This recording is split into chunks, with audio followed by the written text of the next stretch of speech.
of the riverboats, and there it sits, and you can go in and tour it.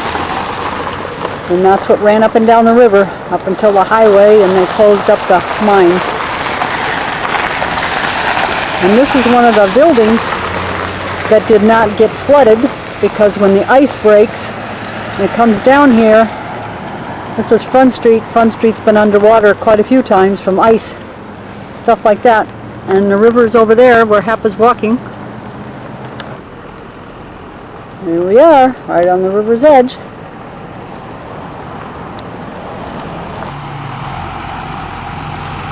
Canadian Bank of Commerce.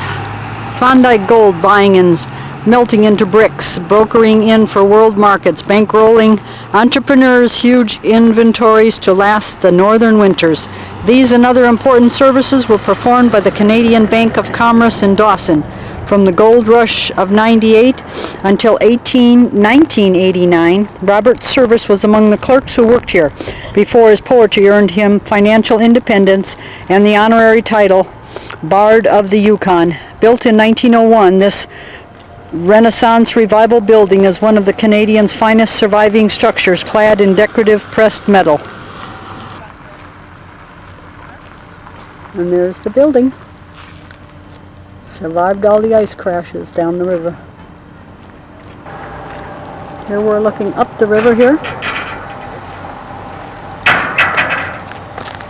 And down there, I believe, is where the ferry's at that we will use to cross the river when we go on into Alaska. And there's the going down the river. And that's where all the paddle wheelers went. Yeah, son. And there, crossing over. There's no highway that connects this to the other side. It's the river. And on the other side of the river is where the guy and his wife lived that we did the tour with. Now this is the Yukon Queen 2, which I believe does tours up and down the river here. Here's the back end of the Kino. Yeah. Monte Carlo. River. I'm going to take a look at the grass on the roof over here.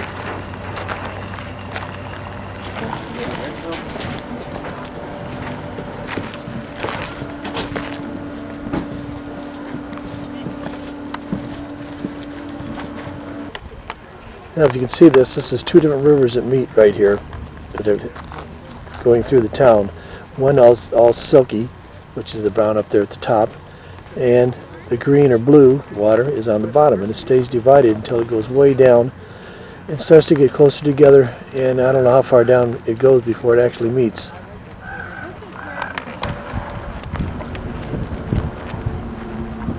Okay, we're standing on the river walk, which is right down through here. And this is the frontage street, or Front Street. It goes down and circles the whole town.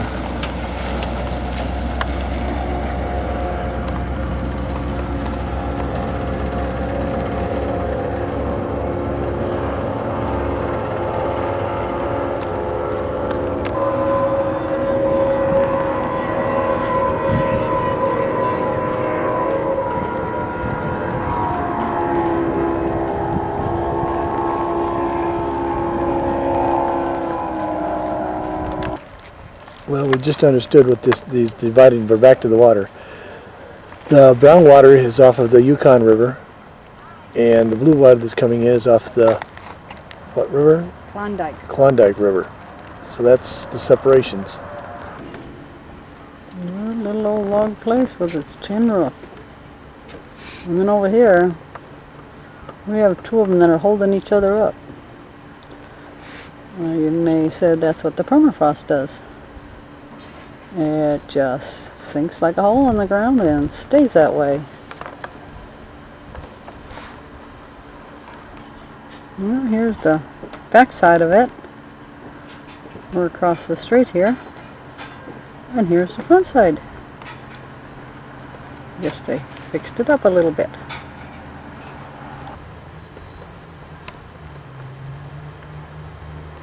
This is the 3rd Avenue complex. Permafrost ranks second only as to fire in the blame of buildings. These 3 structures, dating from 1901, illustrate what can happen when heated buildings are placed on frozen ground.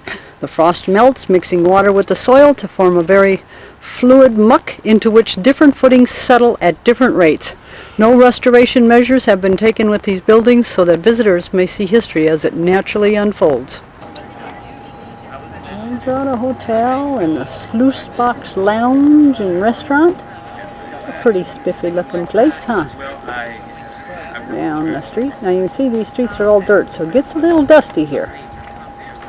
Right here too. The Westminster Hotel, established in what? 1898. There's the KTM Company, a store that sells most everything.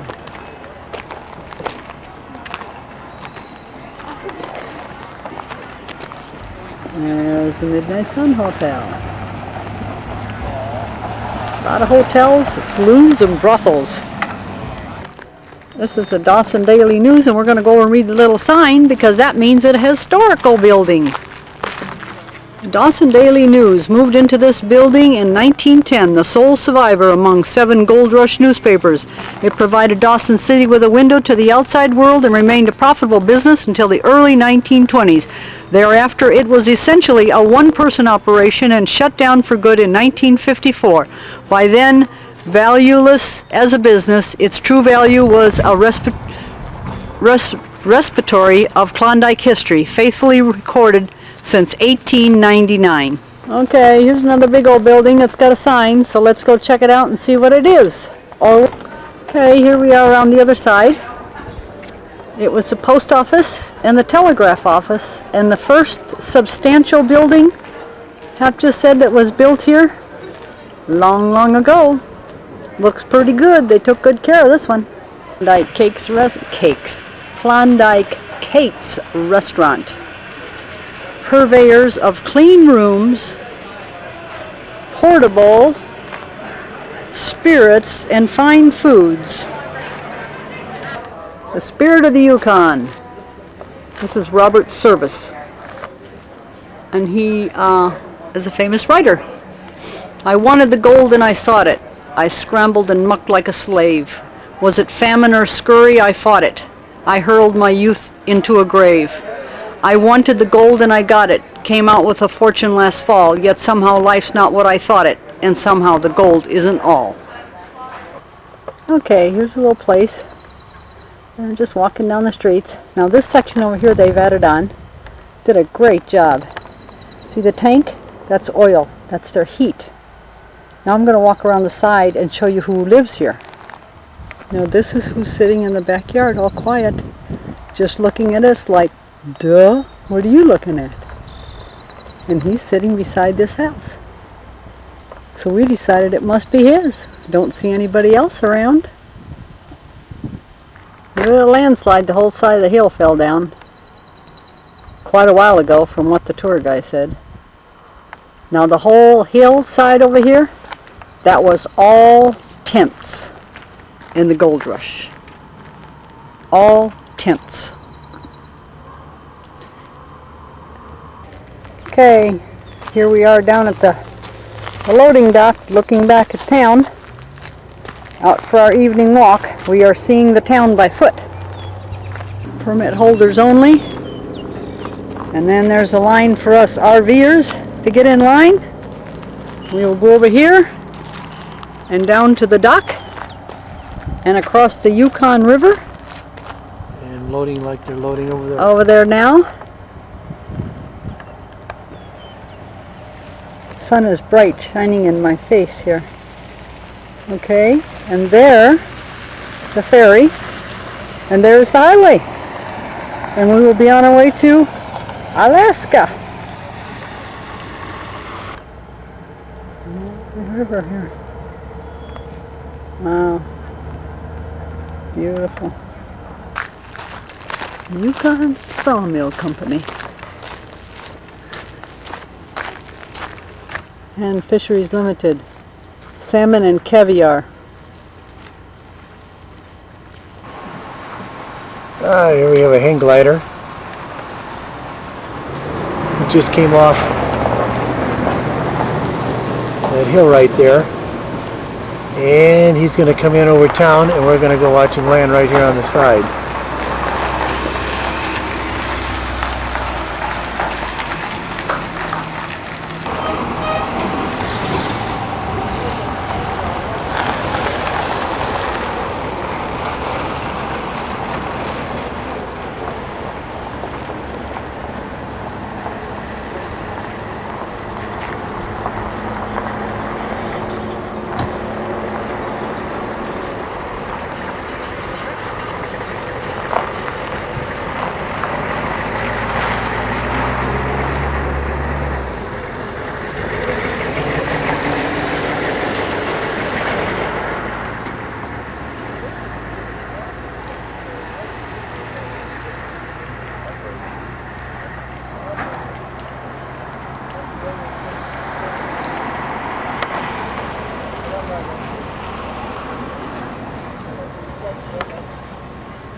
Look at here.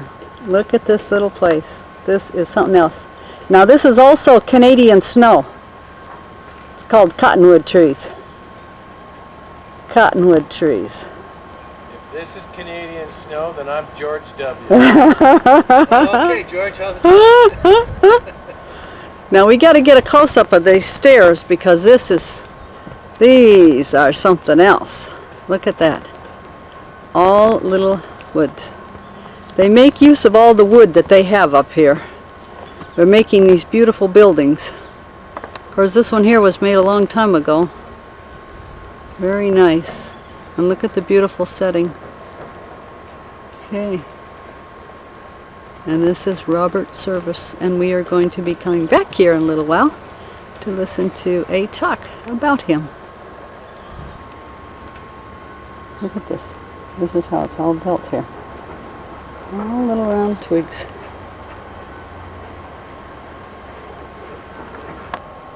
And this is inside his cabin. Little place. And they preserved it and took well care of it. And the famous author, poet, writer, and after the talk we'll know a lot more about him. A picture of him, I believe, in front of his home.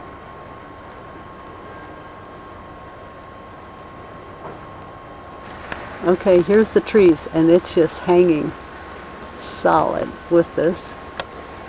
Okay, and now if we go over here, we will get a glimpse of it blowing all around there.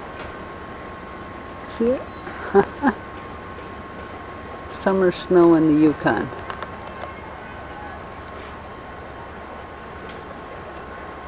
But the trees are just covered with it. Of course, Hap gets to take his allergy pills because of it. Okay, there's a roof full of grass. A little place here. We're going to walk around the front side now. We're going to go in there. That's going to open up in a few minutes. See some of the pictures and stuff that are in there. Like a little museum, I guess. This pretty house that sits right next to the Robert Service house that we just were at. And we walked by this pretty home. Okay, now this is Jack London here, and this is where they would keep, this is one of the first things that would be built because that's where the food would be stored to keep it safe because it was very, very hard to come by. Keep the bears, etc. out. Here's his little house.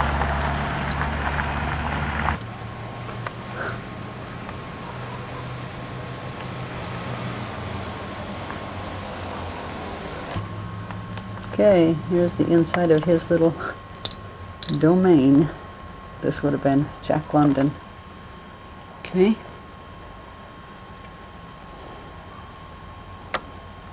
The stove. Wear and tear on the cabin, so you just have to, but you can go around to the back, like we've got, what, 10 minutes to wait or something like that, 15 minutes. I didn't zoom in on the roof here. I got everything else, but I didn't get the roof. Where did we get tickets for this? You get them right from me. Oh, There alright. we go.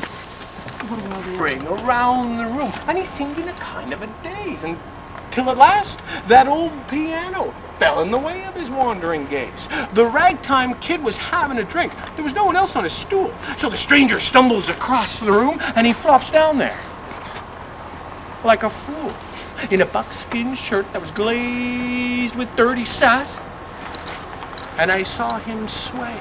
Then he clutched the keys with his grimy hands. My God, could that man play? Be ever out in the great alone when the moon was awful clear and the icy mountains hemmed you in with silence you most could hear, with only the howl of a timber wolf and you camp there in the cold, a half-dead thing in a stark dead world, but clear mad for that muck called gold. And high overhead, green, yellow, red, the north lights swept in bars. Then you've a hunch what that music meant. Hunger and the night and the stars. But hunger? Not of the belly kind that's banished by bacon and beans. No, that gnawing hunger of old lonely men for a home and all that it means, for a fireside far from the cares that are, just four walls and a roof above, and oh so crammed full of cozy joy, crowned by a woman's love, a woman dearer than all the world, and true as heaven's true. But God, how ghastly she looks in her rouge, yon lady known as Lou. Then all of a sudden, the music changed, so soft you scarce could hear, but you felt as though your life had been looted, clean of it all, once held dear, that someone had stolen the woman you loved, that her love was a devil's lie, that your guts were gone and the best for you was to crawl away and die. 'Twas the crowning cry of heart's despair, and it thrilled you through and through. I guess I'll make it spread misere, said Dangerous Dan McGrew. Then the music almost faded away until it burst like a pent-up flood, and it seemed to say, repay, repay. And then my eyes became blind with blood, and this thought came back of an ancient wrong, and it stung like a frozen lash, and this lust awoke to kill, to kill. And then the music stops with a crash, and the stranger turns, and his eyes, they burned in a most peculiar way.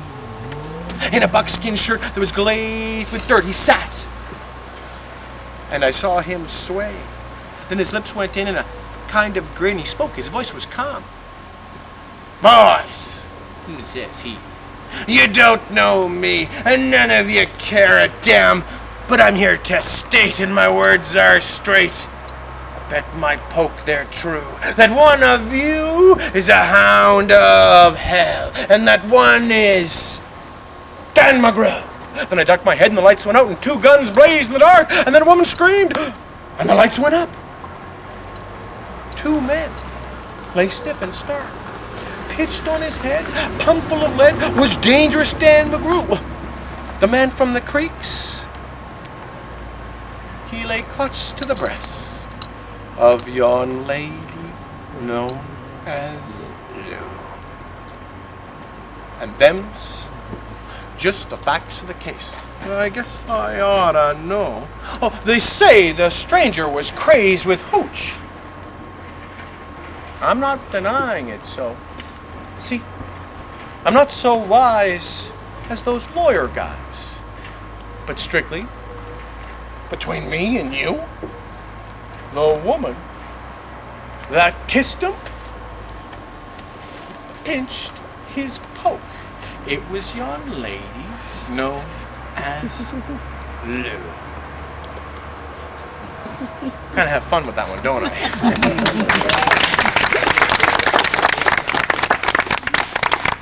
I can't believe I muffed that one up too, didn't I? Sam McGee. Oh, you guys are good. I didn't see your lips move though. Oh, they were. You know, interestingly enough, Robert wrote 2 biographies, Plowman of the Moon and Harper of Heaven. An interesting fact about both of these biographies is, well, they're completely filled with gup. Are you ready?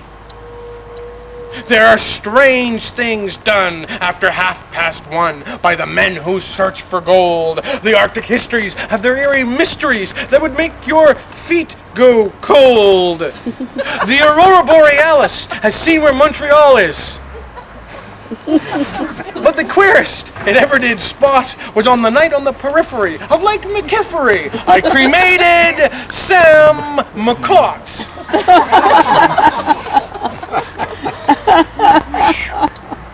Thank goodness for a rewrite. Actually, Sam McGee was a real guy. Robert got his name from the bank ledger at the bank, and no, he was not from Tennessee, where the cotton blooms and blows. Incidentally, have you ever seen cotton blooming and blowing in Tennessee? He was from Peterborough, Ontario. He was up on business. And actually, well, when the later drafts of the cremation of Sam McGee became very famous, became part of North American lexicon, poor Sam got faced with one question for the rest of his life, and he lived until 1940. And that one question was, is it warm enough in here for you, Sam? Service did meet Sam. Sam was never compensated financially by any means, but well, he did change banks after the later version came out. Okay, we're coming. Here we come. Here we come. There it is. There it That's is. not so sure she wants to go in. Oh.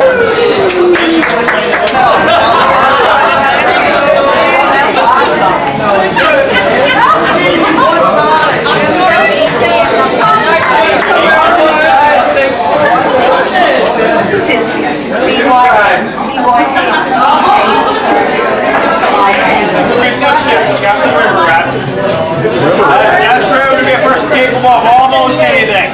And as ever, will entitled to bear their certificates of such rights and privileges as may at any drunken moment be decided upon. Infinite whereof I have here to send my hand, or my seal, or made my mark, or whatever I was capable of at such time.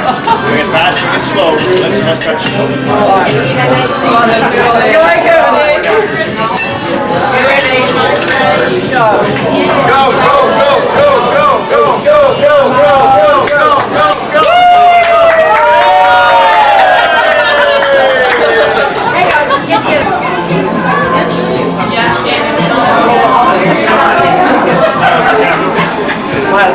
Okay, boys. Howdy, Gert, you didn't get up to 13. I didn't do 5 doses.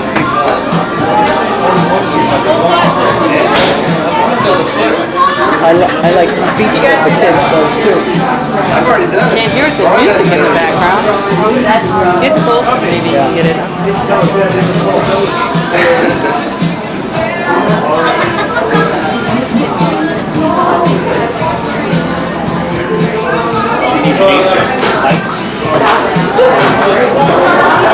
Oh, they're getting their certificates here. So do you go by TL or TL off? Okay, we got this. What stores do you guys go?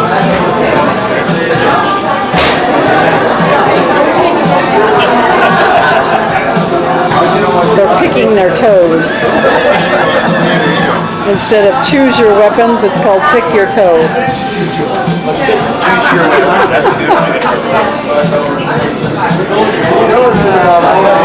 In recognition of Mike, Cap, in the presence of witnesses, drank an authentic sourdough cocktail each, thereby followed into Waver, the even staggering footsteps of Captain River Rat have proved to be people capable of almost anything, and are therefore fully entitled to prepare their certificates to such rights and privileges as may at any drunken moment be decided upon. In witness whereof I have here to set my hand, or my seal, or made my mark, or whatever I was capable of at such time. Drink it fast, drink it slow, when your lips must touch still. Here's to you, Bubba.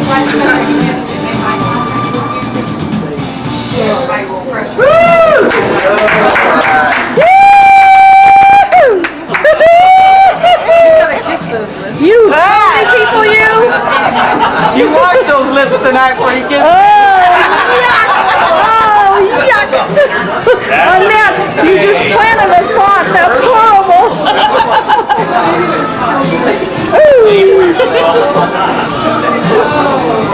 Turn around and want to kiss. I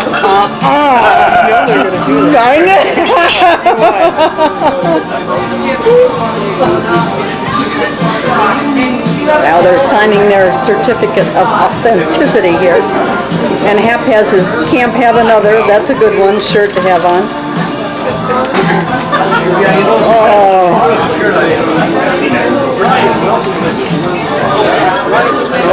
Okay. All right,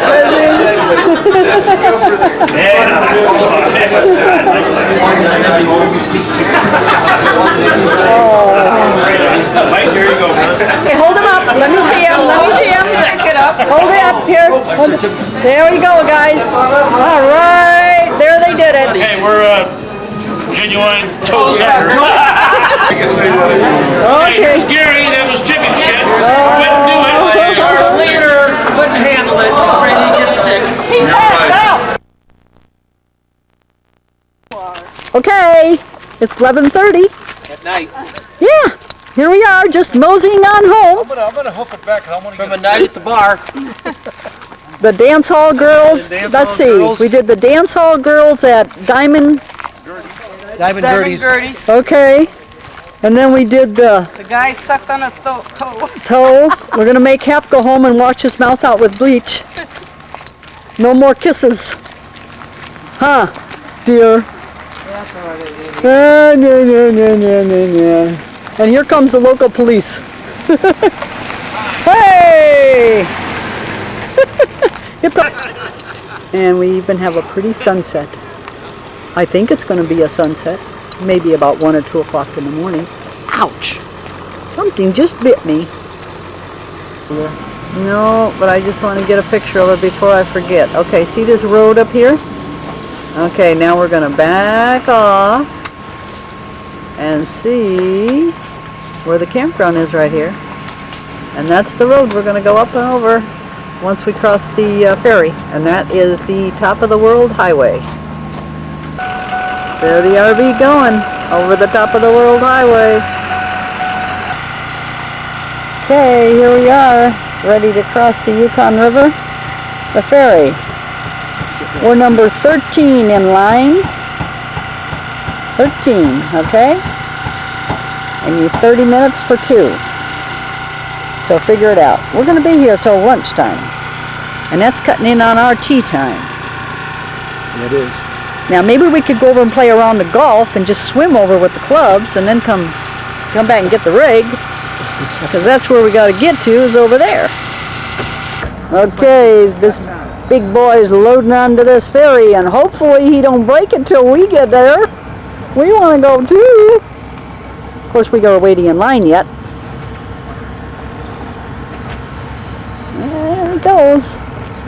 I'm sure they know what they're doing, but my goodness, that ferry looks awful small with this big guy getting on him.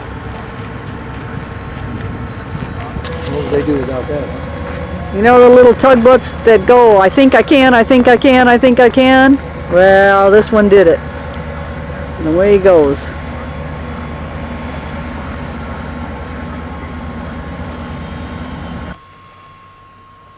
We made it. And how long was it, Hap? So far it's been 2 hours and 1 minute. All right. And our ship is coming in. Here it comes. Or rather, the ferry. He's coming over and we'll be getting loaded up.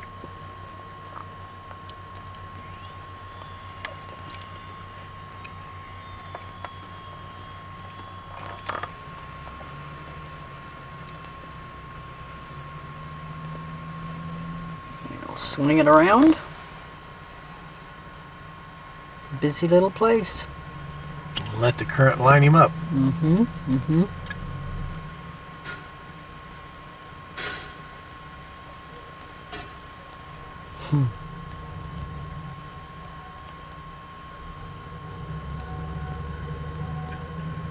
He's good at what he does. Look at that. Right on the money, man.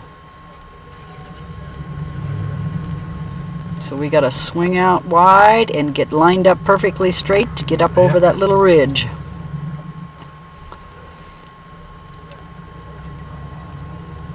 And there it is.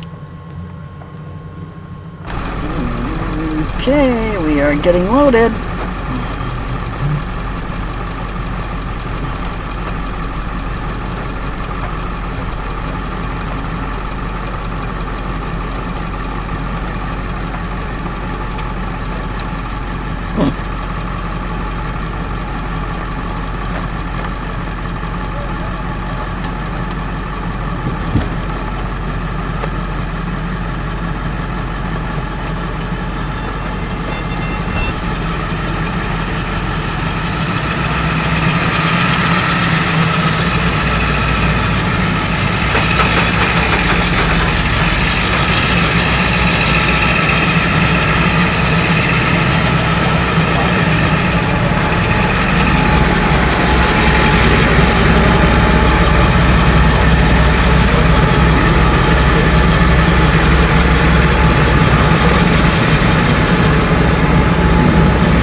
Water is moving.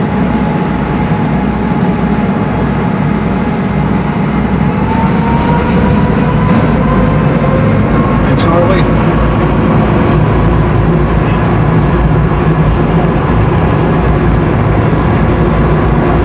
You know, they're still loading, they're still waving people on. It started to rain, and here we go across the river.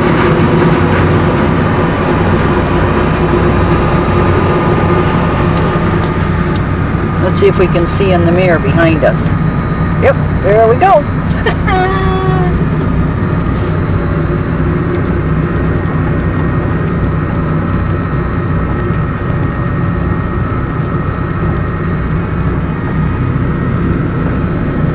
Roll your window down a little bit. The rain's coming the other way. You should be able to see.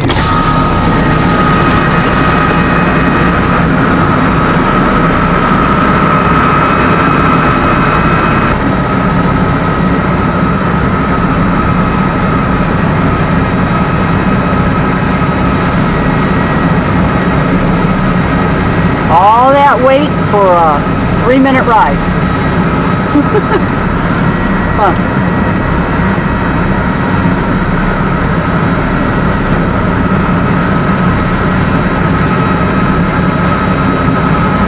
There's another tanker sitting over there waiting to come across. 1, 2, 3, 4, 5, 6, 7, 8. Okay, there's where we just left. And see how the current carries us, because it just pushes us down around there. How many are your line, babe? I got 12. Wow. As somebody said, they were told not to get in line till 1 o'clock, so I guess that's true. It's about 12:30 now.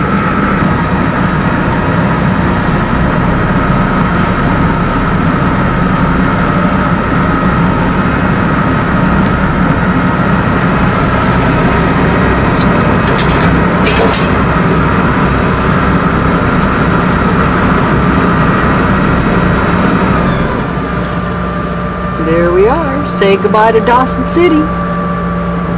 Maybe we'll be back. Maybe we won't.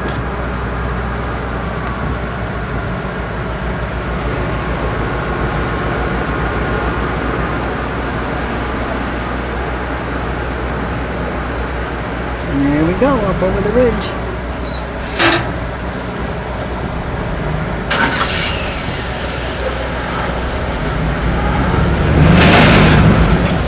Here we go. You've heard of back up till you hear glass or breakage or whatever? Well, this one here is go forward until you hear crunch on the gravel.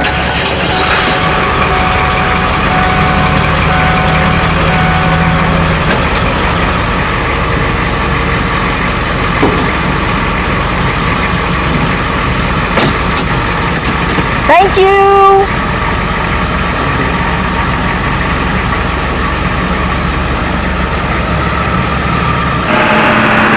There we are, West Dawson. Okay, we're going to pull over so that the cars can go around us, and we're going to get ready to climb up the hill and head up the top of the World Highway.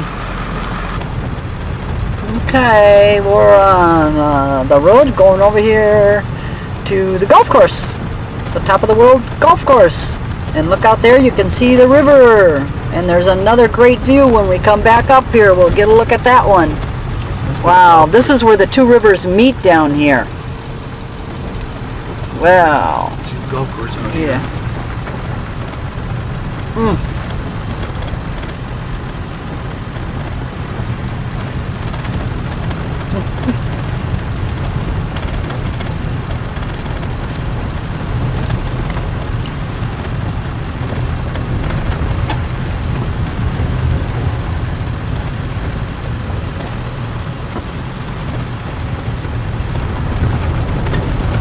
Well, Daryl and John, I wish you were here with us because I think you'd really get a kick out of this one.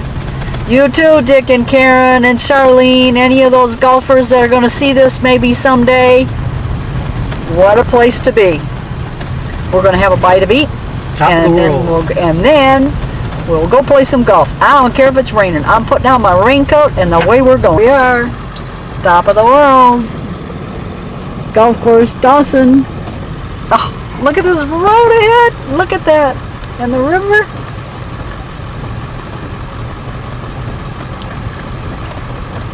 We'll be going down.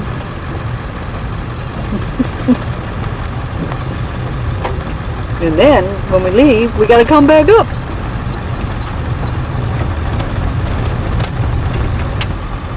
Welcome. Top of the World Golf Course. Here we are.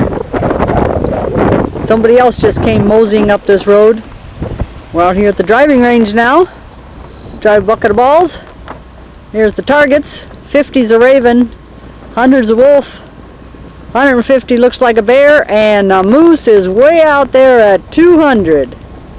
And there's some of the homes on the side of the hill up there. That's looking back across the river over there. Dawson. Here we are. The rain stopped. It's beautiful.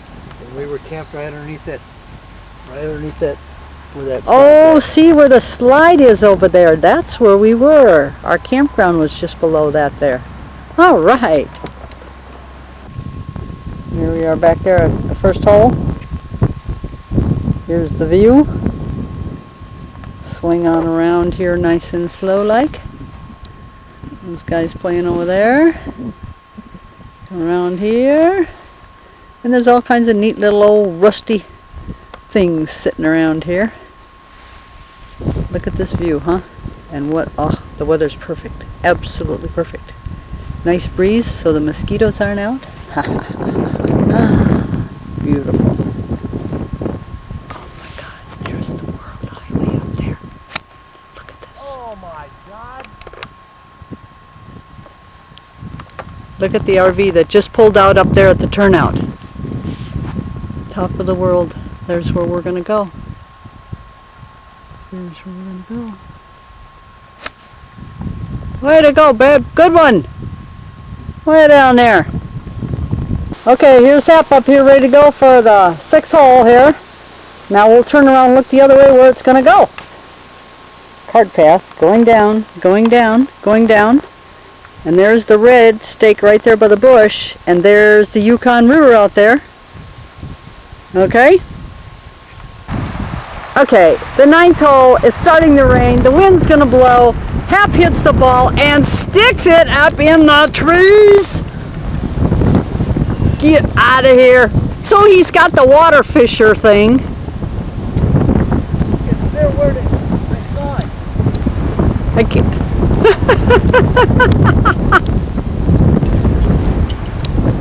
There it is! Ta-da!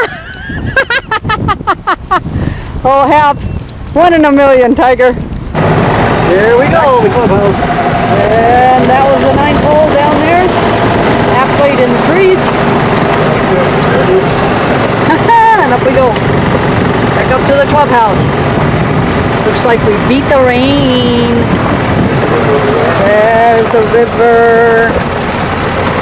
Wow. This is rugged road here. And it's I'm glad my son's not driving this. John would have killed me by now. Well, there we go.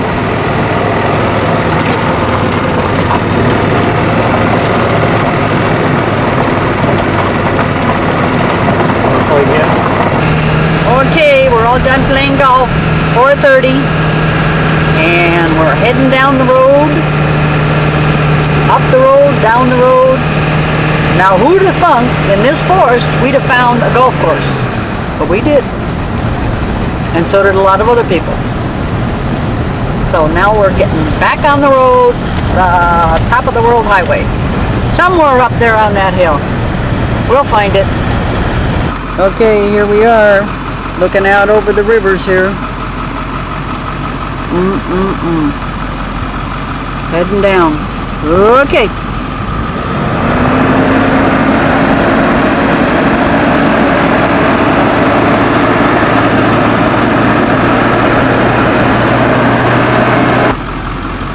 Looking out over the valley here. Yeah, that's the green right there. Yeah. Wow. Okay.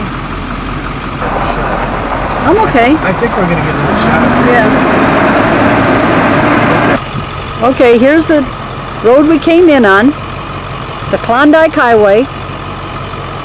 Running alongside the Klondike River. Okay? Now, this is where the Klondike and the Yukon River meet, and look at that. The one with the muddy stuff and the one with the clear. That's silt Silt.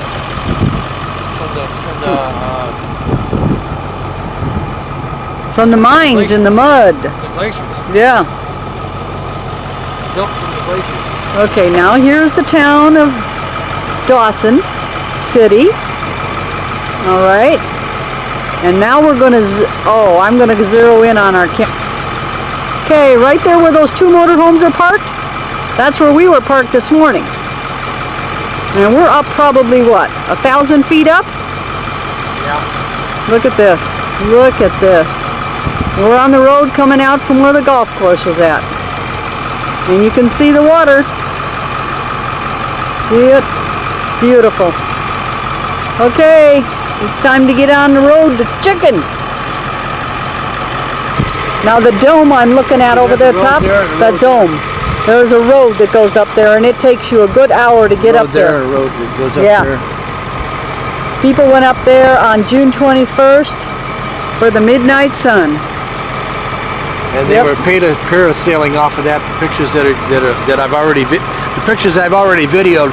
They were parasailing from that down to where I took the pictures of them landing down there where the gold building is at. Yep, where the old bank is. Yep. And they were landing right there. There we go. We're going up to the top of the world highway. Headed to Alaska again. Oh yeah. The rain held off for our golf game. They say the top of the world highway. We are up there. And it is.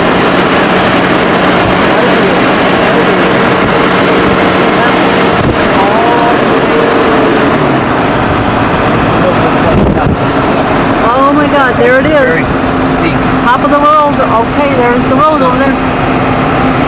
That's the summit. Hopefully there's going to be a pullout so we can stop and really take a good look.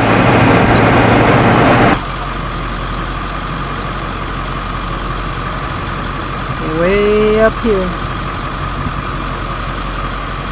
It's snow up there now. Huh. Well, we're still going up. And the road over here, still going up. So we haven't actually reached the top yet. Not quite sure where the top is because we see hills ahead of us that are still a little bit higher. We're still up here at the top of the World Highway. Been on now about 50 miles. Little burrish, 6 o'clock at night. A little bit of snow. A few bumps. Stop to check things out, make sure everything's okay. So we're following right along the tree line, it says here. Haven't seen any elevation levels, so not quite sure what our elevation is, but I think we're just on the top, so we'll just call it the top. Back there is a rainstorm going on. Okay. We're at the border. Most northerly land border port in the U.S. of A. All right. Elevation 4127. All right. Population 2. All right. Here we are.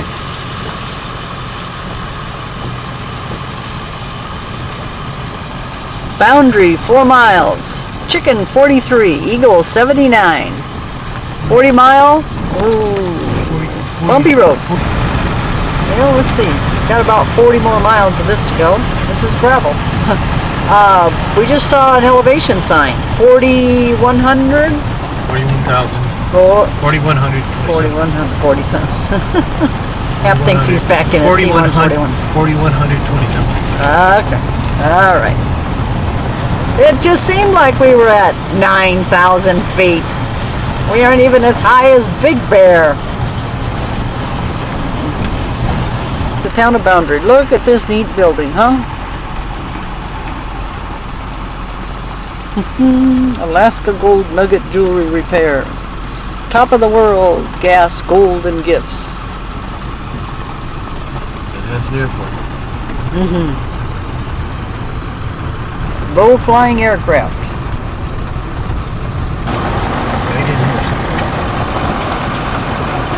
Sure was back there.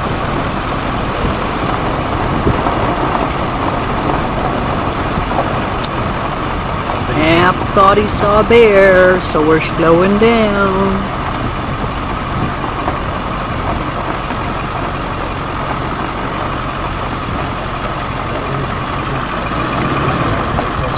Yeah, he's probably by the water there because there's a stream, huh?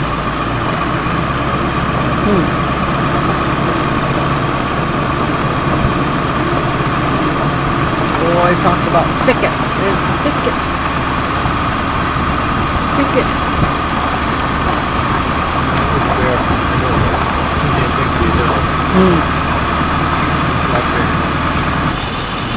Walker Fork Creek River. Little river. And we're on the gravel road. Still.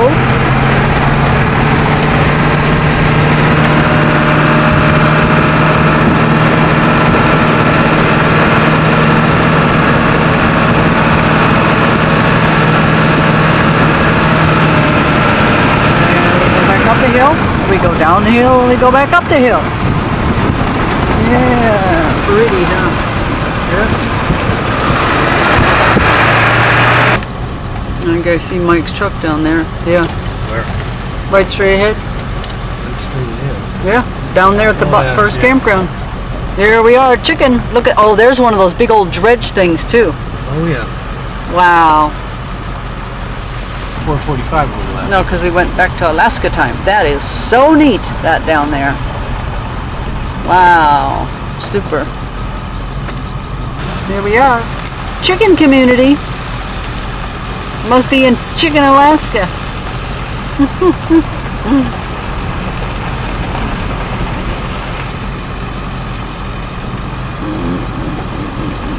It was a long drive over here. 5 hours. We survived the top of the world highway. Yeah. Population 25 nice people and one old grump. Okay. And one old grump, we know who that is. It's the guy who's in charge of the chickens. The chicken plucker. Chicken Creek. Chicken Creek is all dried up. All dried up. There he is. Chicken Alaska, the chicken center.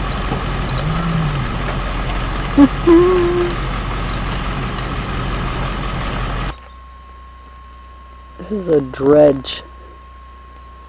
So we would sit in the stream and just keep filtering the water through, sifting it out, and different layers of screening and stuff like that to get the gold. And we'd just sit there and run like 24 hours a day. The one article I was just reading a little bit ago talks about running 24 hours a day for 2 weeks. They would come out with $40,000 worth of gold, which I guess was lots and lots of money back in the early 1900s. Now some of these places are still going. They're called placer mines. Big corporations own them. It's not the little guy anymore at all. And this is right beside our campground we camped at last night. We pulled in after driving the top of the world highway.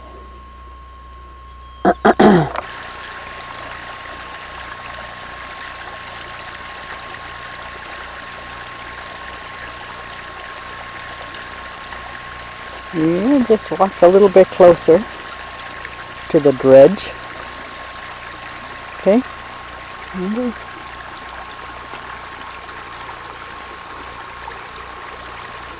Big piece of equipment. 1980. 1980? Really? Yeah. Holy And cow. it's a typical Alaskan trapper's cabin. It's real small because it can get till 80 below in this area. So if you want to keep warm, you don't want a huge house. You just want it as small as possible. Wow.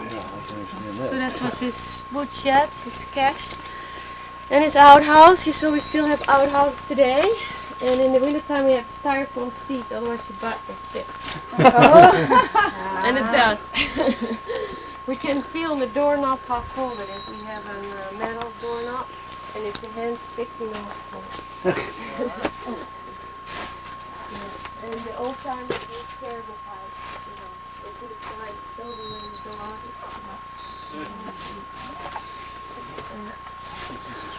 And the way to store food, you can dig a hole in the ground with the squirrel post right underneath. So you can make your own refrigerator or freezer right in the ground. And that's the way how people store their food too. And in the winter we have one big freezer outside. So our freezers are outside and we don't have to worry about it. There's no bears that can open it up in the winter too, so that's good. That's true.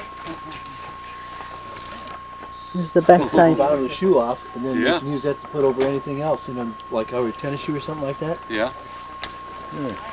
There's a woodshed right here. Lived in until 1980. 80. The man here. Yes. It's the best preserved cabin on the property, and the dredge company used it as a guest house.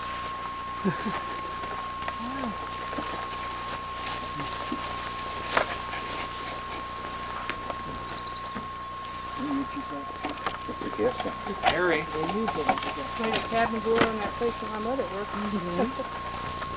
Stove and an oil stove, because when it gets real cold, your fuel gels up, and then it won't flow anymore, so your stove goes out. The propane does the same, it will gel up. So we also have a wood stove as a backup, so you can stay warm. And an oil stove is nice because you can leave for a couple days, come back and the house is still warm. Yeah, the wood stove, it's How cold does it have to get before the oil gels up?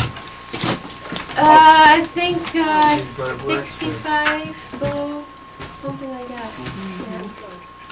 Yeah. This was a horse barn for Mr. Strong who brought in the mill. He had 15 horses on the mills for his mill service. Very dependent.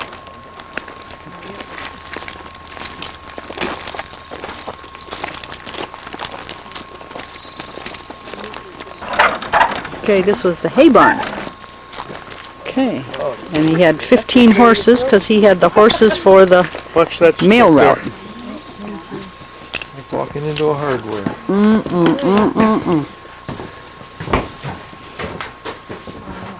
Oh, so this was stuff like this for the generator then. So it was still being used in 1967. Chicken Creek Hotel. It had a second floor on it, but it was really too much to use for it. It's like a big building. This was the And it school was built only in just a 1906. School house for 1 year with Chivas. It was only used for 1 year? It's a machine shop. It was used up till 1967. Everything in there that was I'm gonna start walking back. been using. I don't know Yeah. which I got one more.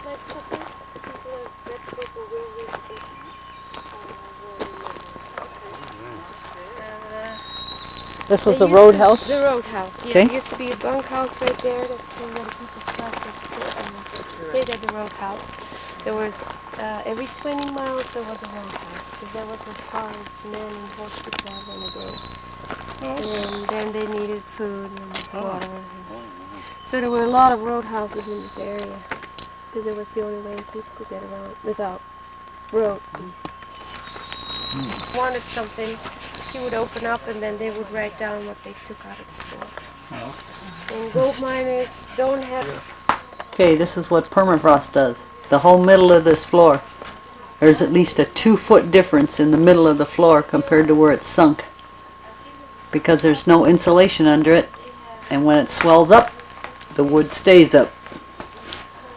And this was the home of the guy that had this store here, Frank something or other, I forget his name.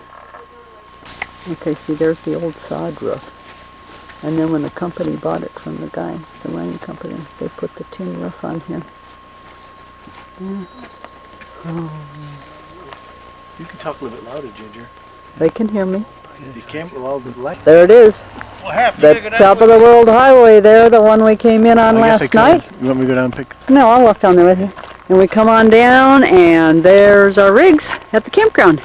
And we just finished up with the tour. So we're going to come on up the little road here and go over to the little town of Chicken Mercantile. Chicken Saloon. 3 buildings in the whole town. And there's the cafe. Yeah. Chicken Creek Cafe and Chicken Creek Saloon. And the chicken liquor store. Chicken liquor store. And the mercantile. The chicken coop, the restrooms. Is that not great? That is great. Everybody crazy, huh? Neat, look at this. Okay, traveling down the road, heading towards Catlin and then over to Tok. Beautiful day. Here we go. Alaska welcomes you. Ah, okay. Tok. Rain Street, Alaska welcomes you. Have a great stay. It's a great land. Tok Dog Mushers Association. All right. Mush those dogs. Mush, mush. Mush, mush.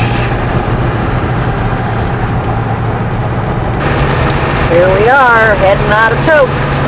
I believe it's the morning of the 27th.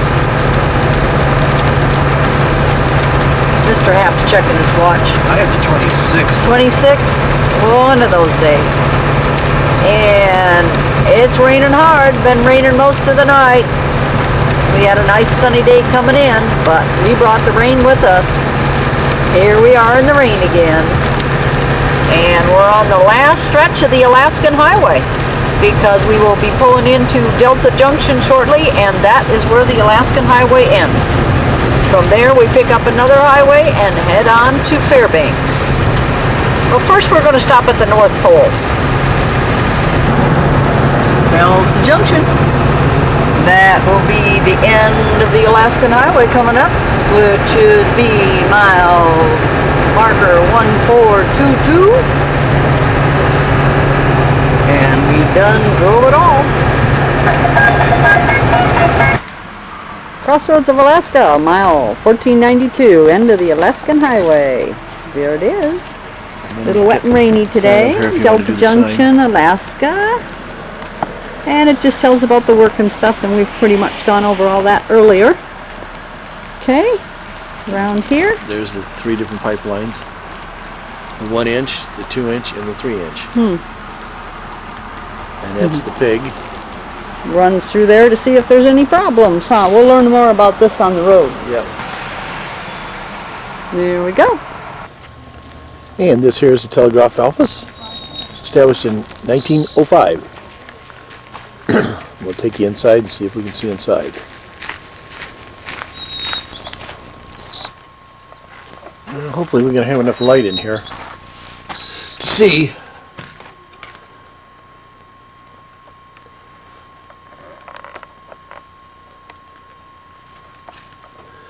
And this was the office, and in the back room back there, we'll take a look at that. That was the living quarters.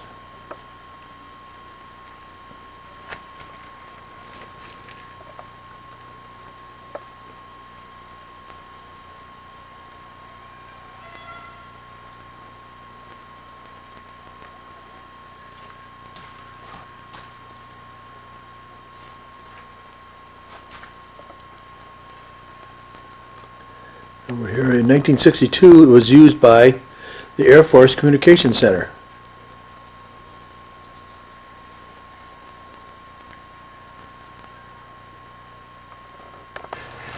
And now we're at the other end of the building, which is living quarters.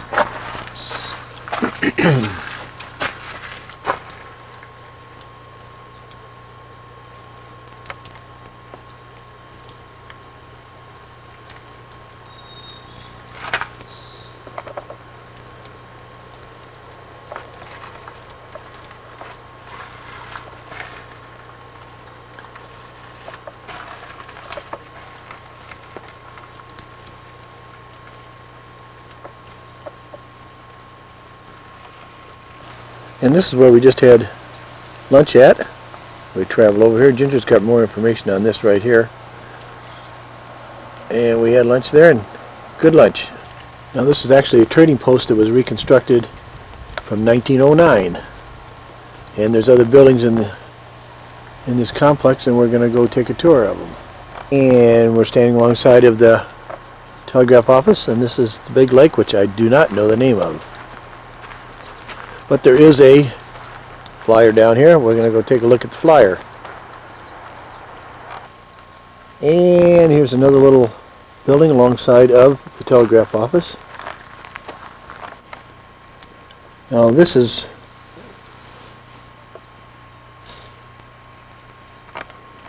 Corporal Ralph Mitchell's living quarters.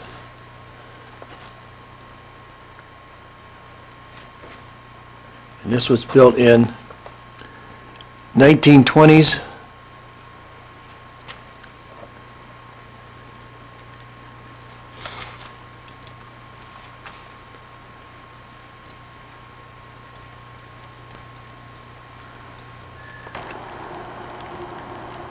Womcats. These buildings are the remains of the Army telegraph station that was first constructed here in 1905.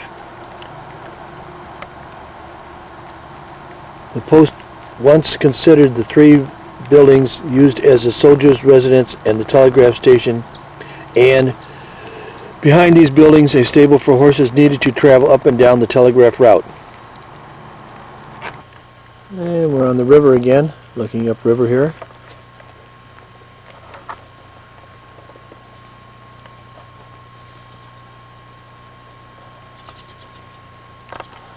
And here's an old riverboat.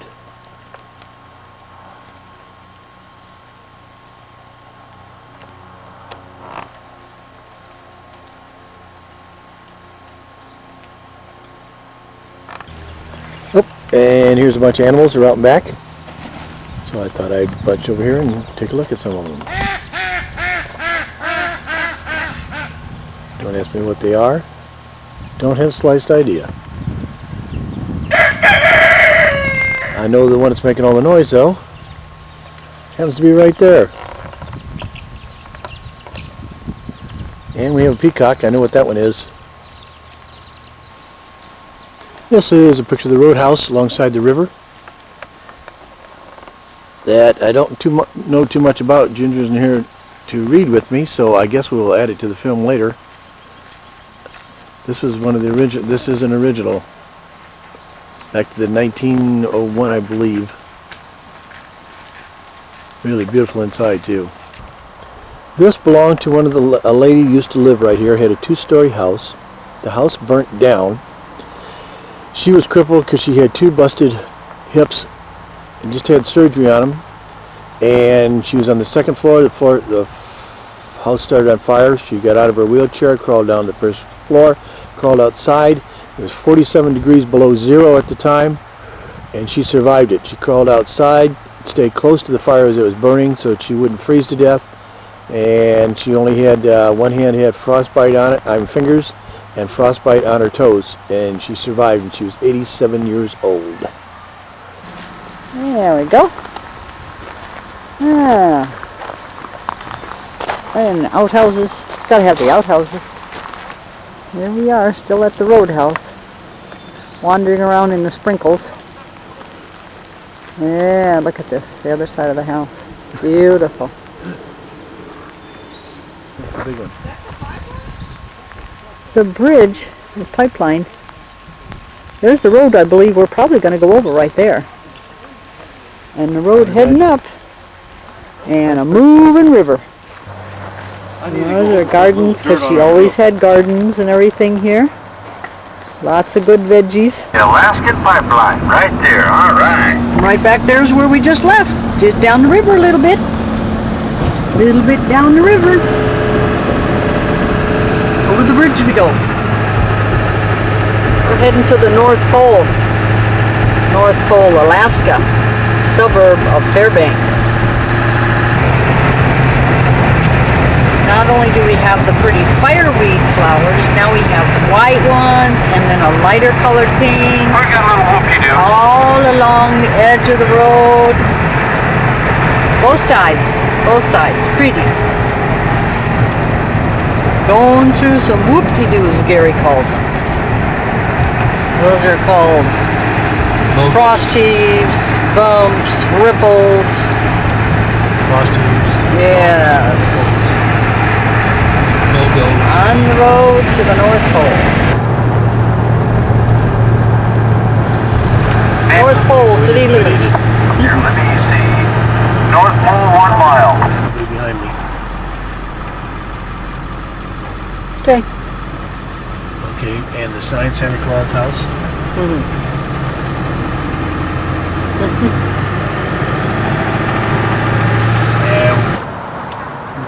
Now, just as we walked up here at, this is Santa's Village, up here at North Pole, Alaska. This guy just sat down to rest because he was busy scratching off the fuzz off of his antlers. What a hairdo, huh? Wow. We'll come back when he's standing up, walking around, take some more. And guess where we are? I thought you'd never guess. We're at the North Pole. And there's Ginger Lee standing out there.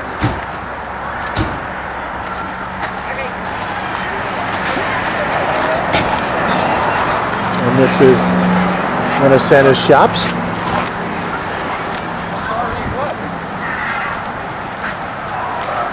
So we're going to go in and see what we can see. And these reindeer are kept right out here. Get that thing fixed. Where this is an old theater, and they got that old water cooling system. Here's Guy, Cinderella. he's been here about This is ice sculpture. 6 times already trying to get that thing running right. Oh, but here's the guy that hooked up. So it's running Cinderella, right. tell me about The ice whole one of sculptures. these down. I did these 14 days ago. We had to, get the ice off, and we had to store it out wrapped in visqueen underneath sawdust out at the ice park. And the blocks are so big, you know, we load them onto the trailer, I cut them into thirds, and then we pick them up with the forklift to put them on the cart, and then we strap it to the cart, roll them down here to get them through the door. And once I get them inside, we stack them all up until I start working on them. And then the longest and hardest part is getting the blocks in place. You know, trying to get everything so I can start working with it. Do you actually do the work right in there? Yeah, I work right inside. And What's the it temperature took me 10 days to do this scene here. 10 days? Yeah, by myself. What's the temperature in there? 20 above. So come on in, you can Okay, we're inside of here now. It's cold in here. Look at this.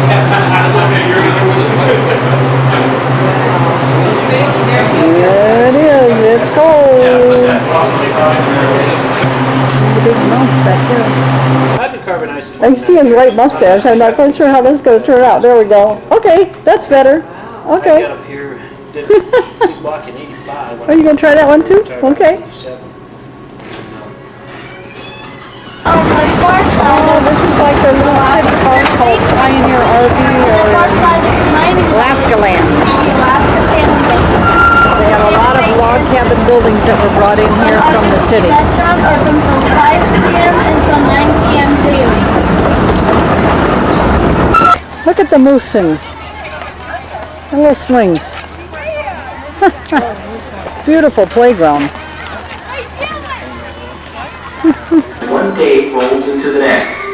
Voices of the Gold Dredge crew can barely be heard above the noise of the Iron Giant, scooping yellow gold from Goldstream Creek. Those days seemed long ago, but the Gold Dredge has weathered well and holds many tales just waiting to be told. Her history is fascinating, so we will go back in time to tell the story of Gold Rush days in Alaska and how the Gold Dredge changed mining history. The year is 1949, and Fairbanks has long past its infancy as a temporary boom town. Having survived good and bad times, Fairbanks now has a population of 5,700 people. It was also the center of mining activity in Alaska.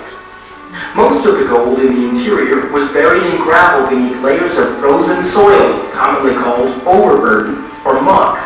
This necessitated digging a shaft down through the overburden and gravel to bedrock. Then the miners tunneled out from the shaft, removing gravel with a large bucket, which deposited the material onto a pile at the top end of the sluice box. The method is called drift mining. But the heyday of drift mining soon passed in the Fairbanks area.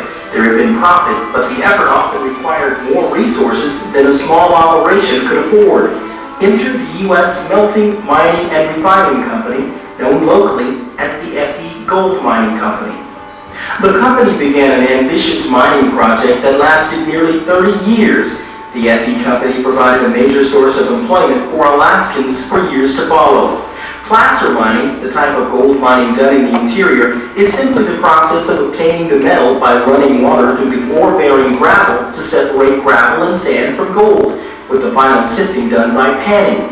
The FE company knew they would need enormous amounts of water to be successful in their upcoming venture. A man named J.M. Davidson had an idea how to divert water from the Chattanooga River over 90 miles away to where it was needed in the valleys and hills surrounding Fairbanks. His idea became the Davidson Ditch, a major engineering feat foreshadowing the Trans-Alaska Oil Pipeline. Construction took 5 years but was essential for the FE company's operations.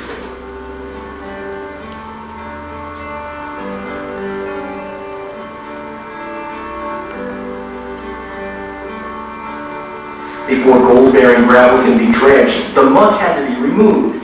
It varied from a few feet up to 200 feet in depth. In the process of tearing the land away with the high-pressured water, the ghosts of early drift miners were uncovered. Water would burst out at pressures of up to 60 to 100 pounds per square inch.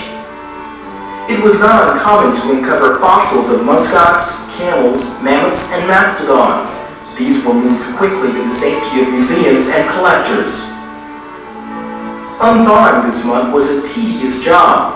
One nozzle would operate for about 2 hours, removing only a few inches of thawed muck. The operator would move on to work other nozzles, and 24 hours later come back to the first hole to wash away 3 or 4 inches of newly thawed muck.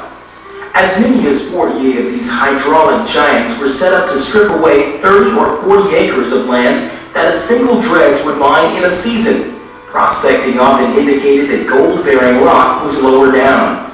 It was often necessary to remove a top layer of gravel. This was accomplished by scrapers by a monolithic drag line. In 1949, this drag line was the largest in the state. Its massive bucket could hold 12 cubic yards, about 40,000 pounds of material in one bite. The final step in preparing an area for dredging was thawing the gravel. This too was done with water. Metal points were driven through gravel to bedrock. Water was forced through the hollow points, slowly thawing the ground. Driving the points by hand was a tiring process. Repeatedly dropping a 24-pound hammer, a man could drive down through about 1 foot of frozen gravel in one day. To expedite the process, a miner worked 30 to 60 points at one time, moving through all the points before returning to drive a few inches deeper at the first point. Using 10-foot sections of pipe, hand-driving methods could thaw down to 60 feet. Finally, in 1945, a point-driving machine was developed, which would drive the point all the way to bedrock without waiting for the ground to thaw. It took just as long by hand, but saved considerable wear and tear on the men. Thawing the gravel before dredging made Alaskan operations unique, not to mention time-consuming. In fact, from the first surveying to the first bar of gold could take up to 7 years of persistent hard work.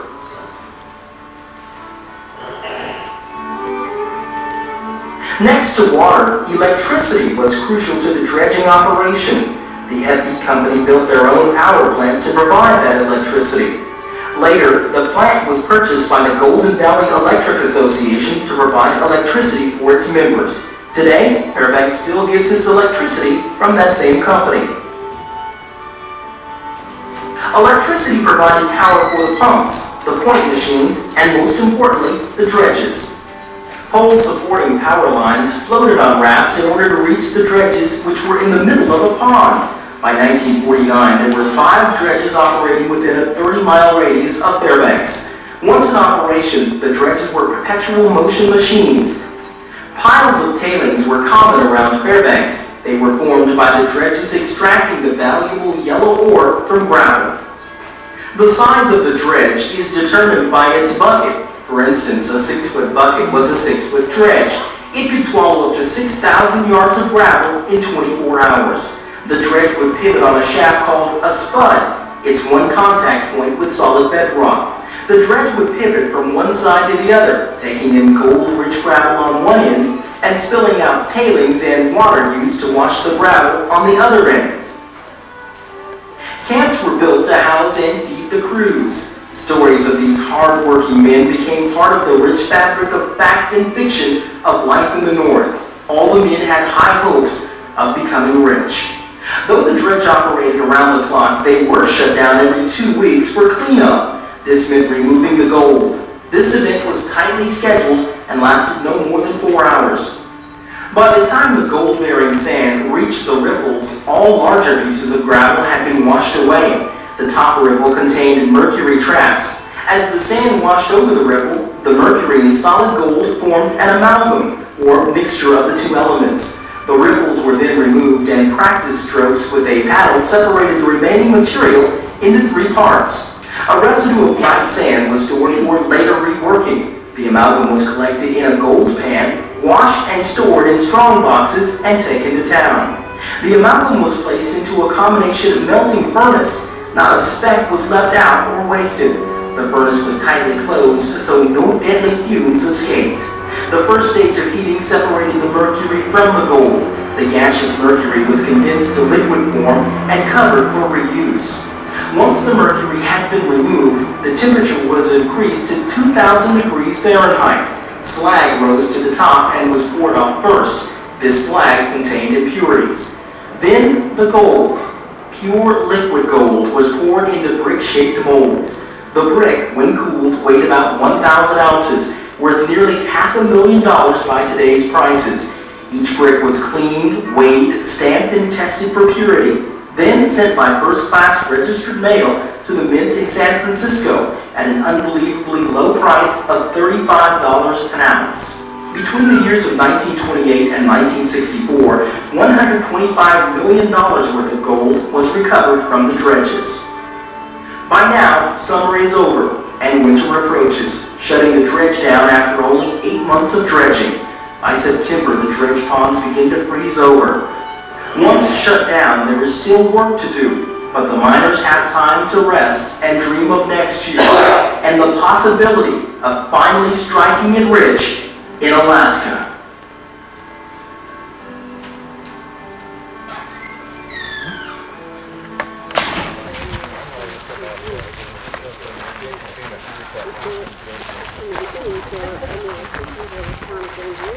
Okay, this is the dredge here. First strike gold in Fairbanks, July 22nd, 1902. Felix Pedro struck gold on Pedro Creek, just about 5 miles north of us. You can actually go up the East Highway, go to the Pedro Warrior, you're dead real quickly. And that happened more than once. People came in contact with those lines. And the machine is basically plugged in. They plugged that cord into the back of the machine, they floated on a raft behind the dredge, and they add liners at 8 course. And the guys that were in charge of the electricity were called pole packs. They were in charge of the lines and lengthening the lines. Once they got power, they turned to water.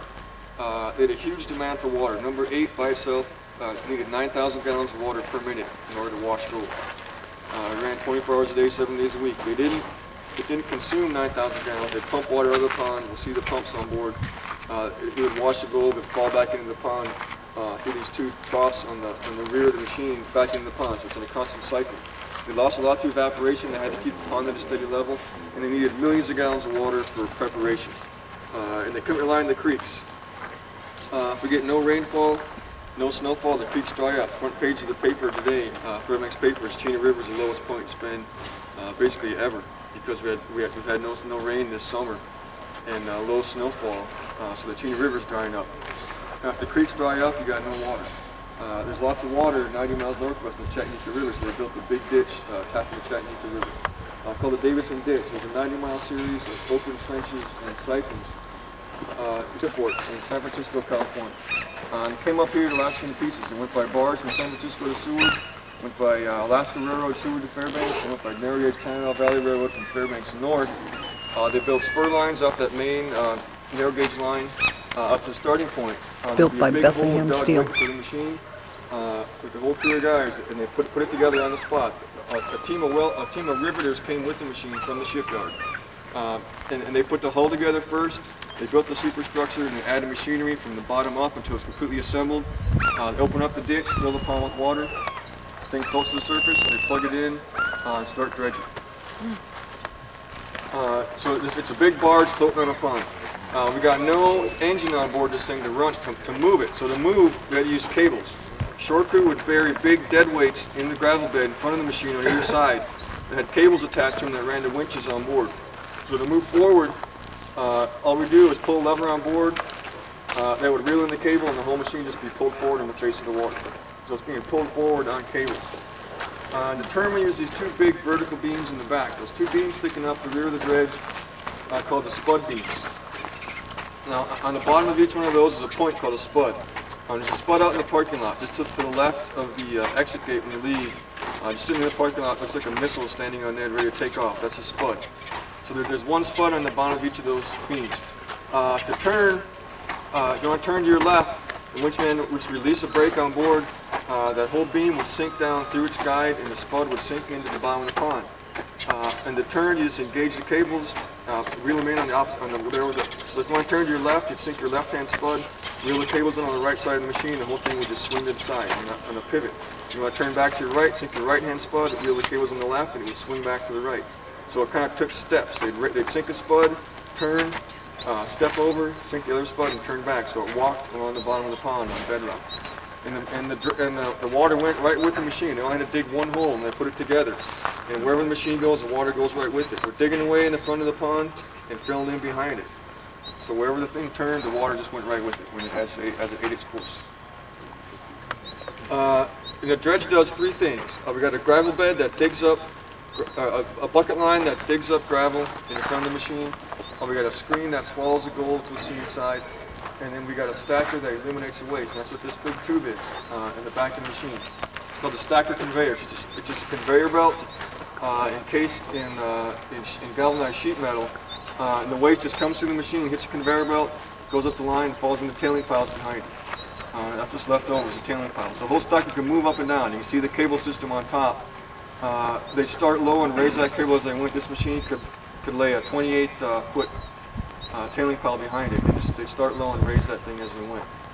And all the water was pumped into the machine in the front, used to wash the gold, and all the water flowed out these two troughs in the back. They're called the tail sluices. Does anybody have any questions about anything before we go on board? So this is all gravel here? It's all leftover gravel. Does the state or anybody? Removable lip. The lip took the brunt of the force. It's a lot cheaper to replace a lip than it was to replace a whole bucket.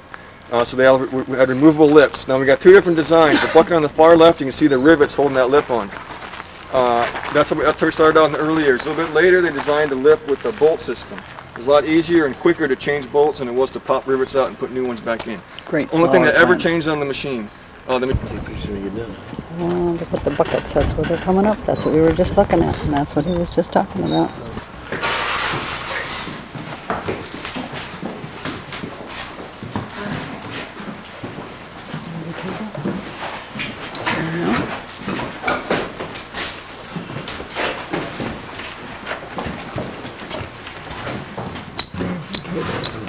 Okay, this is the control room. It's also called the winch room. And the guy in control up here is called the winch man. There's one guy in control of the whole machine. Does it all from right here. One guy, like the bridge of the ship. Now, this guy's called the winch man, and it's called the winch room for one simple reason. Every single part of this machine is controlled by winches. You can look down through the grates through the transmission. Every moving part of the machine is controlled either by pulling the cable in, letting it out, or stopping it. Speed, 22 buckets per minute, dumping into a hopper. This machine could eat up 6,000 yards of gravel in one day. That's how they made their money, by moving yardage. The whole line can move up and down. There's a depth gauge on the whiteboard directly in front of me. It goes from 0 to 35. Now obviously this structure, the ladder is longer than 35 feet. The 35 feet means we could dig 35 feet below the surface of the water to hit bedrock. And the bucket line is like a giant chainsaw blade. The buckets are all they're all pinned together, and they're all on a roller system. The bucket just comes up from underneath, digs into the side of the pond, grabs a little gravel, brings it up, and dumps it in the hopper, and goes back. A constant cycle. About 22 per minute top speed. The whole line can move up and down at maximum depth, 35 feet. We're at about a 45-degree angle, and the line's pointing straight down. The main job of the winchman here is to actually make sure that they're scraping bedrock. If we're missing bedrock even by a fraction of an inch, you're losing all the gold that you're looking for. The gold is going to be concentrated on bedrock. So when they hit bedrock, it actually sit for a while and scrape into bedrock. The bedrock's a real soft substance. It's not a hard granite shelf or anything. It's a kind of a schist that's kind of soft. So they actually dig into bedrock, and they knew they were hitting bedrock because they bring it up in the buckets. So they could tell what they're picking up. And they could also feel it. So the machine can only cut 35 feet below the surface of the water. If you got more than 35 feet of gravel in front of us, you're not going to be able to hit bedrock, and you're going to lose gold. So what they had to do is prepare the ground directly in front of the machine. After we had 45 feet of gravel in front of us, the short crew would scrape off 10 feet of gravel, so we had 35-foot surface. So we always had 35 feet of gravel to work with. That's the only way you can ensure they hit bedrock. And the winchman would cut crescents out of the pond. When we're digging, we always have a spud sump for stability. If you got no spud sump, and you're digging, the whole thing will just flop back and forth. The machine will fly around over the surface of the water. You always have a spud sump for stability. So they'd start high here on the surface. You have your left-hand spud sump, and as you lower that digging ladder, you pull in the cables on the left-hand side, so the whole thing kind of swings over until you hit bedrock. Then he'd scrape bedrock, and while he's scraping, he'd step over, which meant he raises his one spud, lower the other one, and then he'd raise the line up and swing the thing back to the right. So he's cutting a crescent, staying down the line. The winchman never wanted an empty bucket coming up the line. And the dredge master is kind of the overseer of this whole operation. I had 8 dredges, 8 dredge master. If the dredge master saw empty buckets, you can get all bent out of shape. They wanted a full bucket coming up every single time. They basically wanted to turn this machine on in late March and turn it off in late November.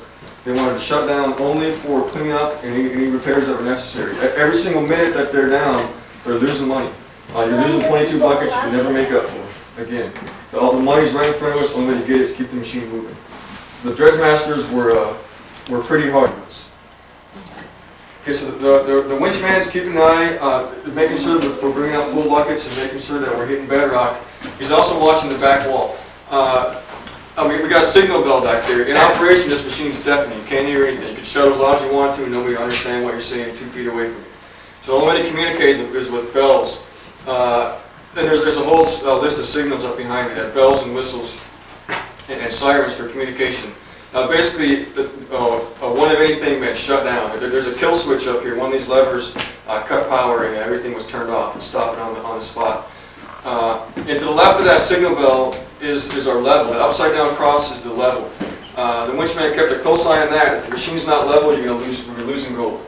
And we'll see why downstairs. We had to keep a close eye on that level. You can see by the level that we're tilted towards the port side. You can kind of feel it also. But the machine is tilted towards the front corner over here. We shut down in 1959. Last day of work, the winchman turned off the bucket line, raised the ladder, set it down on the edge of the pond, and they turned it off and just walked away from it. The machines were sealed up and kind of battened down like a ship in dry dock. They were all for sale after they shut down, but there's no buyers for them. There's a price of $500,000, $500,000. In 1959 was a lot of money. And there was no buyers. There's really nothing to do with it. They shut down for economic reasons. I'll talk about that. So the only thing to do if you bought it was to move it somewhere else where you had different conditions. So they pretty much just abandoned them after a few years. They let the guards go and just left them. They're in the middle of nowhere. People came on and stripped them, vandalized them, took anything they could, stole anything they could steal. Somebody actually stole all the buckets off this machine. They took all 68 buckets. These have all been put back on. They're replacements. And then we got bullet holes. You guys have been traveling around Alaska, especially Fairbanks, there's lots of bullet holes and everything. People like shooting stuff up. So there's bullet holes in the electrical box behind these guys here. And there's somebody had a new rifle and some armor-piercing bullets and shot through the whole hull trying to sink the machine. So they shot through the whole hull. So the hull is about 3/4 full of water, and the bucket line is holding us up. So we're tilted towards this way. It was bought in the late 80s. A guy actually bought the whole FE company. There was no such thing, there was no FE company in existence at that time, and I'm not sure how he sold this whole deal, but he bought this property, this machine, and he bought the complete spare parts inventory and the machine shop downtown. And then he had this machine declared a historical landmark. It was basically a rusted up piece of junk, there's nothing left of it. It was declared a historical landmark, so he got money from the federal government to put it back together with the original spare parts. So it's been restored pretty much. If you want to go see another dredge, you dig in the gravel and they're dumping their load into the hopper. This black box behind me here is the hopper. It's just an enclosed space to keep the gravel all together. We've got a water pipe going in there. The buckets are sprayed by a high pressure jet as they drop their load of gravel, so it'll be empty and they'll pick up a full load next time they go down. So we're coming up, the gravel's falling in the hopper, it falls down through the hopper into the trommel screen. And that's what's below us. If you look down and see the trommel screen, it's a huge cylinder. It's 35 feet long, starts high, slopes towards the back of the dredge, and this whole thing rotates. It's got about a 6-foot diameter. It rotated real slowly, about 12.5 revolutions per minute. The screen's cut away in the top section here, so we can see the water pipe and the high pressure jets. They pump 9,000 gallons a minute through that pipe. So what this is doing is breaking the material up. As it rotates and the water breaks the material up, it allows the gold to separate from the gravel material. And then you can see we've got holes in the screen, holes in the trommel. We've got about a 1/4 inch on top, and they get bigger as we go towards the rear, down to about 1.5 inches towards the end of the screen. So as this thing rotates and the water breaks everything up, the heavy gold breaks free and falls through the holes into the gold saving tables below us. The waste just keeps on going down the line. Gravity pulls it towards the back, it hits the conveyor belt, goes up inside the stacker, in the tailing piles behind us. So we've got a constant flow of material coming through here, and things rotating and water breaking everything up, and small material falls through the holes. And the waste just keeps on going right out the back. The tailing pile's got gold in it. 3% loss, but you can look at the system and can you tell me what is being lost by the machine, what's not picking up? Anything bigger than 1.5 inches. Nothing bigger than that hole is collected by the machine. That's just the way it is with dredging. There's no way to make a machine pick up nuggets. First of all, the ground we're working had already been mined by drift miners. For the most part, we're working abandoned claims and working ground with such low concentrations that they couldn't make a profit on it. And if you couldn't make a profit, generally meant that it's small bits of gold. So This giant machine was basically built to pick up powder. Powder up to little bits. They didn't come across a lot of nuggets. If they did come across a piece of virgin ground, anything bigger than an inch and a half ends up in the holes. The reason being, the size of that hole in the back of the trommel screen determines the whole size of the machine. As that hole gets bigger, the amount of waste you pick up increases to a point where it's just impossible to build a machine to deal with. You pick up so much waste from the bigger hole that you can't wash the gold out of it. And everything just falls right back into the pond. So every single tailing pile you see in Fairbanks, and they're all over the place. You basically look on the side of the road anywhere north of town, and you see a tailing pile. They all got gold in them. They've been picked over for 50 to 80 years. So anything big's been picked off. Anything that was missed has just worked its way all the way down the bottom of the pile. The only way to get to it is to run it through a sluice, run the whole tailing pile. And the cash value of that pile, like we talked about this inside, is not the gold content, it's the gravel content. That's pre-dug, pre-washed gravel. All you gotta do is run it through a sorter and sell it out. Is the cable that moves the stacker up and down. And the winchman couldn't see this, so the rear deckhand was in charge of raising and lowering the stack. So we got small motors controlling different parts of the machine. Okay, now I'm going to get ahead of you guys, and we're going to go downstairs and go of the stacker. And we're all going to go over there. The Dredge Master's control room. Wow. Okay, now we're going to go over here. And up inside the stacker, and I'll meet you around the corner at the post it. So we get ahead of you. And there's where it comes through. It comes all the way out. Man. It's a lot bigger down here. Yeah, I do. Yeah, I do.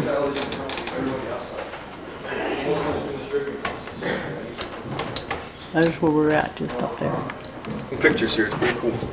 Look at that. Okay, this is where it's going back out. When it's all done going through there.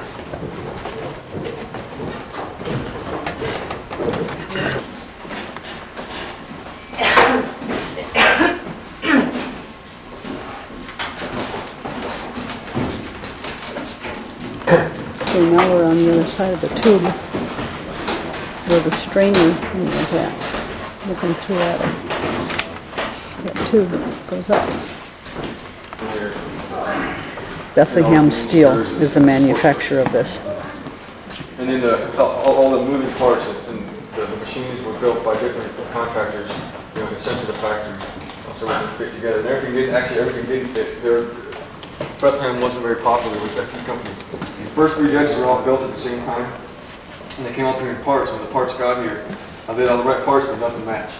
So it's like getting a model and a piece of don't match, so they had to spend a lot of time. They had unfair holes, none of the holes matched up. So there's lots of letters flying back and forth between Effie and Bethlehem. So the next 5 that they built, Bethlehem had to actually manufacture them and on the spot, put it together, and then inspect it. The Effie would inspect it and they'd take it apart and send it back, send it out.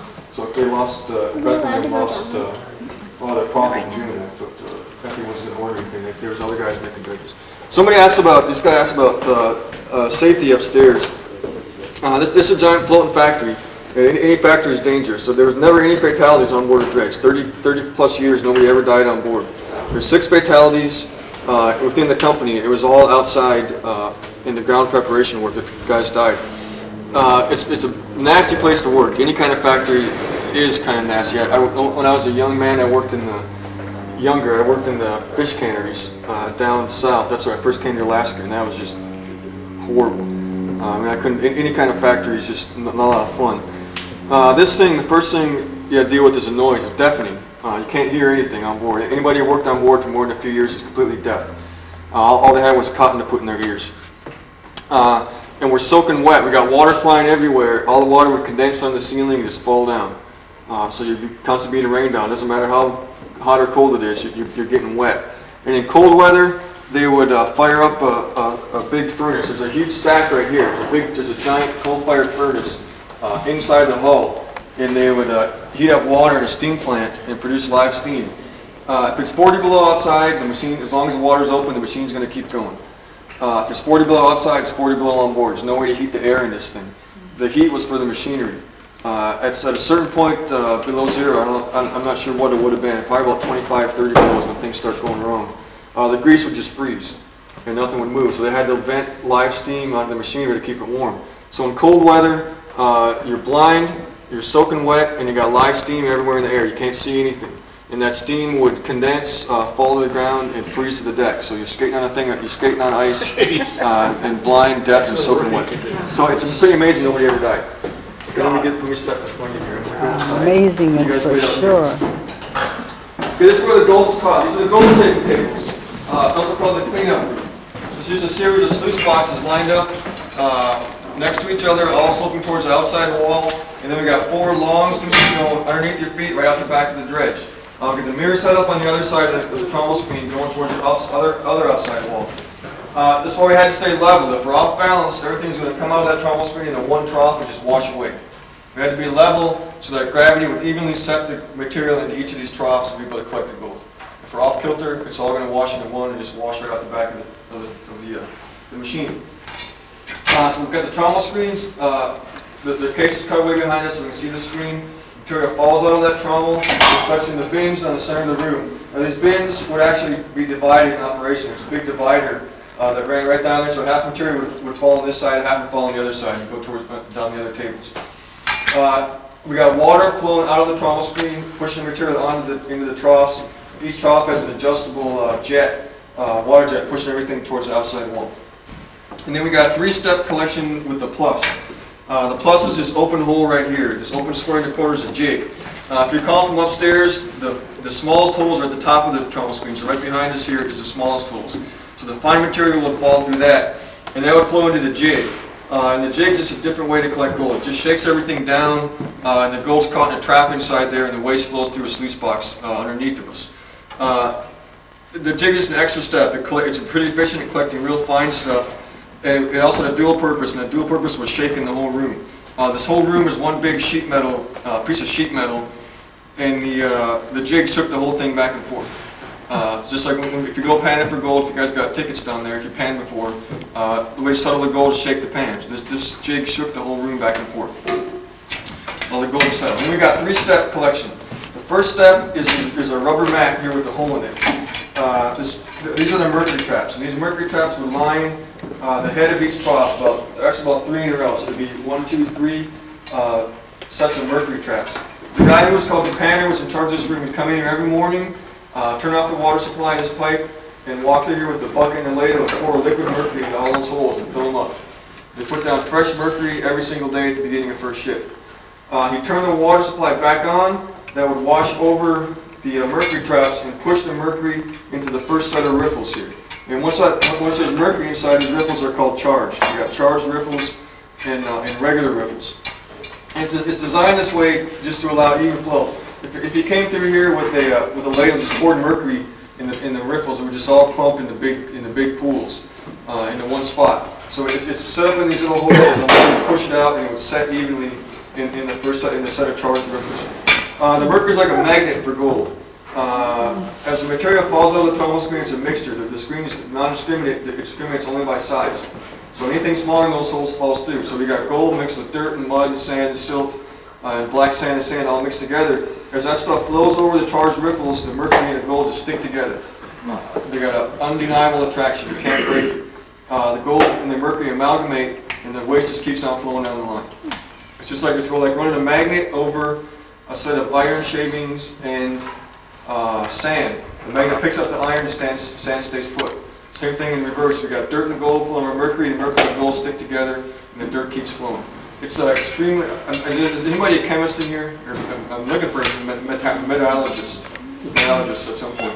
But it's an extremely strong attraction. I'll just give you a real quick side. We're already over time anyways. Anybody in a big hurry to get going? No. I had a lady in here a couple weeks ago. She's a public health nurse in the villages. So she goes into remote villages and does public health.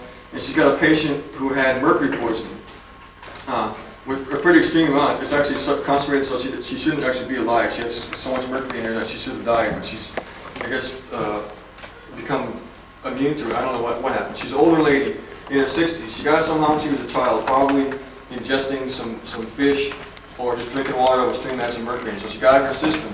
She knew she was sick her whole life. She didn't know what was wrong with her. And there wasn't a lot of support when she was a child. So when she was a young woman, she went to Anchorage, an acupuncturist, to try and get some relief from this pain that she had. So the acupuncturist stuck her with needles. Guess what kind of needles he stuck in? Gold. Stuck gold needles in her, released all the mercury out of her system into her joints. And if that's all her joints are seized up. So even within the human body, the mercury and the gold are just attracted to each other. It's an undeniable attraction. So now they've replaced all of her joints. So they pulled it out of her brain, but they pulled it all in their concentrations in her joints. So the mercury and the gold amalgamate. The mercury only amalgamates pure gold. It's no impurities. If it has impurities or tarnish, the mercury won't amalgamate it. So anything that's impure or tarnished would flow over the charged riffles and just be caught in a succession of uncharged riffles. A riffle is just an obstruction in a sluice box. As the gold flows over here, the weight sinks it down to the bottom of the trough, and it gets trapped against this edge. The water pushes everything else over and all the way out the back. And we got riffles line the box all the way down, and the sluices all the way out the back. And they get finer as they go. We got coarser ones with bigger spaces towards the top, and they get finer as we go down. So it's just a redundant system. Riffle after riffle collects the material till the waste flows out the back. And the third step is cocoa mats. This mat here is a real coarse weave of coconut fiber. And these mats are to catch black sand. The black sand is a mixture of two minerals, magnetite and hematite. And the black sand itself is almost as heavy as gold. Basically in Fairbanks, if you find black sand, you're going to find gold. If you find gold, you're going to find black sand. So when we go painting down here, those of you who are painting, when you're all done, you're going to have your pan black sand and gold left over. The black sand is almost a powder. It's a real fine material itself. And there's always gold mixed in with it. Microscopic gold. You can't even see it with your naked eyes. Tiny, tiny points. The only way to see it is collect enough of it that it collects together. This material is so fine it flows underneath the riffles. The riffles can't catch it. So the cocoa mats would line the troughs at the bottom of each trough as it fell off into the lateral troughs. So the water's pushing everything over these cocoa mats. As there's water flowing over them, the fibers expand. And as the black sand flows over, it just gets stuck in between the fibers and it can't go anywhere. So the cocoa mats just trap the black sand and gold. There's a minuscule amount of gold in there. They're not going to throw it away. So what they do is just collect those mats, put fresh ones down every 48 hours, and put them in storage lockers and wait and hold on to them until winter shutdown. When they had time to deal with them, they had a special black sand extraction plant in the downtown complex, and they just worked over the cocoa mats when they had downtime in the winter shutdown. Okay, so we got 3 steps: mercury traps, charged riffles, regular riffles, and cocoa mats. Cleanup is about every 10 days to 2 weeks, depending on shutdown time and the richness of the ground they're working. Generally every 10 days to 2 weeks. The machine would shut down, the painter would come on board here, and the cleanup crew would come from downtown. And it's sort of a pretty good picture in the movie. Guys just kind of stomping around here in the water. They pick up the mercury traps, tap out the riffles, collect the cocoa mats, and stir everything up. Wash away the waste, and we're left with a big pile of mercury amalgam and gold. They would scoop that stuff up, put it in lock boxes, like box number 7 on the shelf over to my left. Lock that, catalog it, bring it downtown. When that box was full of amalgam and gold, it took 2 guys to lift it up. Weighed hundreds of pounds, probably over about 400 or 500 pounds inside that box. Took 2 guys to deal with it. Once that was locked, they bring it back downtown. The cleanup crew would bring it to the retort room downtown. They throw that stuff in a furnace, seal it, heat to 675 degrees, and mercury would burn off into vapor. They condense it back to liquid, they purify it, and they reuse it. So the mercury's in a constant cycle. They set in the traps, they would amalgamate, they recover it, purify it, and then reset it in a constant cycle. And then once that mercury's gone, they open up the door, throw in some soda ash and borax, close the door, heat the material to 2,000 degrees. And that soda ash and borax would leach the impurities out of the gold. They float to the surface as slag. If you worked in a factory, you probably worked with lots of slag, pouring it off. So they pour the slag off, be left with pure liquid gold inside the furnace. They pour it into bricks, and the brick molds out your feet up in the boardwalk there. They cool the bricks and mail them to San Francisco. Mail rate was 2 cents per ounce. It was a special Alaska to California gold rate from the post office. When they were all finished in 1964, last dredge shut down in 64, total cleanup was $125 million. All at $35 an ounce. The price of gold was fixed in 1934 at $35. There was no variation, and the only buyer was the federal government. So after 1934, every single ounce of gold mined by the FE company was sold for $35 to the federal government. Went to the mint in San Francisco. Price today is over 350. It's up on 380. It's been fluctuating up and down a little bit, but it's at least 10 times 35, 10 times 125 million is about $1.25 billion at today's prices. And this is the reason they shut down. It's the gold standard. Price of gold was fixed over time as expenses grew and operating costs grew. Price of the product stayed flat. Profit just disappeared and they just shut down. So what would it have to be in order to justify running it again?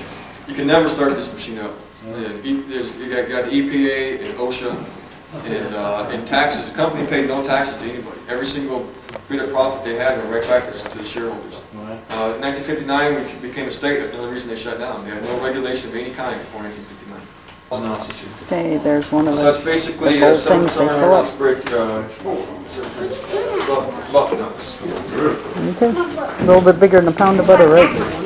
700 ounces. 700 ounces? Okay, when you head downstairs, they were just about done. We got black. Mike, what was the size of that again? 225 horsepower. Thank you. 24 hours a day. They had motors all over here running each little different thing. Yep, that one motor runs everything. 225 horsepower. Runs this belt, which runs this, which runs that, which runs all of this. We got a little blacksmith shop. 1928, if something breaks down and doesn't replace it, you can't FedEx a part from the factory in San Francisco. You had to be able to make it. If it wasn't on hand, they had to make it. You make it quickly. Downtime is lost money. So there's a blacksmith on call 24 hours a day to come out and do repairs on board. And then we got our big stack, the big steamboat, the big coal furnace underneath the hull. We got about 6-7 feet of water inside the hull. You can't see it. It's a pretty big stack. It's a pretty good sized machine. A pretty good sized boiler. And as we come up here, you're going to walk by the ketchup. This room in here is called the ketchup. These guys come down. Into the hopper upstairs, they're sprayed by the high pressure jet. Now, as they turn over, some of the material is going to fall straight down. You're going to miss the trommel screen. It's not going to hit the trommel. It's going to fall straight down. That dirt would end up in this room right here, and they sluice that for gold. So every single teaspoon of dirt they picked up, they extracted the gold from it. That's how they made their money. When they were all shut down in '64, they ran all their numbers. Their prospect to value ratio after 30 years is 108.5%. So they picked up 8.5% more gold than prospecting indicated was in the ground when they started. Because they didn't let anything get by. Cocoa mats, the jig, and the catch-all. How's that reason? The steam plant is in the middle of the room over here.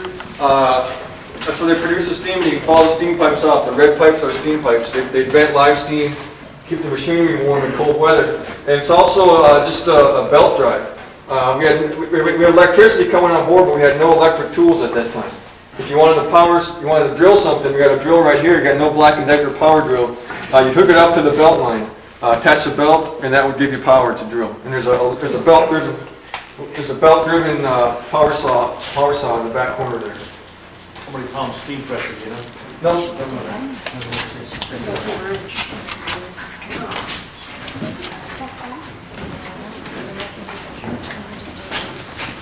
Big wrenches lying around. This was all taken from the bottom of the pond.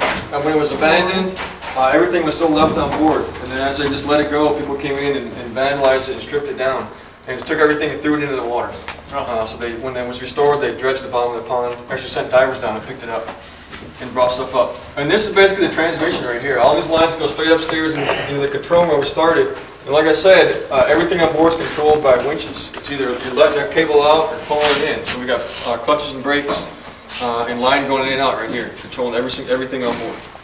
So it's a pretty simple machine. I mean, it doesn't do anything fancy. It digs up gold, it digs up gravel, swallows gold, and spits out rocks.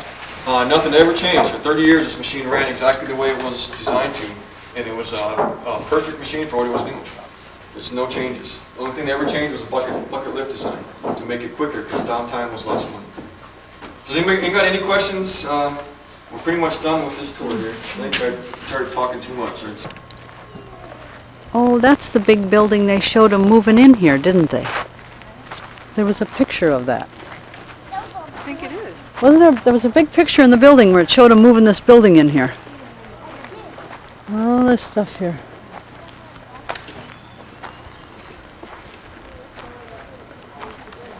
Accounting and purchasing. Yeah, little building over there, huh? Man, she keeps moving.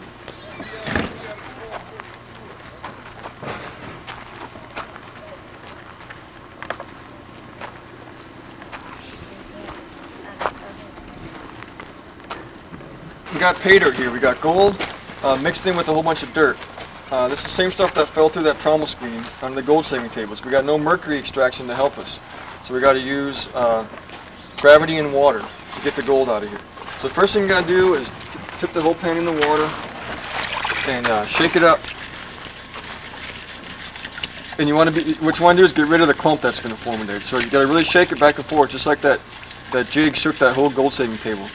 Back and forth. You want to feel it and you can hear it scraping. And as you shake it, you want to tip it forward and pour off the water. And this is what you want your pan to look like. You want nothing up here. You want no dirt in the bottom of the pan. You want all the dirt along the outside edge. So where's the gold in this pan now? Underneath all that dirt. Underneath all the dirt. It was on the bottom. When I shook it flat, the gold sank. Then as I tipped it forward, the gold slid along and to the lowest point in the pan, which is on this edge underneath all that dirt. So the gold's hidden. So what we want to do is there's two things you can't do. You can't tip your pan upside down and dump it. You lose the gold. And you can't shake this stuff out. If you physically shake it out above water or even underwater, if you shake it out, the gold is going to jump along the bottom and jump over the edge. Okay, the gold will not float. Gold does not float. It's 20 times heavier than water, 10 times heavier than anything else in here. So a tiny piece of gold, just as big, almost as a pinpoint, it's going to have as much weight as a rock this size. Okay, the gold's not going to float out. So what you want to do is let the water do all the work for you. You tip your pan about 45-degree angle, just put it in the water, and you pull it straight back out. And the water and the waste just flows away. It's like a wave coming into the beach. When the wave leaves, it takes away the top part of the beach with it. And the amount of material I lose depends on how fast I pull it out. So I want about a 45-degree angle. If I pull it out real slowly, just a little bit will float away. You can actually watch individual pieces just kind of float away. If I pull it out real quickly, I lose a whole bunch. And the faster you pull it out, the more you lose. So you do a whole bunch like that. And what you want to do is tip it flat every once in a while, a little bit of water. When the pan's flat, shake it down just 3 or 4 times. That settles the gold. But you need to do dipping and shaking. You can sit here all day and shake it, you're not doing anything. You're just wasting time. Just 2 or 3 shakes settles the gold. You tip it forward again. So my pan looks like I got an empty pan, everything up on the edge. And just real carefully just wash away the gravel little by little. What you're going to have a tendency to do is put the pan in there and then tip it because you're afraid you're going to lose it. And if you just pick it up, nothing's going to flow out. You have to keep the same angle coming out as you put it in. And the less material you get in here, the more you want to shake it. Just 2 or 3 dips and then shake it 2 or 3 times flat. Never shake it at an angle. The gold will skip along the bottom and leave. So I'm just real gently just kind of going in and out here. Like I can do it with just 2 fingers. It's pretty simple. Shake it flat. Just keep going. And as I get down here, my material's separated. I got rocks in the bottom. And if you get big rocks here towards the end, you can kind of pick them out because they're just going to cause an obstruction. And it'll take you guys a little bit longer. It probably takes you about 5 to 10 minutes if you've never done it before to get down there, depending on how much you're losing. The gold's not going to float. You just got to remember that. It's not going to float away. So I'm getting down to about a spoonful of stuff. I'm going to be real careful. I'm going to shake it up a little bit. I'll keep going. I want to get rid of this rock here because it's right in the middle. And we got some shiny stuff in here. We got shiny kind of silver pieces down here. Anything that comes to the top is not gold. It's going to be silver colored and kind of copper colored. It won't be gold if it's on the top. Is it float? I'm sorry. Yeah, the gold will not float. It's called mica. It just floats right to the top. Okay, I'm going to get down here. I just got like a spoonful of stuff left in here. You think there's anything in there? I think I lost it all. Okay, I'm going to wash away this last little bit. As I wash away those last rocks. That's what I got left. I got gold and I got black sand all along this edge here. And the black sand, it's hard to float that stuff away. It's so heavy. How about that? We should have been a gold fan. It's even hard to even wash that black sand away. So that's what you're looking for. And it'll hide in the pan until the very end. You got to get rid of everything in there. and it won't move. Unless you tap it, it'll stay in the pan. Okay, so once you got it here in your pan, you put your pan down on the railing. There's bigger railings over here. You take your container, take off the lid, and you put it down inside the pan. And the gold is wet, so you need a dry finger to pick it up. You just touch your finger, you dry your finger off on the railing of your pants, and just touch this stuff, and it'll stick to your finger. And then you tap it off. You don't want to scrape it. If you scrape it, you'll scrape it along your finger. It won't leave it. It'll get stuck under your fingers, and you'll lose it. You want to put it in the pan in case you drop it, it falls back into the pan. It's kind of hard to pick up sometimes. It'll stick. And even these look like they're tiny pieces, but see, I lost it. Even this little piece right here, it's just, it's not much, but it's got a lot of weight to it when you drop it. You really hear it hit. There's a bug somewhere in the water. There's probably lots of bugs. You're guaranteed to get some of this first bait. Okay, here we are on the other end of it there. How neat, huh? Quite the machine. And you can just dig into the side. Actually, the buckets are over there. Look at this. That's huge.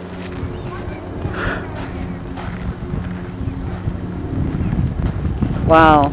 Neat. Yeah. Hey, look at the size of those chains, huh? Ingersoll Rand there. Wow. Okay, look at there. Just getting ready to head out. One last look at this big critter. Just very interesting. Okay. Keep going.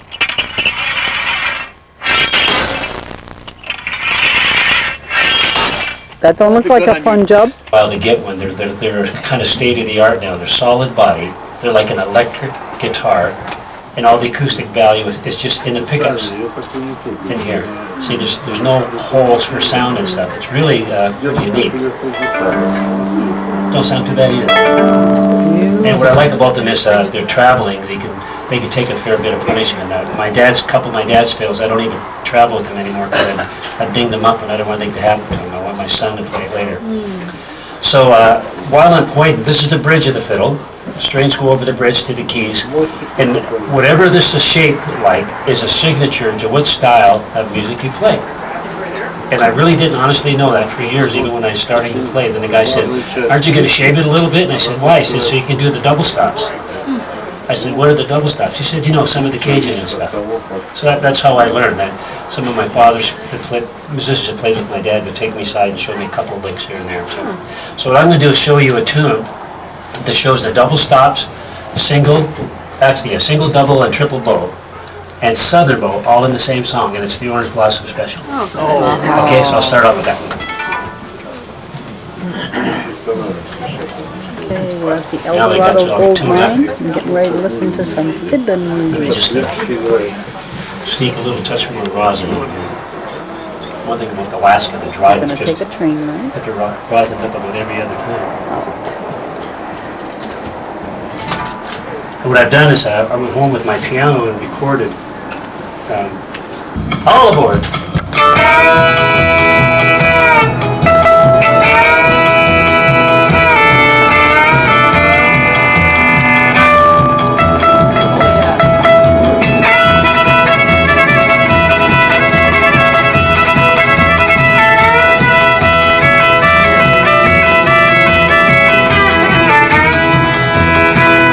Now, if it was wintertime, you'd have to get those wheels warmed up first.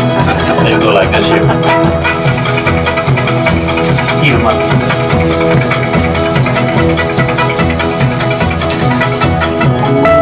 They were ready.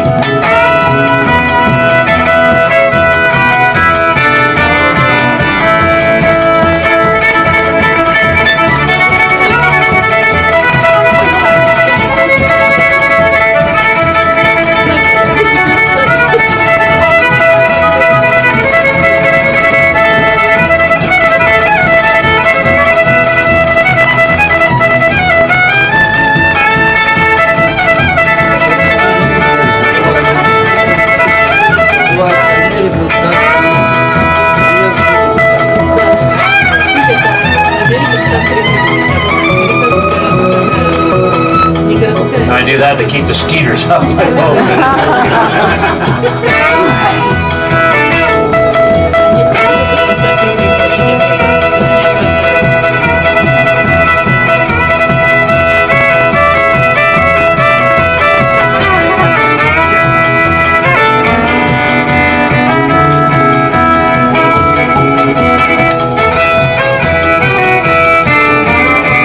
Here's that trouble before.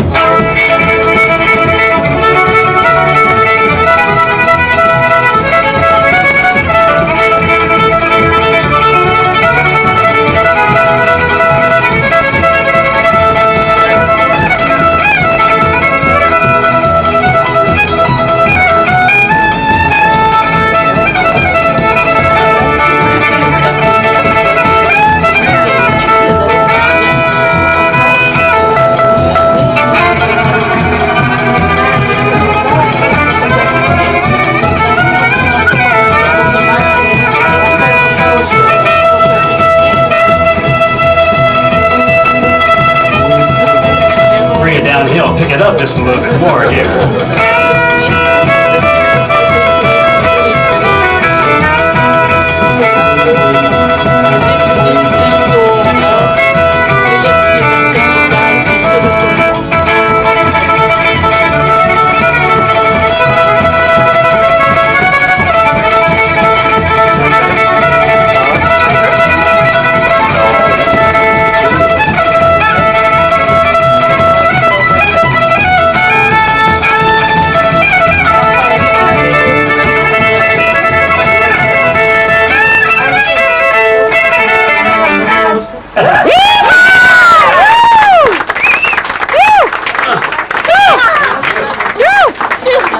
Bad for 1 o'clock the music for the old timers and find out what was going on around here around the turn of the century. I studied some at the university and got a lot of information, but I wanted to talk hand in hand to some of the old timers. They were in their 80s, the ones I met. So first claim I come to says posted no trespassing.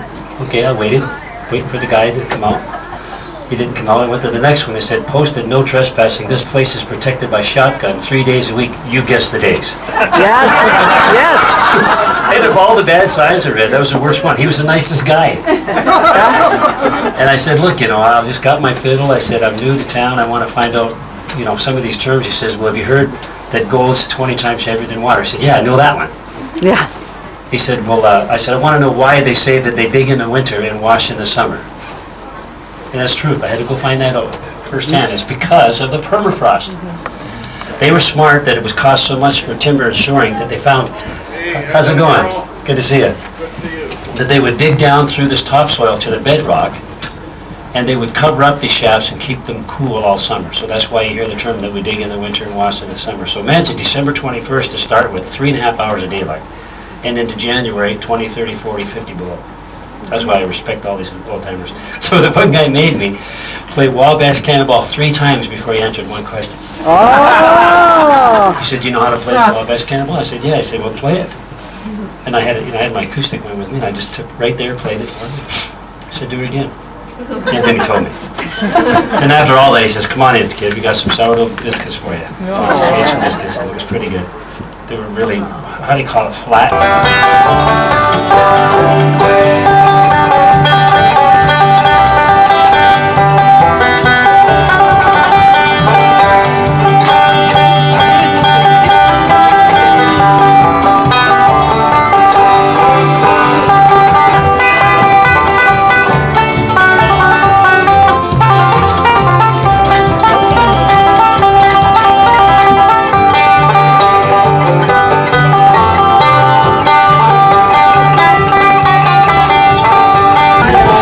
Okay, this is the A train. We'll be back on 4:40.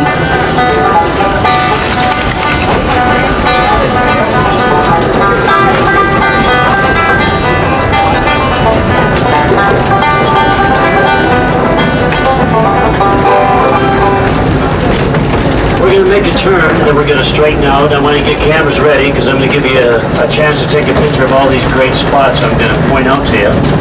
The first thing is the actual discovery shaft that got this 92.3 acres going in September of 1903, dug by the famous Swedes. It's going to be on your left, and as we go by, I'll talk about it, describe it for you. El Dorado Gold Mine. You're going to see a stockpile of material coming in to view first. And then we've got a runner board for the wheelbarrow. Pretty good to get this steam off the batteries. Fire tent to keep warm. And then there's a platform here, and that's there for a reason so they can get good leverage when they're working that bucket that's on a spindle. There's two arms to it. This is a double, called a double windlass. The beautiful blue bells on your left. Take your sunglasses off and keep your arms in as we head in. We'll stop here and meet Tim. All the viewing will be looking to your right when we get stopped. Now this is very comfortable.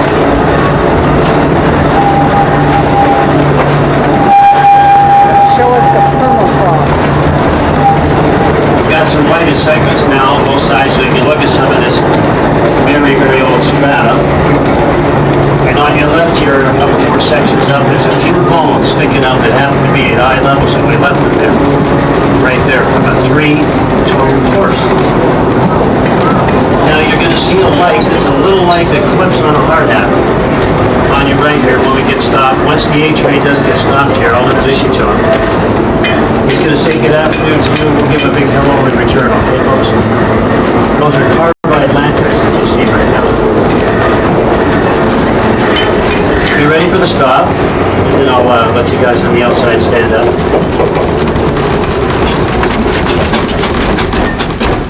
Okay, Roger's going to hop out and turn the light up.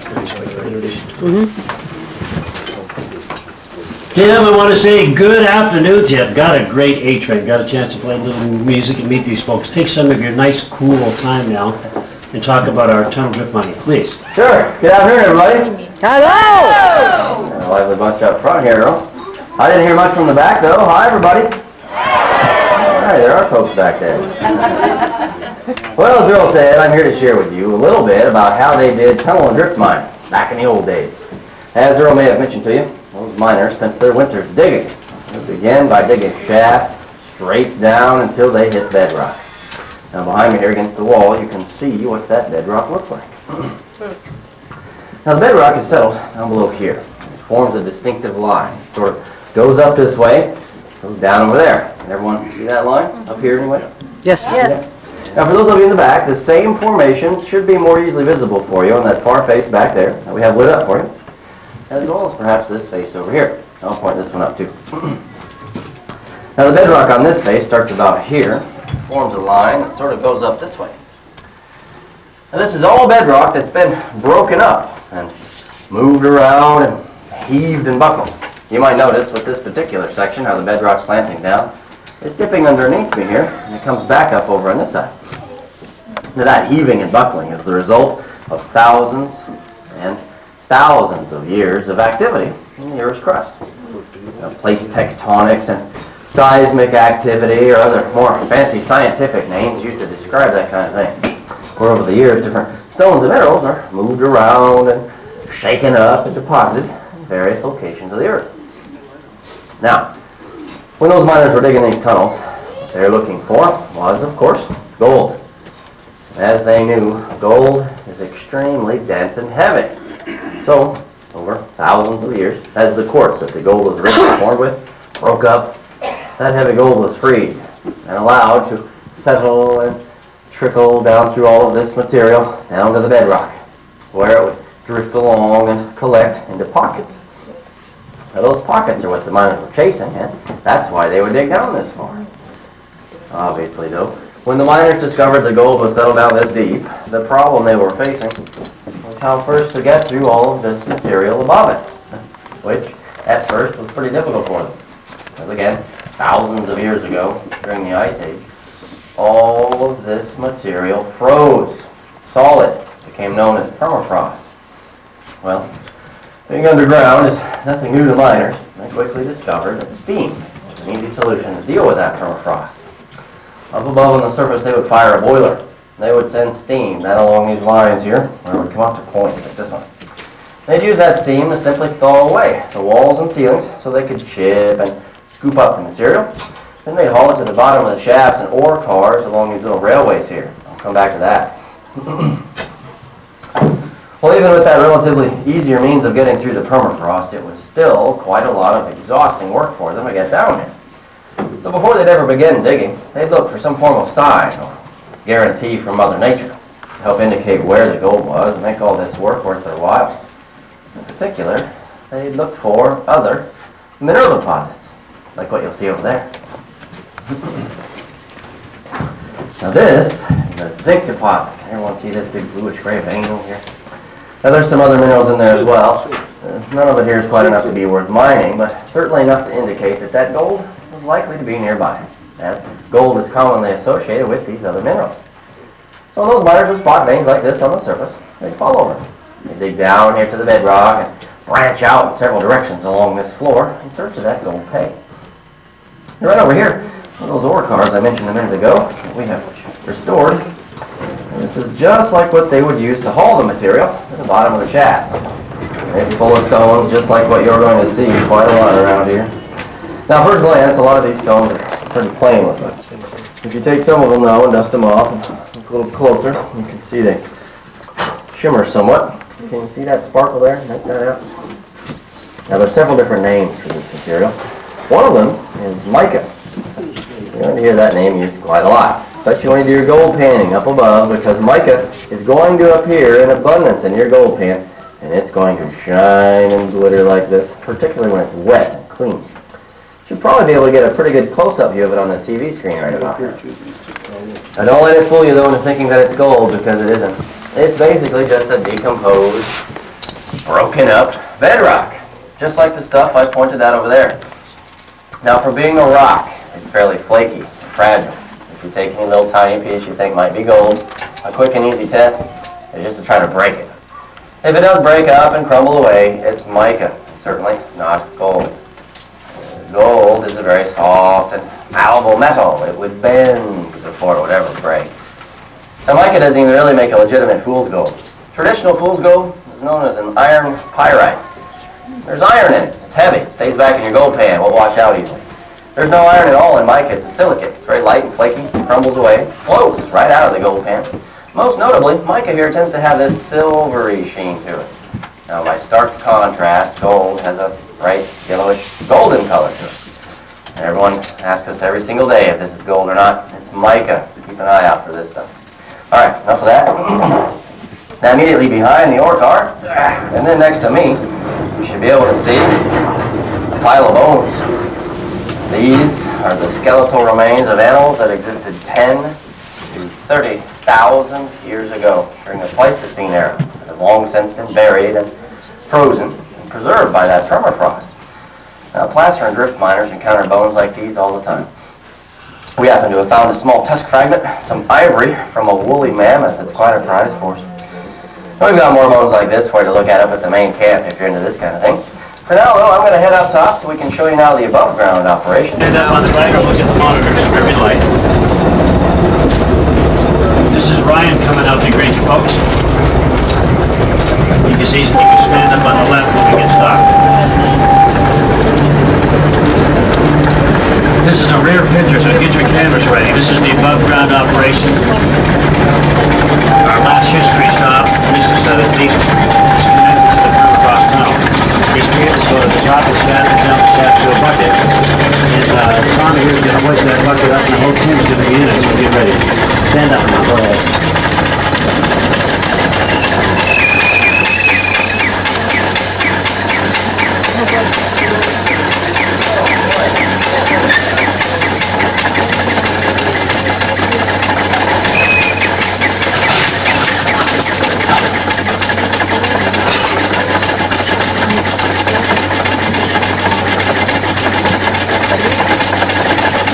Well, as I was saying, at the bottom of these shafts here, they have a loaded ore car, like the one I showed you in the tunnel.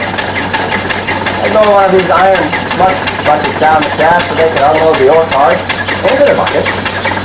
And then hoist the buckets back up, run them along these cables here, like you see, all the way up to that pole, called the gym pole. There the buckets would catch, swivel, and dump. Come coasting back down to slam into these walls here, reset for the next load.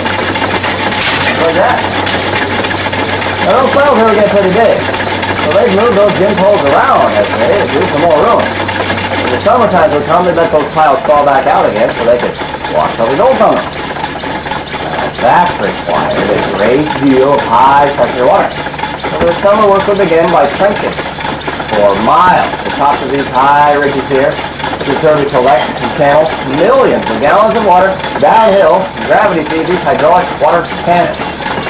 Now those water cannons have been used to blast those piles clean and wash and funnel all the gold through their sluice boxes they had set up nearby. Now in those days, the sluice boxes are pretty crude and simple. They're made out of wood with wooden riffles and burlap to catch the gold. Nowadays, they're made out of steel. Steel riffles and various forms of carpeting, much more efficient that way. Now directly behind me is the boiler I was referring to. They were fueled by wood. They would consume an entire cord of wood a day.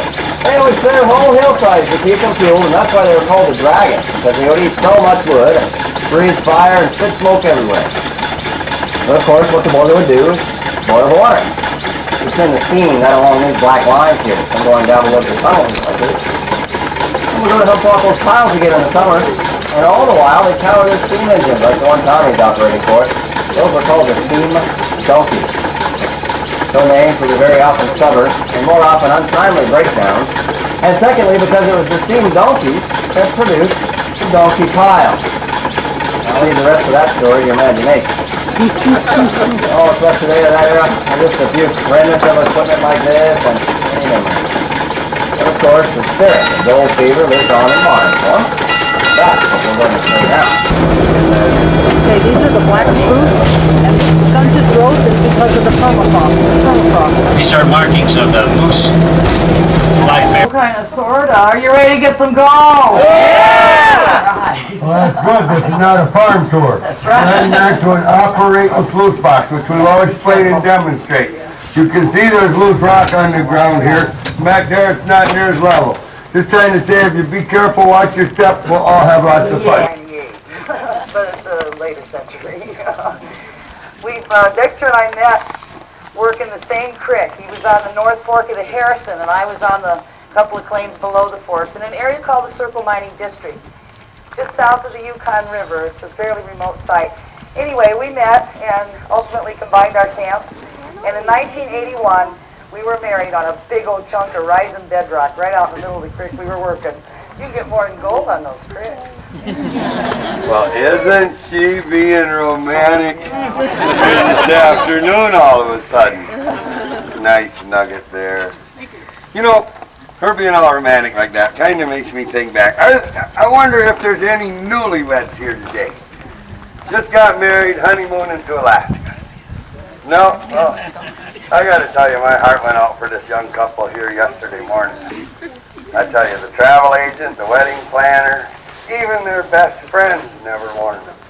Alaska, in June. 10 days, no night. Gotta help me get the word out, you know. You know, that train ride through history, so incredible, not sure where to begin. Let's just go back to the origin of gold, a little bit about the different kinds of gold, where it's formed, how it's mined, then zero in on placer mining, placer gold, because that's what we're working with here with the sluice box. We tend to say sluice or box, same thing. Common component of the placer gold miners anywhere in the world and down through history. We'll show you how the sluice will grab and hold the gold, demonstrate our rather unique panning technique, got a little different twist right at the end. And when we're all through with what some of you probably never even wanted to know about gold or gold mining, out through the tunnel on my right says exit to gold panning. Now there's something for everybody. Head up to our pole shed where we got our covered panning area, warm water to pan for gold. Yeah, that's thank you to the plumbing gods, okay? On the way through that short walking tunnel, our helpers will be handing out little poke sacks of concentrate. By then you'll have seen just how we make those concentrates. I recommend everybody here grab that little bag of dirt on the way to the panning area. And isn't that nice? You guys travel all that distance to get to Alaska, and we give you a bag of dirt. Well, it's concentrates that are right out of the sluice box. And it's the gold you're going to take home this afternoon, or you can't leave. Gold is one of the heaviest elements in our known universe. Starts out deep beneath the Earth's crust. brought closer to the surface during the creation of the continents and the mountains along their edges. You'll notice most mining activity in these mountainous areas, because of that geological activity, bringing the minerals closer to the surface there makes that the easiest place to find them. Now if the guys are right up in the mountain with the tunnel or shaft, looking for a precious vein of gold-bearing ore, using some sort of mill to crush that ore out of the vein, and a geochemical process to get the gold out, that's your hard rock miner. Looking for the lode deposit. This placer mining completely different. Only about 1% of the gold mined worldwide mined by the placer method. You're going to see something out of the ordinary, a little off the beaten path, if you will. No, we do not crush any rocks. We don't use any chemicals.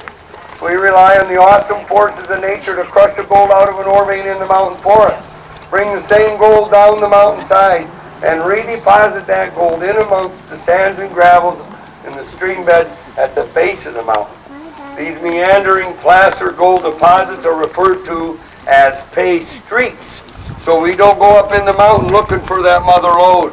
We spend our summer down in the valley trying to find and follow a pay streak. The gold-bearing sand and gravel we dig out of the pay streak, of course that's our pay dirt. Got a bunch of sweet pay dirt lined up behind the backhoe. Just got done putting over a ton of pay dirt in the backhoe bucket. Now if I don't tell you where I get that dirt, which is just like where'd you catch that fish, I'm going to hear about it. My job to answer all the questions, hopefully before they're even asked. We got that dirt from our own patented mining ground. It's an open cut about 2 miles from here. We measured it 56 feet from top to bottom. You can see why we feel a lot safer bringing the dirt here to you than to take everybody to the edge of that open cut. The claim we're working, our pay streak, is a portion of number 2 below Discovery. First tier, right limit, Gold Stream Bench. I love it when he starts talking mining talk. Well, you know, that's about as close as I get to talking dirty right there. Okay, so we got the longest sluice in Alaska. Best pay dirt I could round up. Yukon, what do we got to add to the Water, mix? Pop. That's right, can't do this without water. If it don't rain soon, we're not going to be doing this much longer. Sticking out over the edge of that cut bank, that wooden chute is a waterway or flume. Comes out of the bottom of about a 30,000-gallon earthen holding pond. Dan the man will be working the gate in between. When we're ready to show you how we make your concentrates, he's going to let the water come down that old flume, drop like a waterfall. And I'm going to let you all know that in advance so you can have your cameras out and ready. When that water comes off of that back wall and fills your spot, it is a sight to behold. It'll be a couple of minutes and I'll let you all know. A short metal flume brings the water under the upper footbridge where Charlie and James are still standing into this old dump bed, then roaring down the sluice. I start dribbling in the pay dirt. Water does the rest, mixing with the pay on the slick plate, pushing, carrying that dirt directly into the sluice over the tops of all these gold traps, which are called riffles. 2 separate sorts of riffles in our sluice.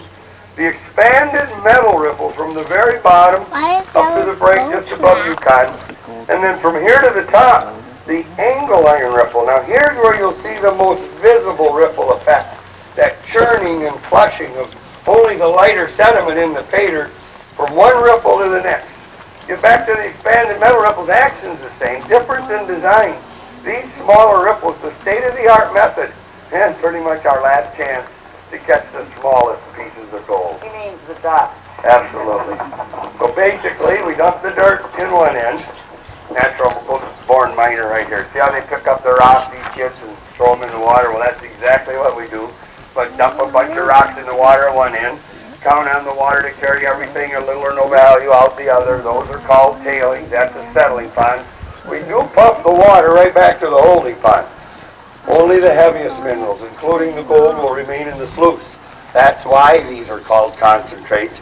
You should not see gold up top, or 19 times heavier than the water. And when you see that ripple effect, moving the lighter dirt out of the way, you'll know why that heavy gold is bound for the bottom of the box. Get your gold down in here, all you got to do is make sure it doesn't wash out again. First miners in history used sheepskin rugs, then horsehair mats to hold the gold. Today it's AstroTurf under there. You know, the first time I saw this in the sluice box, I had to go poke it. Under I've never all the way seen down. it See used it poking before. out We here. always used a horsehair mat that we burned in the spring to get gear up money to start These mining. fibers come together. This stuff, first off, You want to feel that? The mouth of the slick plate up top. Try that out? Yeah. You'll see it poking out Them here. football players fall down now. And there's some of the ripples up top. Now what this does is it changes the current down in the ripple itself. You see these little rows? These are just like tufts of plastic fingers. It'll vibrate in that ripple action. Now that keeps the lighter mineral buoyant so it can wash out. But it also breaks the current sufficiently to pull the gold in the mat and hold it. It works. I love this stuff. You know, when I switched to the AstroTurf, I said to myself, ain't nothing in the world ever going to hold gold better than this matting right here. Then along comes that woman right there. Well, I did take to doing some collecting, and I was very conscientious. I narrowed it all down to yellow rocks. And some little piggies just don't go to market, okay? Yeah, back at the top of this list. Notice how these angle iron ripples get bigger and bigger. Now what do you figure that's for? Think about this. Little ripples, little gold. Big ripples, help me out here. Big gold. That's right, a nugget. Ooh, there's just something about the How nugget. many of you all here would like to find a nugget in your folk set this afternoon? Oh yeah, okay. Now that is kind of a dull question. But how many here would know a nugget if you stubbed your toe on one? I know. It just takes a learning. Dexter and I were absolutely green when we first went out to the gold field. We had to take the old timers green. Well, today I brought you a visual aid. This is what you're looking for here. Mighty tasty, huh? Yep, they come out in all kinds of sizes and shapes. I had nothing to do with the shape of this. I can only tell you far mightier hands than mine forged it, and I've got no complaints with quality control. This came off the North Fork of the Harrison in 1981 and has been on my neck ever since. A 1-ounce nugget like this is considered more rare than a 5-carat diamond and is of gemstone quality. Now, I tell you about the rarity because over the years, well, we've done this a while. We've gotten a few. This one right here is a 2.5-ouncer. And this flat one here is 1 3/4 ounces. I'll come up the box so you all can see it. If you want pictures later on, we're going to be out by the train with you too, so don't hesitate to ask. Now, I call these my pocket rocks. I kind of figure they can pretty much get me out of what I know I can get me into. So it's a little piece of insurance. The largest nugget we've got in this camp, though, you all have got to see.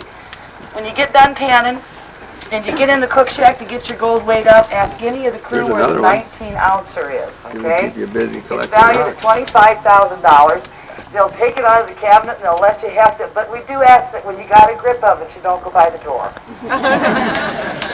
One more ripple to go, and then we show you how it all comes together. First in the sluice, our test ripple's a little different. To make this short section quick and easy to clean, we replace the AstroTurf in the bottom with a steel plate and put handles on the sides. So now when we want to see how the pater's running, we get the water going, dump in a bunch of dirt, got the equivalent of 9 loads in already. While you watch, we'll throw in one more, and we shut the water off. Helpers come in, pull out the test ripple. We're going to transfer the concentrate from the test ripple to several gold pans using that old wash tub. Then we spread out in the sluice, show everybody step by step how to pan for gold. You'll see what raw gold looks like. How about a quick word about the cleanup process? Look above the box. James, would you hold up that ripple section there in the front of the idea. dump bed? What they all look like. These all come out in sections. And when we Even set the the little sluice, 2 sections of AstroTurf is underneath each Exactly. section. For cleanup, though, it's the reverse, or what we call pulling the box. Each section is pry-barred up, it's rinsed off in the sluice and then set aside because gold is sticky when it's wet. You'll see that here shortly. Then the ore underneath the ripples and what's in the AstroTurf matting, that all goes into the folk sack. So you guys are panning gold right out of the sluice box. Now, in the normal operation, the cleanup, otherwise, without all your help, we'd take the concentrate from the big sluice through a smaller sluice, about the size of one of the benches you may be sitting on. Scaled down version, just make another level of concentrate. After that, to get the gold clean, we always have used the pan. By comparing the amount of gold from the cleanup to the amount of gold that comes into the test ripple, we know by now nearly 1/3 of the gold coming into this system is going to come out of this short, separate box. Alrighty, he's going to fire up that backhoe and we're going to rattle some rocks. Get your cameras ready. If you'd like to step out away from the benches into these open spaces up here on the side, go right here. Here comes that water.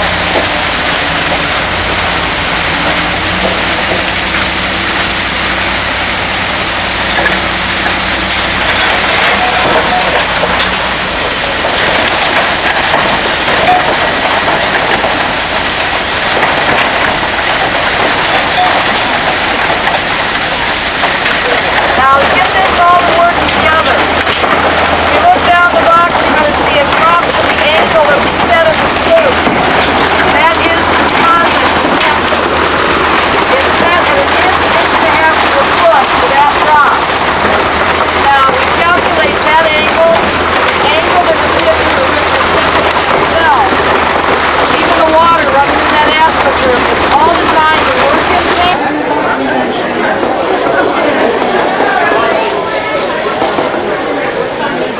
he is, panning for gold.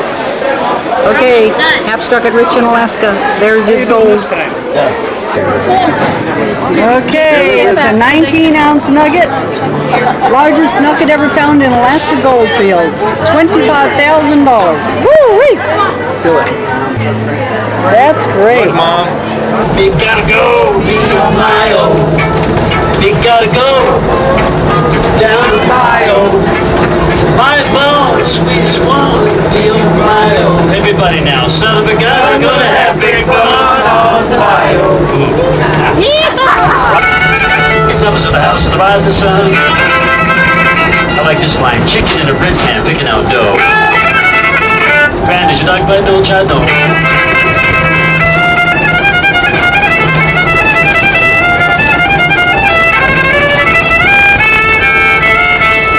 Make it official. Crew over here on the right. Thank you, ladies and gentlemen. You know, they work on that all winter. Whistle, wave. Whistle. This is on the Riverboat Part of the drill. Discovery. Thank you guys We're taking very a much. tour here on Channel River. These nice people back safely in time for dinner. Fairbanks. Now the Bigleys are known Airplane for a into lot the of things. Building boats, running rivers, operating successful businesses, and certainly building things. This dry dock you walked across is actually made of pipeline pipe, believe it or not. That's surplus Trans-Alaska Oil pipeline pipe. Those gray pieces in there, the exact same pipe that's in the pipeline. We fill that with water, sink that thing, put a boat on it, pump the water out, the whole thing rises up just like an elevator, and is a pretty handy device when the Coast Guard wants to look underneath the boat. Each of our boats rides on that dock once every 5 years, so it can pass inspection. Little Discovery 2, tied to the end, under another name, was actually the last freight hauling stern wheeler with a regular schedule on the Yukon. She was known as the Utana, and was saved from scrap by Captain Jim and the family in 1971, and still plies the rivers with that pretty orange paddle wheel on the back. We have one of those too. And that is not back there to make your pictures look pretty. That is the power source. This is an authentic stern wheel riverboat. That means the power comes from the paddle wheel. We don't have secret propellers on here anywhere, and we certainly don't have a rail or track down the middle of the river, that's for sure. The steering is being done by the guys upstairs. Our first little boat, Discovery 1, was built in 1955, and actually helped start this business off. This is our 54th season. Captain Jim and his wife Mary started the business when freighting sort of died off here in Fairbanks, and now their 3 sons and 11 grandchildren are also involved in it. So we're glad that it's continuing. Certainly this is a beautiful day to go for a boat ride. This is a very safe and stable vessel. It's 34 feet wide, so you're not going to rock and roll and shift to the side. There's no keel or centerboard. It's flat on the bottom. 156 feet long, and we weigh 280 tons, and we float. That's a remarkable bit of physics right there. And of course, I'm very reassured by the fact we only draw 3.5 feet of water, because I was sizing you up when you got on here. Most of you were over 3.5 feet tall. That's good. So if we do come to a sudden stop out in the middle of the river somewhere, I'm going to have a lot of help pushing on the end to get us off the sandbar. Look at that. That's their little runway here? Yep. Wow. I don't think we'll have to go wading today. We've got a little more water in the river than we had early in the year, and so we're going to have a nice, safe voyage on this Monday afternoon. Almost 4th of July. Now, you don't see so many stern wheelers in our day because the airplane is pretty popular. The airplane brought a lot of you here. And of course, the airplane delivers groceries out to the bush areas, our rural parts of the state. And this area over on the left, a little patch of grass and gravel, is really a fully functional 900-foot airstrip, much like you'd find out in the wild country. And some of the best bush pilots in the world live in the little neighborhood over here. They've actually named their streets for airplanes. So you're going to see one of the best in the business do his thing here in just a minute. But before we get down to introduce you to Tim, I thought I'd show you some of the different landing gear that's available right now. Because this time of year, with the rivers and lakes thawed out, the floats or pontoons are real popular. Now this river thaws late April, early May, and it freezes up around Halloween. And we have over 3 million lakes and a whole lot of rivers that are thawed out. So pontoons work real well this time of year. After Halloween, not so good. You have to put skis on the bottom of your airplane to land on the ice and snow. So there's a little airplane up here on the left with skis on the bottom. They're kind of hiding in the dandelions there, but this little red and white one kind of by itself. It's Scott's got the camera zoomed in on it. There are the skis on the bottom of that one, and of course Tundra tires are popular any time of year, the big oversized wheels. Those are a real stable landing gear as well. We'll get set for some excitement because our friend Tim Trips is down here ready to fly for you this afternoon. Tim is a retired Air Force F-16 fighter pilot, and he now flies KC-135 tankers for the Alaska Air Guard, and he's actually learning to be a bush pilot. And we're mighty glad to have him in the neighborhood, and he's very good at going straight up in the air in one of those jets. Watch what he can do with this Piper Super Cub. Don't blink, you miss it. How about this? Up on his way.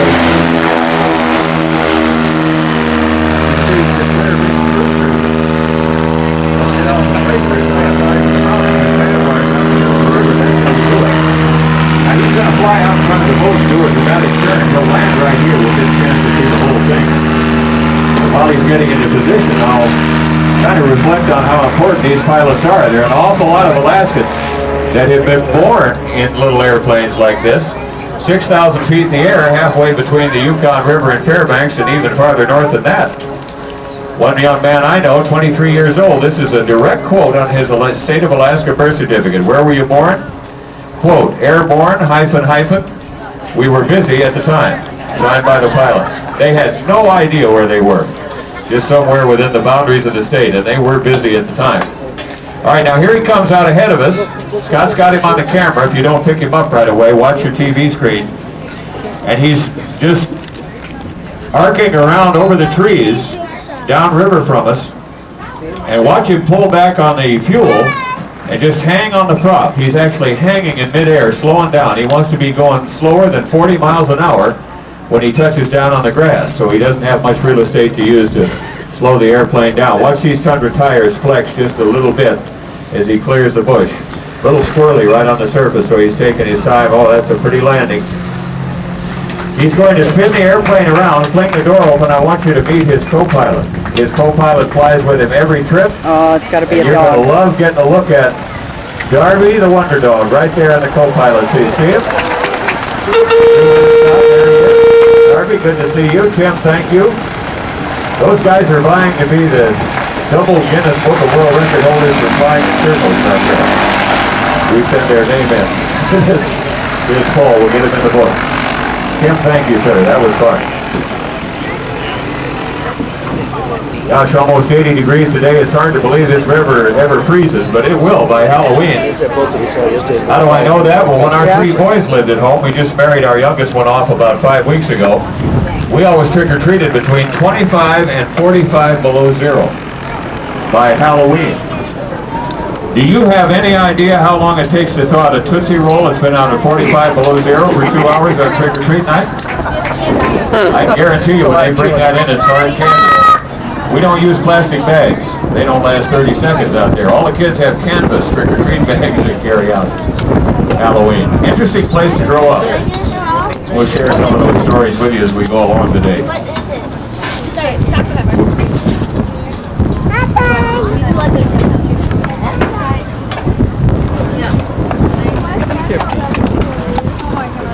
We're just amazing people. And of course, we'll be doing a lot of the things that Captain Binkley did during those freighting trips when he was out on the Yukon. We'll be doing a lot of those things this afternoon. But ladies, as you're well aware, behind every good man, there's a good woman. And I am very pleased to introduce you to the other founding partner of our adventure today, and one of the great pioneers of our community, and an inspiration. Right now, she's over here on the job, right on the right-hand side. That is none other than your hostess today, Mary Binkley, second-generation Alaskan. Originally from Oregon, Mary came to go to college here, met that Jim Binkley fellow. They steamboated for 55 years. And Captain always used to introduce her on the trips. Mary B, thank you, ma'am. He'd say, I want you to meet my partner, my wife, and my best friend. Now, how's that for a prescription for a successful marriage? And then he'd add one more thing. He'd say, on the boat, I'm the captain, but on shore, she's the admiral. How about that? That's why they were married a long time. Mary B, thank you, ma'am. Have a good afternoon. She was up all night making these donuts for everybody. Now, of course, gold mining, very important to our modern day economy and very important today, and yesterday as well. And notice this old giant or monitor or mining nozzle right over here propped up with the lumber on the right-hand side. See that rusty nozzle? That's what the miners used to blast the muck of the overburden off the gold-bearing gravel. They got water from this building. It was a pump house. Actually provided water for the mines up over the hill. Now take a look at those lampposts over there on the deck. Those are actually old mining nozzles stood on end. How's that for recycling, huh? We've been doing that a long time. Typical mining type construction with a corrugated sheet metal. You could get buildings up in a hurry. They weren't interested in aesthetics, they just wanted some shelter. And we will call her Serious captain, and when she building of says some jump, we pretty will say homes how along the high, water just like you guys at home when the ladies say jump.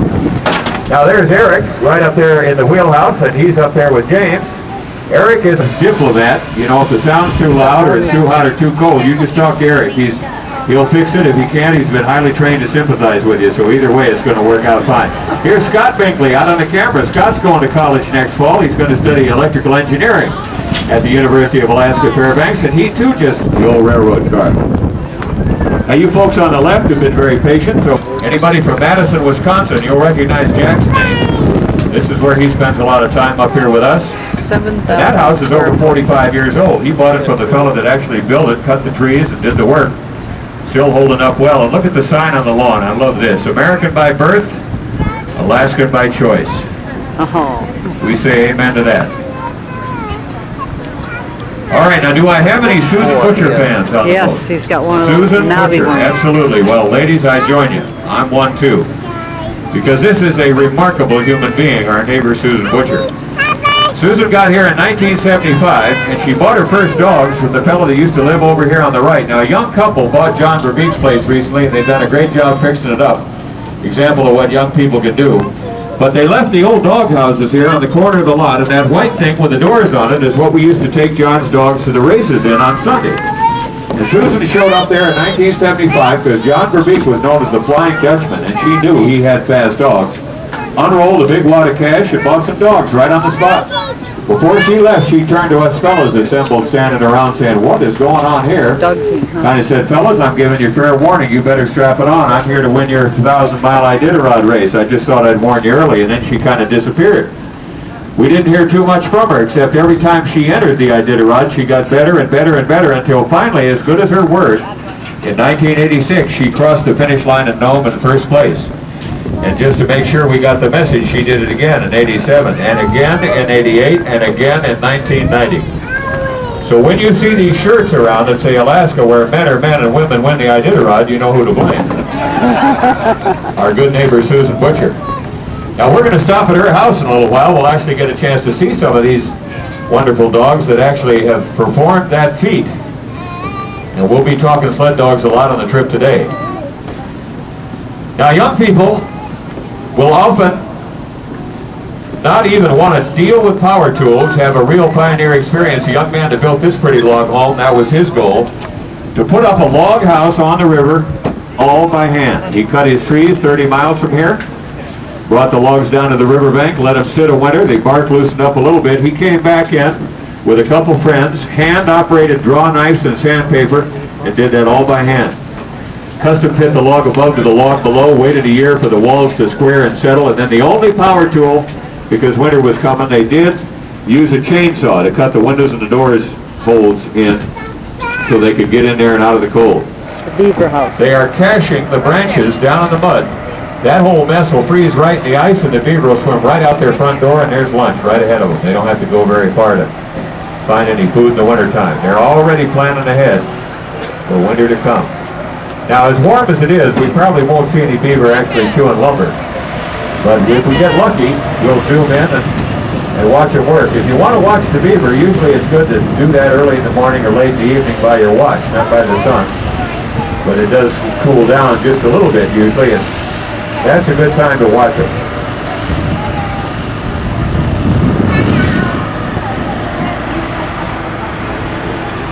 Maybe don't come on the side of that. Save one whole side that way, huh? A lot warmer. We're very proud of. Her name is Jessie Royer. She works for Susan, and she was Rookie of the Year That's where the in dogs the Iditarod 3 years ago. And Jessie is signed up to go this year, so you're going to know one of the mushers on the Iditarod Trail this year. You'll be able to follow her on the internet. And we are delighted that she got the money together to get this done. We're helping her out with that. And it's a good bet. So Jesse, good afternoon to you, and thanks for a few minutes of your time here, ladies. Well, hello, and good afternoon. Now this, of course, is Trailbreaker Kennels, the home of Susan Butcher and Dave Monson and family. And what's been going on here in the puppy department recently? Well, it's such a beautiful afternoon out that we just decided that it was a great opportunity for us to be out here playing and socializing with these puppies. And of course, we're getting our afternoon puppy face washing out of the deal too, so that's always lots of fun because these guys are just awfully cute. They're at a pretty fun stage. Well, now you like to be with them. They're not in the world 10 seconds before you're right there. Is that true? Well, that's right. We actually, we've had 4 litters of puppies born this summer so far, and we'll have a couple more born, going to have pups later this summer. But as they get closer to whelping, we'll keep them over at the house next to Susan's place, and we like to be with them, not only to make sure everything goes safely when they're whelping, but also because we like to begin bonding with these little puppies right from the very first day that they're born. Now, their eyes are closed for the first 2 weeks of their life, but they have a very wonderful sense of smell. So what we'll do is we'll pick up each puppy individually and we'll blow across their noses. They start taking a sense of us right from the very beginning. So when their eyes do open at about 2 weeks of age, well, they already have a pretty good idea of who we are, and they're starting to learn to trust us. And that way we can begin a bonding process with them that will last their entire lives through. That's kind of what we're doing out here with these little bigger puppies, is just continuing on with that. Well, now, I think, isn't that Colors right over there next to you? That's Granite's daughter. You've got some of the older dogs out here. Are they just relaxing, or do they have a function here on the training Well, we have actually 28 retired dogs here at the kennel. They're very important members because they're the ones that are going to help us teach these young puppies. These little guys that I have out here with me are 5 and 6 weeks of age right now, and they're just going to be starting on their second phase of their training, and that's taking them on their daily walks in the woods. What we'll do is we'll take some of the older retired dogs with us and their mother, Kibby, here, and we're trying to teach these puppies the same love and adventure that we have. It's pretty easy to do because there's always lots of obstacles out there on the trail. There's some water to swim through, some little logs like these to climb over. And as you can see, they're struggling a little bit to get over them, but these little bigger puppies are getting over them pretty good now. But we're always there to encourage the puppies, give them a little extra hand or boost when they need some help. But then we praise them on the other side, and that way they start learning that we'll be there for them at every stage of their life. And that's really most important when they do start running and racing in harness, that they learn that we'll never ask them to go any farther or faster than they're capable of. And actually, out here, Colors, this gray dog right here behind me, she's one of the oldest members we have here at the kennel. She's 14 years old. She's one of Granite's daughters. And also out here, we've got some more retired dogs, TW and Grip, and they're 10 and 11. And the old dogs are the ones that are going to help us teach and train these young puppies, not only on our puppy walks, but when we put them in harness for the first time, we put them in the lead so the young puppies can follow their example. So every dog that we raise here and that races with us does retire here. They're very important members. Well, now, about 2 or 3 days ago, you jumped in your truck, drove all the way down to Anchorage, put your money down, signed up for this year's Iditarod, jumped back in the truck, drove all the way back to Fairbanks. You're going to be one of 75 of the finest dog drivers in the world. Why do you put yourself out there in some of the toughest country God ever made? Why do you guys do that? Well, sometimes that's a good question I ask myself, but then I look around and I see all these guys out, some of my best friends out here with me. These are some of the neatest dogs to work with. They all have different personalities, and it's a lot of fun to actually get to train each one of those personalities and take them all individual and put them together and get them all to work together as a team. So I like the challenge of getting to work with these wonderful dogs. They just love what they do, and it's it's pretty exciting when you can actually travel over 1,100 miles through frozen tundra and lakes and through this beautiful state and actually be able to reach the finish line in Nome. It's a pretty great accomplishment, and we just love to go back every year. Yeah, I think it definitely gets in your blood, and you guys are sure good at it. Now, speaking of energy and accomplishment, we've got some young dogs that we're going to let out here. We had to cage them up to reserve all this energy. And how old are these guys? Are they ready to go in harness here pretty quick? Well, these white puppies that Beth just let out, they're at a pretty fun stage. They are 5 months old right now. As you can see, they grow up pretty fast. And in about 2 weeks' time, they're going to be ready to start actually running in harness. And what we'll do is we'll take 4 to 6 puppies at a time. We'll hook them up behind a couple of our older retired lead dogs. It's so instinctive in these little puppies to pull that within just a few minutes, they look like a small adult team of dogs going down the trail. So we actually have a saying here at the kennel that it only takes us 2 minutes to teach them to go, but then it takes us about 2 years to teach them to roll. Well, we saw some really good action winter footage of Susan running the dogs on the frozen river as we were coming up here. But on a warm day like this, you guys are pro athletes. Now you're going to go this year. You got to start getting in shape. How do you do it with no snow and almost 80 above today? Well, today was kind of warm this afternoon, but this morning was nice and cool. So if we get a nice cool morning, we actually can hook them in harness, pulling a four-wheel cart on our winter trails. But some days we don't get even the cool mornings, and of course in the afternoon it gets pretty warm. So another way we can exercise, which is always our favorite activity, is we'll take about 10 or 20 dogs at a time. We'll load them up into this big riverboat right down here. We take them all out to the islands out in the Tanana. Turn them all loose out there. They just love to run and play. I think the big dogs probably get about 10 miles of running in for every mile that we get. And of course, if everyone gets hot, well, they can just jump in the water and go for a little swim to cool off. So that's a lot of fun for everybody. But then if we can't get away from the kennel, another way we can exercise the dogs is with this green merry-go-round we have right over here. We just attach a dog to each one of these stations. It's kind of like a merry-go-round you'd see in a kid's playground. There's no motor on it. The dogs just pull it themselves. And the young dogs really enjoy it because they get going pretty fast sometimes. But then when they get tired of doing the pulling, they just jump on board these little platforms right here, and they have their buddies pull them for a little ride. Well, now speaking of a little ride, we've got a treat at the village because we're going to get to see some of the Iditarod veterans actually pull a sled this afternoon. Are you going to do double duty and come down and drive for us today? I am. I'm going to have 8 of our dogs down there. Some are retired and some are actually still racing on my team. And I'm all hooked up to a sled so we can demonstrate just a little bit more about dog mushing for you. All right, well, we'll look forward to that. And Jesse, good luck on the Iditarod Trail this winter. We'll be rooting for you. And thanks for a few minutes of your time and the ladies here at Trailbreaker Kennels this afternoon. Well, thanks for stopping by. Rookie years ago on the Iditarod Trail, Jesse Willis. She finished in the bunny last year, too, on a particularly difficult race. So, Jesse, thanks. We'll look forward to visiting with you one-on-one down on the village. And thank you, ladies, and thank you, dogs.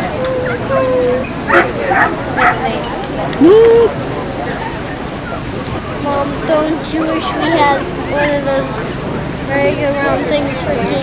No, I don't think Kina would like that too much. Why? I don't remember seeing her at the picnic area. And turned the hull into a campaign barge. Lives up in the top in the mobile home and entertains the constituents down on the deck. Interesting way to stump for votes. And if you guys have an old car back at the shed you don't know what to do with, look here, you can make a boat out of it. Take a good look at the end of the back end of the barge and you'll see the SS Subaru. 2 doors, hydromatic stern wheel, and a radio. Made out of that old car. Get a good picture of that. Top of the world in an old stern wheeler. Don Wright's house. We're going to learn more about that. The Alaska Range on the south keeps a lot of the moisture out of this part of the state. Yet we do have water in the river. Now I'm going to solve that mystery here in just a minute. But you can see on both sides of the river different types of terrain. Over on the right, where the people live, pretty nice, well-drained, unfrozen ground, a lot of white spruce trees, pretty houses. Over on the left, looks like the Everglades, and it just about is. Subarctic swamp right in the middle of this desert because it's poorly drained, and there is some frozen ground down there that doesn't let the meltwater percolate down real easily, so that stays pretty soggy. On the left, the moose like that type of thing. Muskeg is what we call it, and it's a little more congenial to humans on the right-hand side.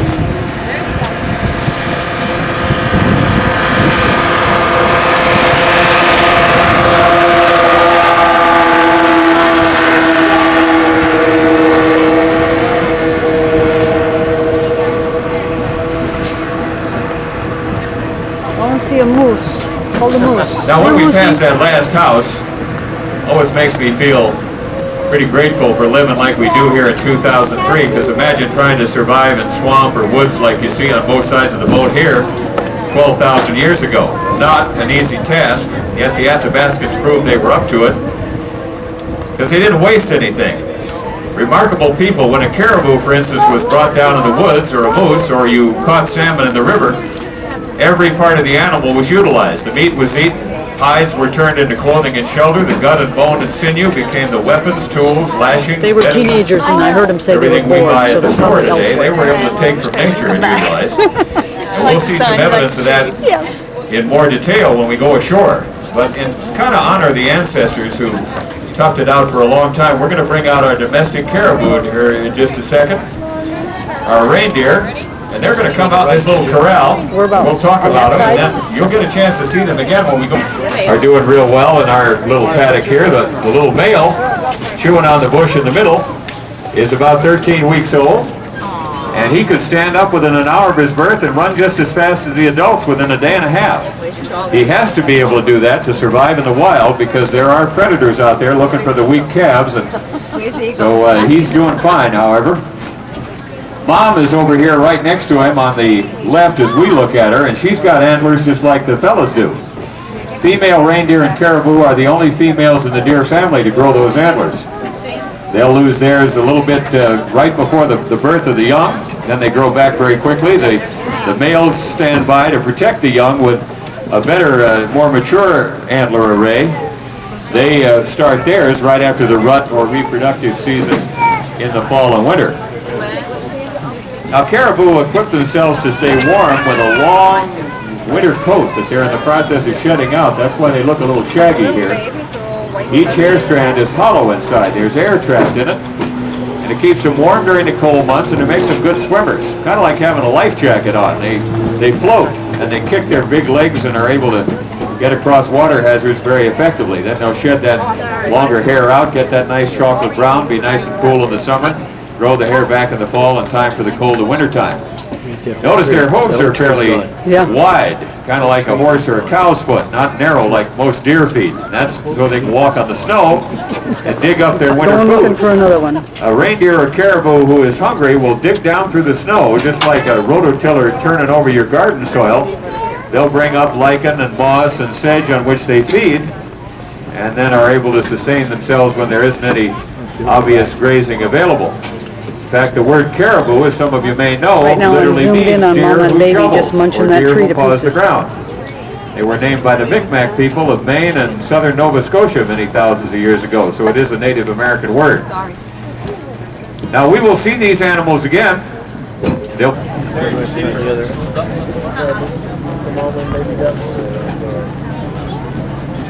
Well, they are right on her backside, aren't they? They look like they're attached. They are. Yes, they are. I see them. She's got them trained well. You stay right here or that big old bird's going to come down and get you.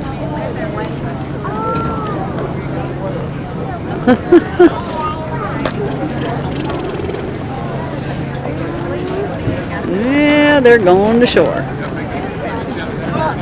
Those guys. So oh, see, the Kings gets the this week, salmon for the 4th of freezer. July. Good luck, guys. Thanks for letting us get through here. We appreciate it. Kings are on their way, and who's ever here first will get the pick of the litter, in theory. Oh, wow. But now we're going to answer that question. Why do we have water in the river if we live in a desert? Well, I didn't tell you the whole story before. Remember I said we got 11.5 inches of new water. We got a lot of real old water in the form of rivers of ice, our glaciers up in the mountains. And you know what happens if you put an ice cube on the sidewalk on a day like this, it's going to turn the water pretty quick. And that's what's happening to the end of the glaciers up in the Alaska Range, about 250 miles off to our left shoulders. So the Tanana out here ahead of us, which is the largest glacial-fed river in the world, is on the rise right now. And as it rises, it dams this river up. That are on their way. There's enough height in the Tanana to block the Chena and back our water level up about 14 miles right up through downtown Fairbanks and on upriver from there. So that's how we keep enough water in this little river to float the boat. It has nothing to do with snow melt or rainfall or any of that. It really has to do with warm temperatures in the mountains and the rise of the glacial river ahead of us. Now you'll be able to tell which river we're in. Look here as we leave the Chena and head into the Tanana. If you use creamer in your coffee, you're about to have your life changed right here. See that?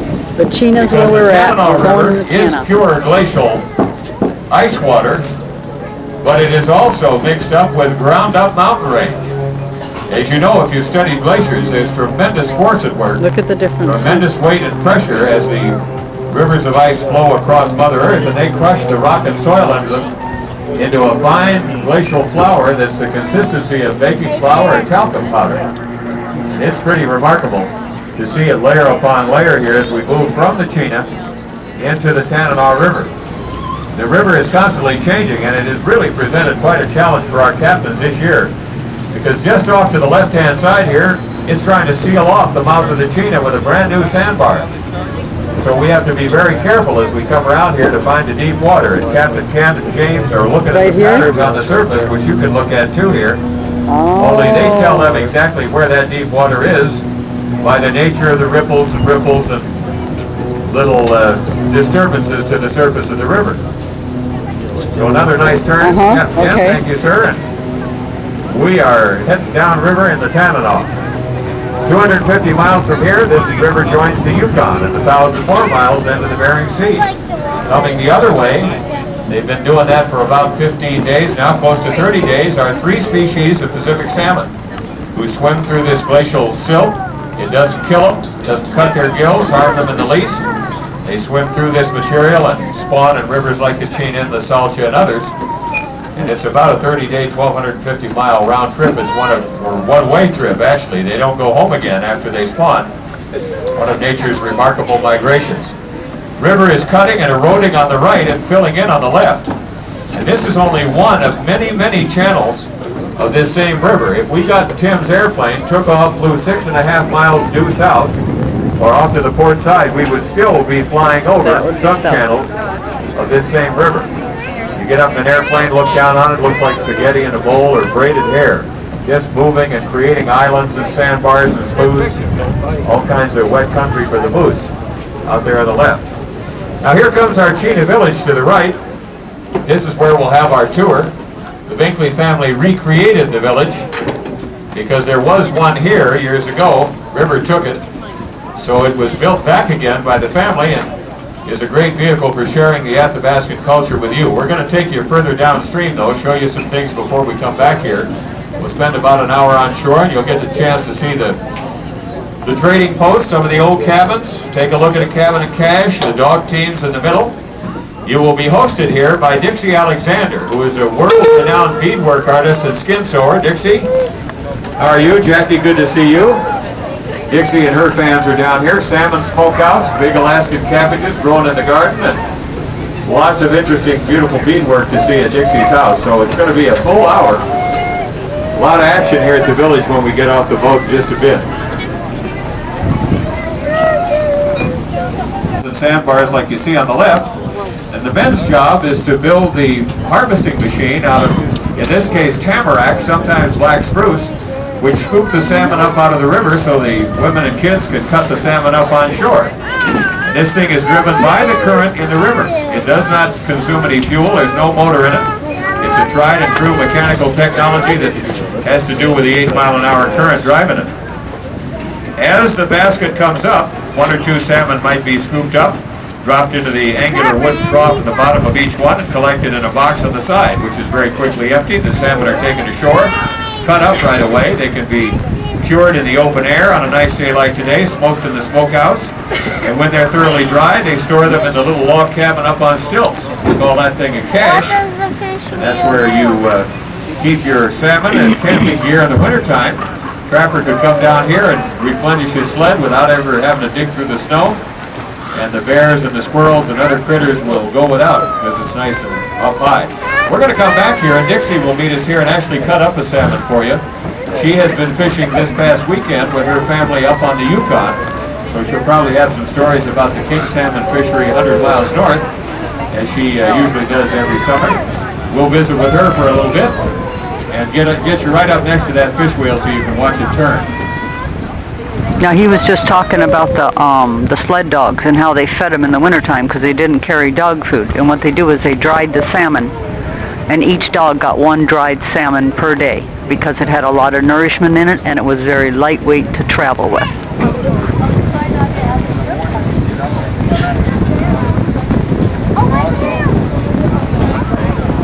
He was talking about the black spruce trees and how the roots go out horizontally rather than vertically because there's no nourishment in the permafrost and the silt, so that's why they're so scroungy. But they're very hardy because they survive. Oh man, look at this house up here on the cliff. What a view they got. Let's zoom in on this one here. Ah, wow. What a place, huh? Look at that, but they look out over the river here. There we go. We're heading up that way. Video, because I want to show you what Chena, Alaska looked like. One of the rip-roaring gold towns in the immediate Fairbanks area, not a stick of which remains today.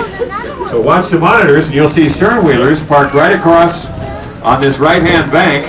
And that's where it was. And buildings on shore, a little narrow gauge railroad ran from here out to the gold mines. Nothing left today. Because this town emptied out in about 10 days when somebody started spreading a rumor there was more gold 100 miles north. These miners never stayed long. They built complete cities and just left them right in the middle of the wilderness to get to that gold and get it staked. So really the only proof that the town ever existed here are these pictures that we borrowed from the university. Now this is a good place to just come down, watch the boat, walk the dog, enjoy a beautiful day, go moose hunting Labor Day weekend. Pretty busy down here. First day of the moose season, Labor Day weekend, because we have 11,000 moose that live over here. The left-hand side. No, they won't be peeking out of the bushes. They're way back in there. You get to fly with any of our bush pilots while you're here. They'll take you out, show you where the moose are, or spin us around. I think this is a kind of a neat little thrill ride you're enjoying. We're getting ready to turn around, so they just But let first the you current. have to watch the wind. You have to make sure you're in deep enough water so we don't hit anything on the way around. And then we'll be heading upstream when we successfully complete this minute table. You know, guys, it was really tough when I was a kid growing up. I don't think so. They are a dedicated crowd to education up here. So do have some coffee and donuts if you like. Good shot of the river and the house on the cliff at the end of the second deck. Look at this puppy down here. Paddle wheel if you're interested in cutaway footage on your video camera. And we'll do better and teacher and a good friend of ours. He is Witchin Athabaskan from the village of Fort Yukon. Our good friend Dixie Alexander. Dixie, Antadonja. Thank you. I'm real pleased to be able to share just a little bit about fish camp life with you. This camp here in the Tanana River is very similar to the camp I grew up on the Yukon River. My family still fishes at the same spot today. Our camp is located about 30 miles above the village of Fort Yukon, very similar to this. Although I think our camp up there is just a little bit bigger than this, and that's because I have 6 brothers, 6 sisters, grandparents, and lots of cousins that always visit us in fish camp. So we have a lot more tents as wall tents like it over here and have very comfortable to stay in the wall tents all summer. We fix them up really nice. Sometimes if it gets chilly at night, we just build a fire in the wall tents. But it's really exciting for the whole family to be able to spend all summer outside, especially after being inside most of the winter. And our smokehouse is much like this one back here. Other than that, our camp on the Yukon River, very similar to this camp on the Tanana today. Well, now, of course, you and Jackie are getting to spend some time together. She's learning from you. Is this where you learned to sew from your elders? Was it fish camp? Oh, I think this is an excellent time for the whole family to learn many different types of skills. But me and all my sisters, after all the chores are done around camp and all the salmon's put up in the smokehouse, we would learn how to tan moose hide, caribou hide. We also learned how to do beadwork, porcupine quill work, lots of skin sewing for winter clothing, and all these skills we learned from my mother and also my grandmother. But this is also a good time for my brothers too. They learn how to build fish wheels like this one here, which they still do today, and to make snowshoes and dog sleds, and they learned these skills from my father. But that was the main purpose we went to fish camp, because in the winter months my father was trapping, and he always checked his trap line with dog teeth. He usually kept about 22 dogs plus puppies, and each one of his dogs would eat 1 dehydrated salmon a day, so you can imagine how much salmon we had to harvest for the whole team for the whole winter's use. And that's not even including the salmon that we put up for ourselves. But I remember many days my father would move around the fish wheel till he hits a good spot next to the cut bank where the salmon tend to run pretty strong. Some days he would even have to turn off the wheel. We could catch up to a couple hundred salmon a day. When we're catching that much salmon, everybody in camp stays busy. Now, we've got a pretty good sized critter on the table here, and Jackie's going to help you out. What species are we dealing with today? This here is a chunk salmon. We also got a nickname for these guys. We call them the dog salmon. And the only reason we call them the dog salmon is because they run twice in one season. Therefore, we can catch a lot more of the chum salmon, more so than the kings and the silvers. So it makes sense for us to use these for the dogs. I've seen them get up to 22 pounds. This one here is a pretty good sized salmon. I'd say 13, 14 pounds at most. All right, good job, Jackie. We'll let you get that guy back on the table. Now, don't let your cameras get too far away, because Dixie won't take very long to make parts out of the hole here. She starts right forward of the tail, goes down to the gills on both sides to create the fillets. And they will, of course, remain joined in the tail so they can hang over the poles outside and in the smokehouse. The head is removed, split and dried, could be fed in the winter or the summer. The softer parts, the innards, would go in a stew pot and be kind of a salmon soup for the dogs to eat during the summertime. So really nothing is thrown away. One sled dog can eat the same salmon twice in the same year, and that's pretty efficient. When it comes time to preparing the fillets, scoring is a good trick because it creates more surface area. So Dixie goes down both sides very quickly, creating those vents. When she holds it up right now, here's the finished product, and you can see how gravity helps out. Dixie, beautiful job. Thank you very much. Now, on a warm day without much breeze, do you want to go right in the smokehouse right away, or can they start outside? Well, normally when we're catching a lot of salmon, we don't like to put a wet salmon like that directly under the smoke barrel. So we use the air drying rack like this over here, air dry the salmon for a few minutes until it gets a nice tacky texture, then rotate it into the smokehouse, rotate it all around the smokehouse until it's thoroughly dehydrated. Once it's dehydrated, it doesn't weigh that much at all. Very light. This is really important when my dad goes on a long trap line trip. The weight of his sled is important. Of course, the flavor of the salmon is so important, and you see many different kinds of smoking methods around the state. Do you have a favorite wood that we should look for if we're really looking for the best tasting salmon? Well, when we make salmon for ourselves, we're really picky about how we fix it. We'll wash it really good first, then put it in a salty brine. Then we would smoke it with a really good sweet wood, and out here we use alder wood. Makes for a good tasting salmon. But when we're making salmon for the dogs, we don't do any of that. We just smoke it with cottonwood or spruce. They're not too picky. It's grateful, but not picky. That's a good thing. Dixie, thanks very much. And Jackie, thanks for your help. Appreciate it, ladies, very much. And we'll let you clean camp up. They're going to come in their boats and be by us here in the high school at Fairbanks next fall. He has ties to the villages, but is growing up here in town. Well, Jessica, thank you for being part of our summer family. You'll enjoy being in her group. Here's another young lady that went south to go to school. She's a Nubian Eskimo. Her name is Allison, grew up in Fairbanks, is a graduate of the University of Southern California, has a degree in kinesiology, and is ready to go to med school next fall and continue her medical education. And she's also a trained Marine jet fighter pilot in our OTC graduate. And Allison, good to have you on board. Thank you, ma'am. And Miss Sarah is downstairs, and she's excited about her freshman year at McAllister College in St. Paul, Minnesota, coming up. Sarah is a Nubian Eskimo from the village of Sienna, which is out on the northwest coast. And she's a graduate of Monroe Catholic High School here in Fairbanks. Sarah, congratulations to you. And good luck to the Twin Cities where they have real winter up there in the northern plains. Now, Jeffy Reuter, who we met, is going to run the dogs for us. We want to show you a little bit about what winter looks like out on the Tanana River.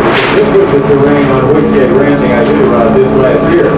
As you know, there was very little snow, the land portion of the trail. Yeah, remember they got much of the race was run on the frozen Tanana and Yukon rivers. In fact, those of you that had followed the race, you might recall that the race started in Fairbanks this year. The first time the Iditarod has ever started officially in Fairbanks, they took the dogs up from Anchorage, and they all ran down the Cedar River right where we were and where we'll go back.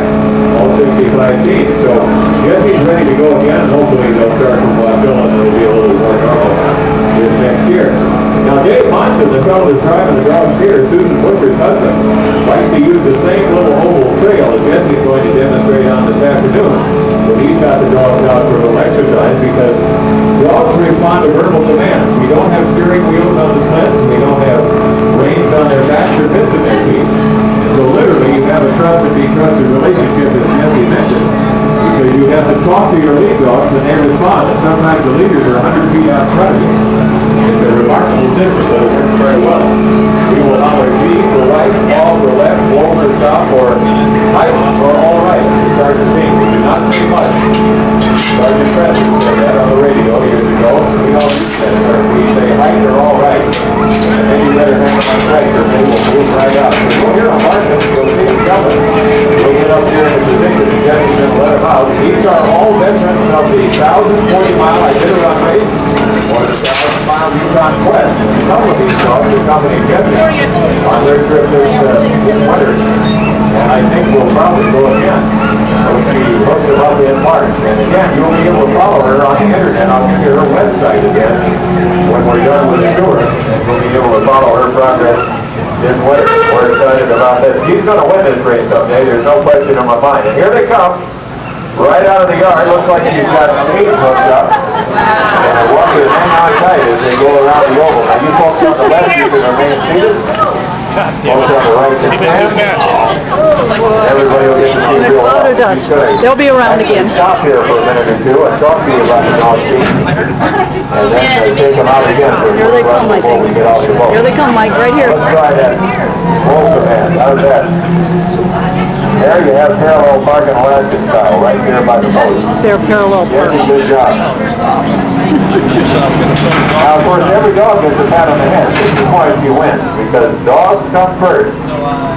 At Trailbreaker Kennel and Jesse's Kennel, everybody's going to get a little pat, a good dog.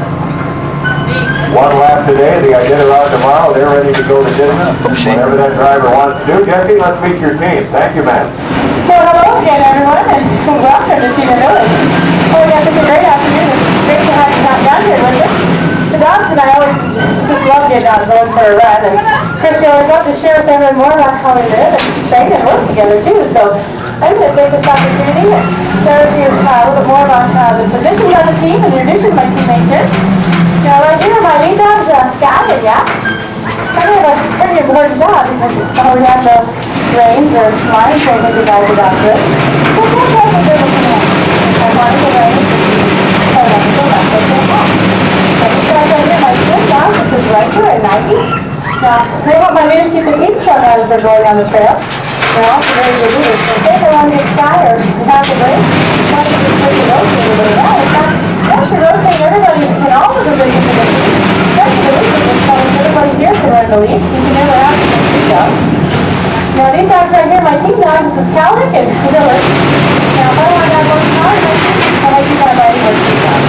And make sure my dogs can accommodate this to dogs. So they know how to take on a team. That's what my new dogs. Oh, my new dogs. These dogs. I would be listening to my latest man. Now back here, my wheel dog. This is Berner and Kita. Now often the wheel dogs are some of the founder dogs on the team. They're the first to throw the weight and the second to go up the hill. But they also have to bring out our service and our food and owners and things like that. Since that's very my job, which is not only to stop the dogs that are going on the trail, but also to keep them so upright. Now I do that by fixing their weight from side to side. Sometimes they can often help the dogs for running or settling their feet with maybe. But as you can see, some of my teammates here are getting a little on the end and to get going. I think this is like your old Can't see the dogs because they're off to the left. We'll hear what they're so talking we better go ahead and take off before we welcome again to the All right, now watch her release this brake and watch your lead dog. One word and they go. Everybody go. All right, now what was her name again? AEW, that's what you'll holler behind the training post. One more pass up front here. One more time.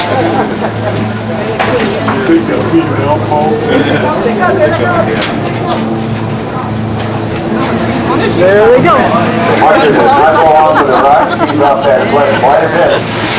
Get the least amount of sleep, the least amount to eat of all the team members. Watch the right turn command here. In they go. You're welcome to have a seat at these benches facing the cabins, please. Okay.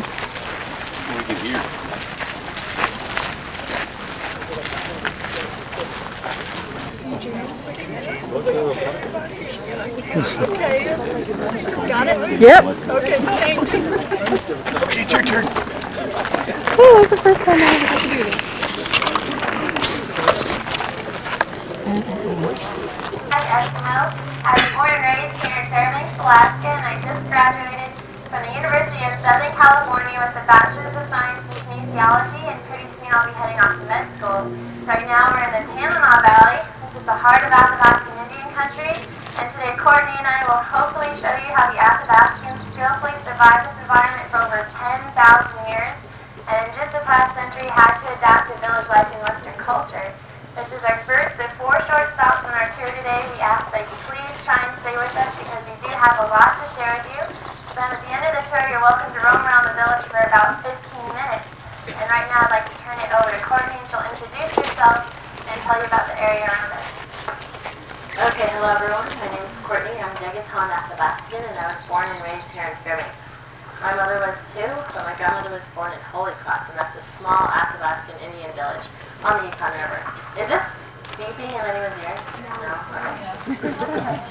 I did. Okay. I'm currently a student here at the University of Alaska Fairbanks, where I went for my first 2 years majoring in political science. But like they mentioned on the boat, I did spend this last winter on exchange over at the University of Hawaii, Manoa. So that was a nice change from last winter. Poor thing. Yeah. The current setting that we're at right now is a typical setting of an Athabascan Indian village of about 150 years ago. Now, prospectors came to the interior on stern-wheeler steamboats, much like the one that we came in on today. Following them were missionaries, merchants, traders, and trappers. And all these people brought a new way of life to the Athabascans. Now the merchants built trading posts along the banks of the rivers, and stocked in these posts would be food, clothes, weapons, tools, and other items. And the Athabascans were able to trade some of their furs, like the ones that you see around the lovely Allison, for some of these tools, such as the saw and the axe. And with these, they were able to make cabins like this one behind me. Now what they would do is they would clear a site of all the spruce trees. They would then peel the logs and stack them up in the walls. They could then chink moss in between the logs to prevent the wind from going through. Now the roofs were built very similar. They would take younger spruce poles, peel them as well, and then stack them flat across the top. They would then have a layer of birch bark covering the poles, and weighing down that birch bark would be a layer of sod. Now if you see the grass growing in our roof, this was a desired effect for a couple reasons. One was that it did act as a natural barrier to the rain, and the second was that it prevented erosion. Now the roofs did go bad, so they were replaced about every 3 to 5 years. Inside our cabin, the wood-burning stove is made out of a 55-gallon oil drum, and all the beds and furniture were also made from natural resources from the land. Now we still have cabins like this today, although a little bit more modernized with running water, electricity, and possibly email. Yeah. Over here to your left, we have a smaller cabin. This is our trapper's line cabin. Now these were built about a day's journey apart from each other, and a hunter would be able to wake up from one, spend the next day traveling, checking his trap line, and then come across the next one at night. Now they were open up for anyone to use. The only rule was that on your returning trip, you did restock anything that you used for the next hunter or person that came along. And it doesn't look like much to us now, but after traveling all day in weather conditions of 50 or even 60 below zero, this was a very warm and very welcome sight to come across to. Now they did need a place to store the meat as well as the furs, so I'm going to pass it back over to Allison, and she's going to tell us a little bit about what she's sitting on. Well, the structure that she's sitting on. Okay, well the structure that I'm sitting on right now is called a cache, and some of you may know that it's a French word for storage, and that's exactly what we used it for. We built it in a very similar fashion as the cabin, but then we put it on tall stilts, and hopefully this would keep the contents away from the damp ground, out of the winter snow, but most importantly away from all the animals. And if you look at the top of each of the posts, you can see that we wrapped tin cans around them. Hopefully this would keep the smaller animals like squirrels and other rodents from climbing up and getting into the food that we had inside. And all around me you can see some of the smaller and fur-bearing animals you find in the interior of Alaska. And the first one I'd like to share with you is this medium-sized timber wolf pelt. They'll get a lot larger than this. And at one of our last stops today, we'll show you that the Athabascans would take cross-sections from the back of the timber wolf pelt and use it to make a beautiful parka rug. And then next to this timber wolf, we have the lynx. And the lynx is a very close cousin to the bobcat. There's actually only a few differences between the two animals. The first is that the lynx have these tufted ears. Also, there's a small black tip on the tail. But the most important difference between the two animals is that the lynx have these large, fluffy paws, and these would act as snowshoes and allow the lynx to bound across the winter snow after its prey without having to worry about sinking in at all. And next to the lynx we have the wolverine. The wolverine was very well respected by the Athabascans. They gave it the name Doyon, and in their language that means chief. So they're calling it the chief of all animals, and that's because it's very ferocious and very clever. Only the best or the luckiest hunter would come home with this prize. And to give you an idea of how ferocious the wolverine is, we've been told stories of when a wolverine and a black bear would meet across each other on a trail. It's always the black bear who would graciously step aside and allow the wolverine to pass by. And over here we have the red fox, and next to it is a silver fox, and he gets his name from the silver markings on the lower part of his body. These are very abundant across the state of Alaska. I wouldn't be surprised if you've already seen them on your trip. And they're very closely related to each other, and you can actually find them in the same litter. And these little guys are very warm. This is called the muskrat. But they're also very small, so in order to make a warm winter parka, you'd have to collect up to 60 of these little guys, and we'll show you an example of that at one of our leader stops today. And here we have some very beautiful examples of an ermine. So right now they're in their winter coat, which is white with a small brown tip on the tail. And in the summer times, they'll turn a beautiful chocolate brown, and then it's called a weasel. So we Alaskans do have a third and playful name for these if you like to hear it. Okay, we playfully refer to these as our Texas polar bear. Okay, here we have the martin. The martin is very warm and very fluffy, so it's pretty good to make a warm winter hat. And you collect 3 of them, one to cover each ear, and one for the top. And then a lot of times they leave the tails there for extra decoration. And all you ladies should know what this is. The mink. Okay, this is the mink, and this might surprise you. But before we had any contact with Western culture, we didn't value the mink very much, and that's because it's not warm. It was too thin, so all we would do is we cut it into strips and use it to trim our clothing. But once we did come in contact with Western culture, we realized its value, and it's now nicknamed the money pelt. And the last bird that I have to share with you is this beaver. You can see it has a long guard hair, and then underneath is a very thick and dense underfur. And it made it very warm and very versatile to make winter clothing. And also they value the meat of the beaver, and that's because it's an herbivore. It only ate plants, so there's no parasites in its meat to worry about. So the Athabascans actually considered it a delicacy. Well, now that Courtney and I have shown you how the Athabascans lived after contact with Western culture, we'd like to take you a step back in time and show you how they lived in their more semi-nomadic lifestyle. So we followed Courtney off to your left, and they had to do so over 10,000 years ago. Now they did live a very primitive bone and stone structured life, and every day was a battle of survival for them. Now these shelters that you may see around you were used by the semi-nomadic Indians, and they were constantly on the go in search of wild game animals. Can you hold it Now 2 of the primary game animals that they did hunt was the moose and the caribou. But behind me we have reindeer. Can anyone tell me the difference between reindeer and caribou? Yes. I thought everyone knew reindeer could fly. No, I did. I heard the right answer out there, and that is that the reindeer are domesticated while the caribou are wild. Correct. Now, when hunting the caribou, the Athabascans knew that they traveled the same migratory path from year to year, and also that they traveled in herds. So what they would do is they would build a single pole cache, like this one that you see behind me in the middle of the pen, climb up to the top and look out for oncoming herds. Now these caches were also used as a storage area. Now once they spotted a herd, they would climb down, gather other hunters, and they would quickly build a small wooden fence along the migratory path.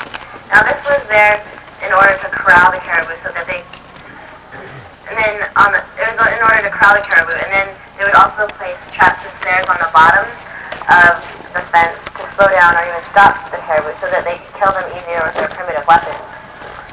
Now the other animal I said they hunted was the moose, and the moose did not travel the same migratory path from year to year. They did not travel in herds. So the Athabascans became very skilled at calling them into their own area. Now one way of doing this was by using a shoulder blade of a previous kill like Allison is holding up and scraping it against the trunk of a tree like this. Thank you, Allison. Now as you can see, Allison is a very skilled hunter. But the noise that she just made did sound like a bull moose during the rutting season, rubbing his antlers against a tree. Now moose are very territorial animals, so when hearing this, they would quickly come and investigate the area. Now another way of giving a moose call was through a birch bark megaphone like this, and the hunter would try to imitate the moose call, and the moose make a deep, low, guttural grunting noise. Now it is part of my job to ask if you want a demonstration. Okay, I'm getting very good at this. So, just in case the moose comes, the boat is straight behind you.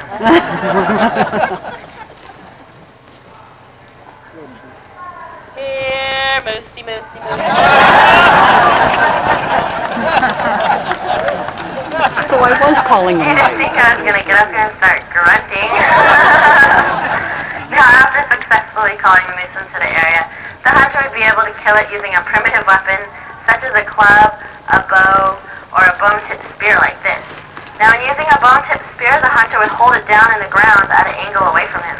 He would then crouch down behind it and provoke the moose to charge. Now, when the moose charged the hunter, it would rear up onto its hind legs, much like a horse does, in order to stomp the hunter down.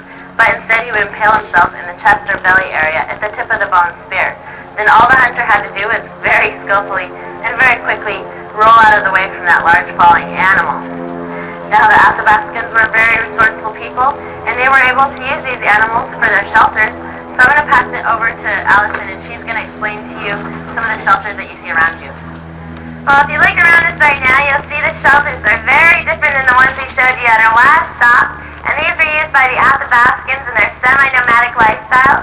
The first one I'd like to share with you is off to your left. It's a dome-like structure. This is called a portable skin hut.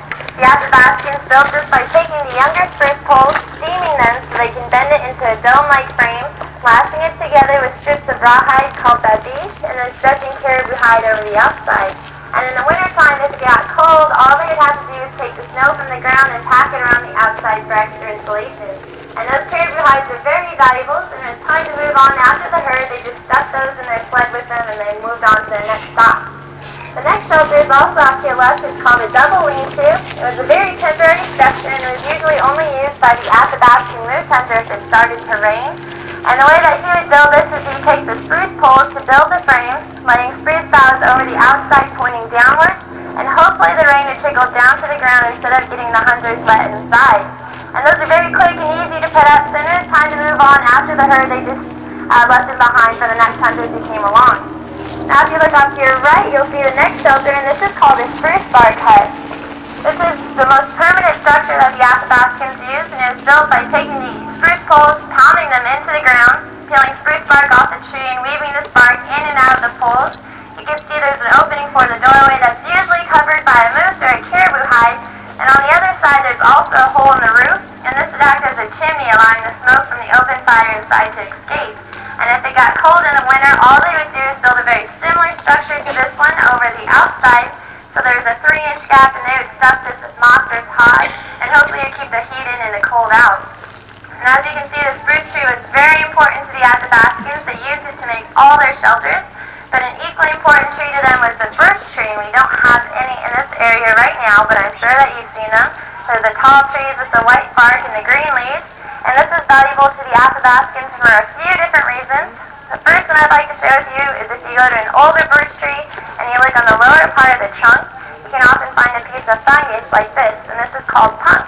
So the way that the Athabascans would use this is they dig a hole into the center of the fungus and then place a burning ember in there, and this ember would smolder for a day or more. So what this would do is it allows them to carry their fire from campsite to campsite without having to worry about starting a whole new fire. And actually it's still useful today. If you cut it into chunks and light each chunk on fire, the black smudgy smoke that's emitted from it acts as a natural mosquito repellent. Now if you look off to your right, you'll see a beautiful example of the birch bark canoe. You're pretty lucky to see this. Even in the times they're commonly used, few men had the time or skills to build something like this.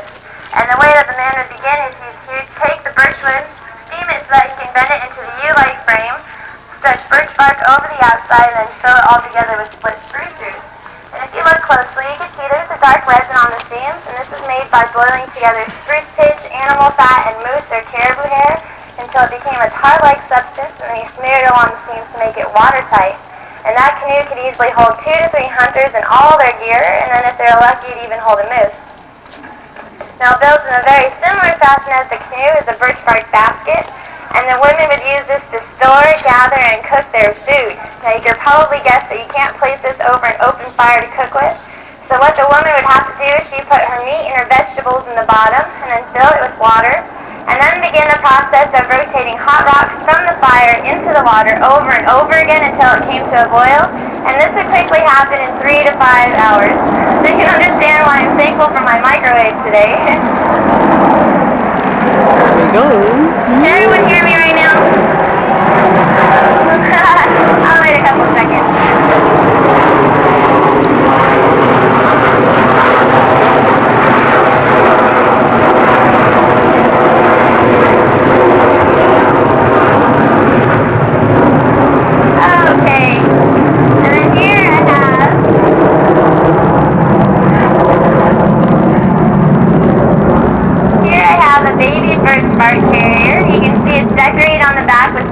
Also act as a rattle to help soothe the baby while the mom's walking around.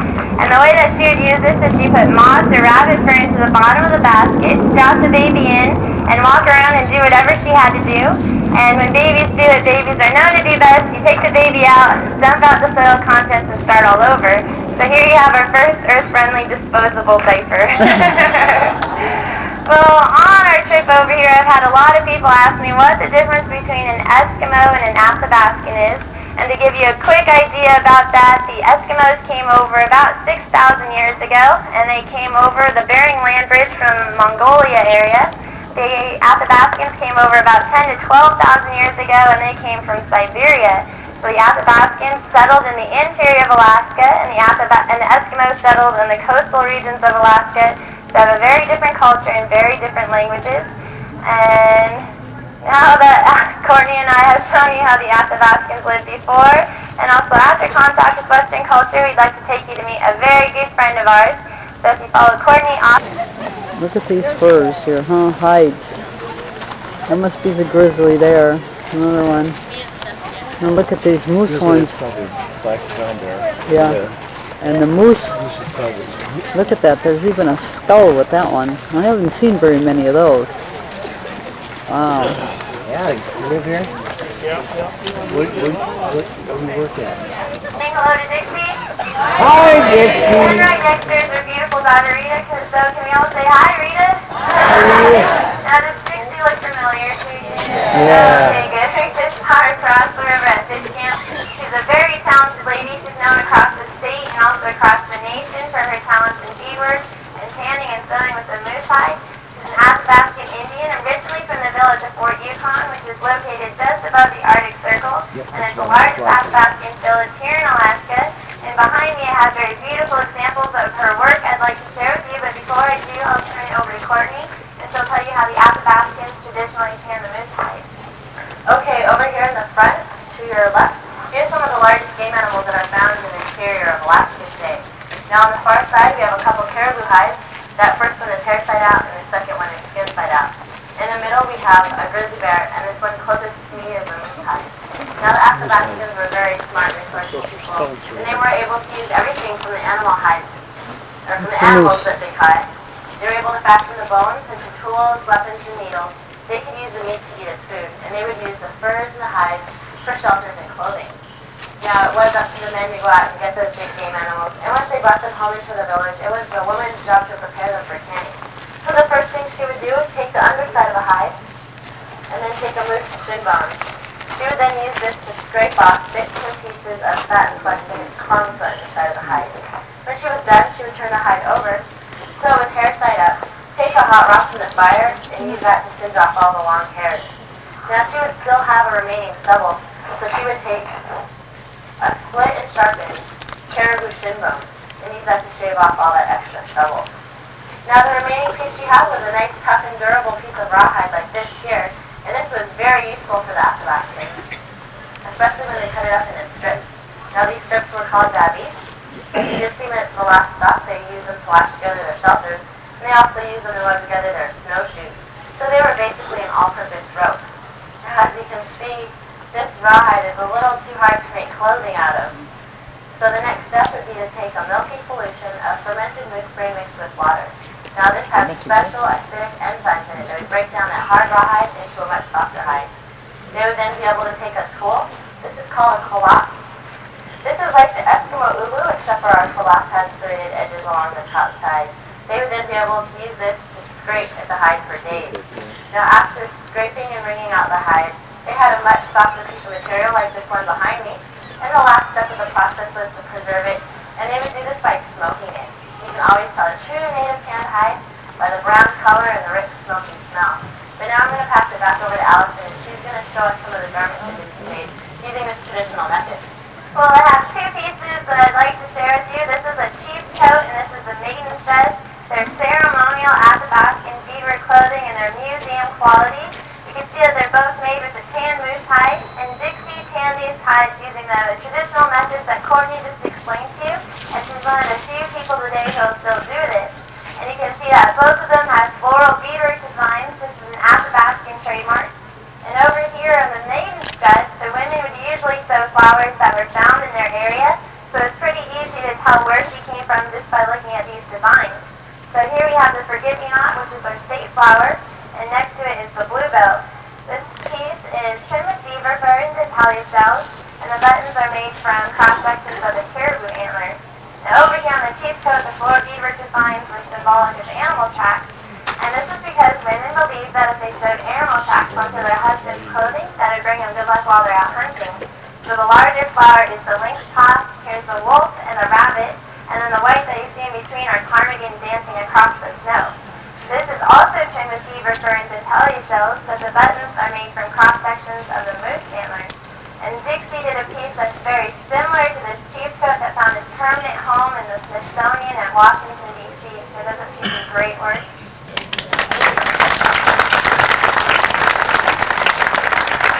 We're lucky to have the beautiful Courtney modeling this traditional Athabascan Yukon-style parka. This took Dixie 6.5 months to make, working on it every single day for 6 to 8 hours, and it is all hand-sewn and completely traditional, except for that big zipper up the front, and she hunted down the Bentley Kmart. Now the body of the parka is made from muskrat, it's trimmed with river otter, and the black and white diamonds that you see are calfskin. There are also tassels hanging all around the parka, and these tassels are strips of wolverine that are tipped at the end with a timber wolf. And as I told you earlier, the wolverine is a very difficult animal to trap. So what Courtney is doing by putting these tassels on her parka is she's boasting that her husband is the best hunter in town. But you might want to get your cameras ready. She's going to put up the sunshine rough, and it makes a beautiful Alaskan picture. Oh, wow. So you can probably see why we call it the sunshine rough. The outer part is made from cross-sections from the back of the timber wolf pelt, and then the darker fur that you see lining her face is the wolverine. And wolverines have natural oils in their fur, and these oils prevent your breath from freezing on your face, so we put it closest to prevent frostbite. Wow. How neat. Well, Courtney's now going to turn around and show you the beautiful designs on the back of the parka. These designs are handed down from mother to daughter for many generations. Dixie learned these from her mother and grandmother, and in turn are teaching them to her daughter Rita. Her family trademark are the beautiful flowers. This is caribou tufting, which is taking caribou hair, dyeing it with natural dyes, then sewing it onto moose hide backing, and the rest of the design is made with glass TV. I'm certain Courtney's getting pretty hot right now, so I'll let her get out of the parka, but there will be somebody here at the end of the doing the model of the parka in case you missed that picture that you wanted. Well, as you can see, Dixie is passing these traditions on to her daughter Rita. She'll also travel around the state of Alaska during the wintertime to hold workshops for the younger generations to help ensure that the culture gets passed on. And I think at this time it's very important that we thank Dixie for allowing us to come to her summer home and sharing her work with us.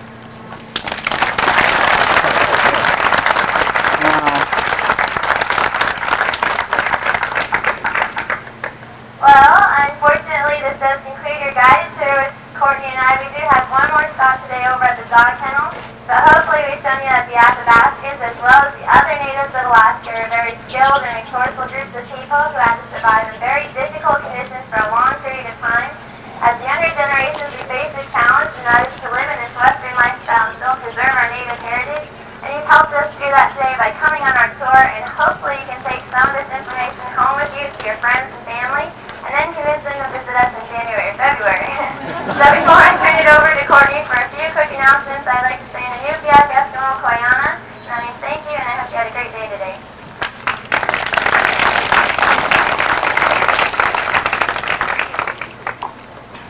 Okay, like Allison said, you do have one more stop, and that's at the dog yard off to your right. But when you're done there, you will have 15 to 20 minutes to roam around.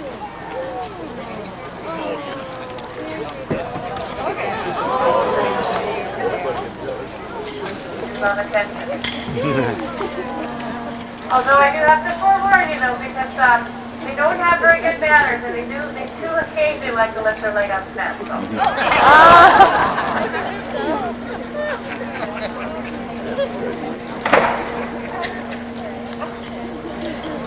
There's two over there. Leo, where's Mom? He just wants to run.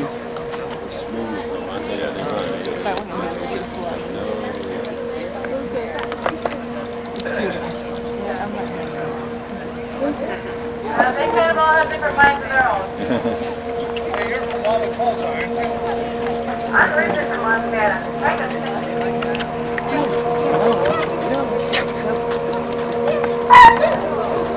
Oh, look at that. Everybody jumped up to see what happened there. They're all right there, aren't they? Yeah. Oops. On the roof. Huh?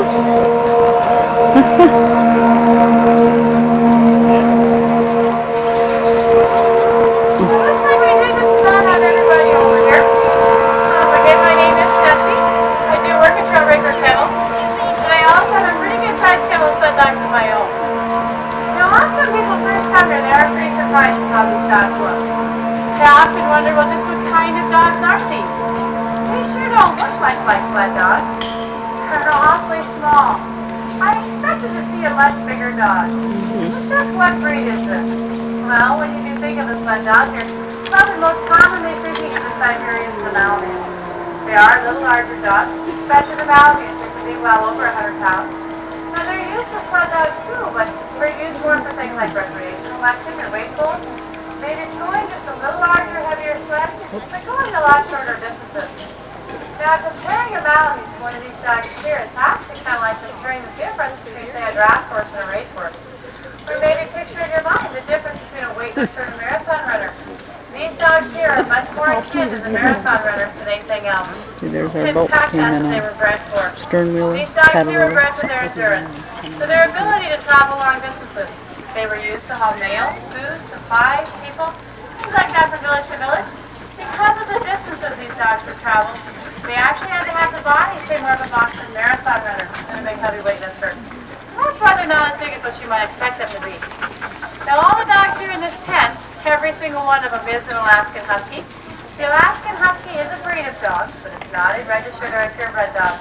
Therefore, we do kind of have a variety of different looking dogs because, well, frankly, we just don't care what these dogs look like when we breed them. We don't care if they have blue eyes or brown eyes or curly tails or floppy ears. Color makes absolutely no difference. What we're looking for is things like speed, endurance, strength, intelligence, instincts, curiosity, compatibility, things like that. We're looking for what these dogs can do than for what they look like. Now, the natives here in Alaska have actually had teams of dogs for hundreds of years. As they were migrating for hunting and fishing and trapping, the dogs usually went with them pulling sleds full of supplies in the winter and even carrying packs in the summertime. In their everyday lives, natives often relied on these dogs as part of their survival.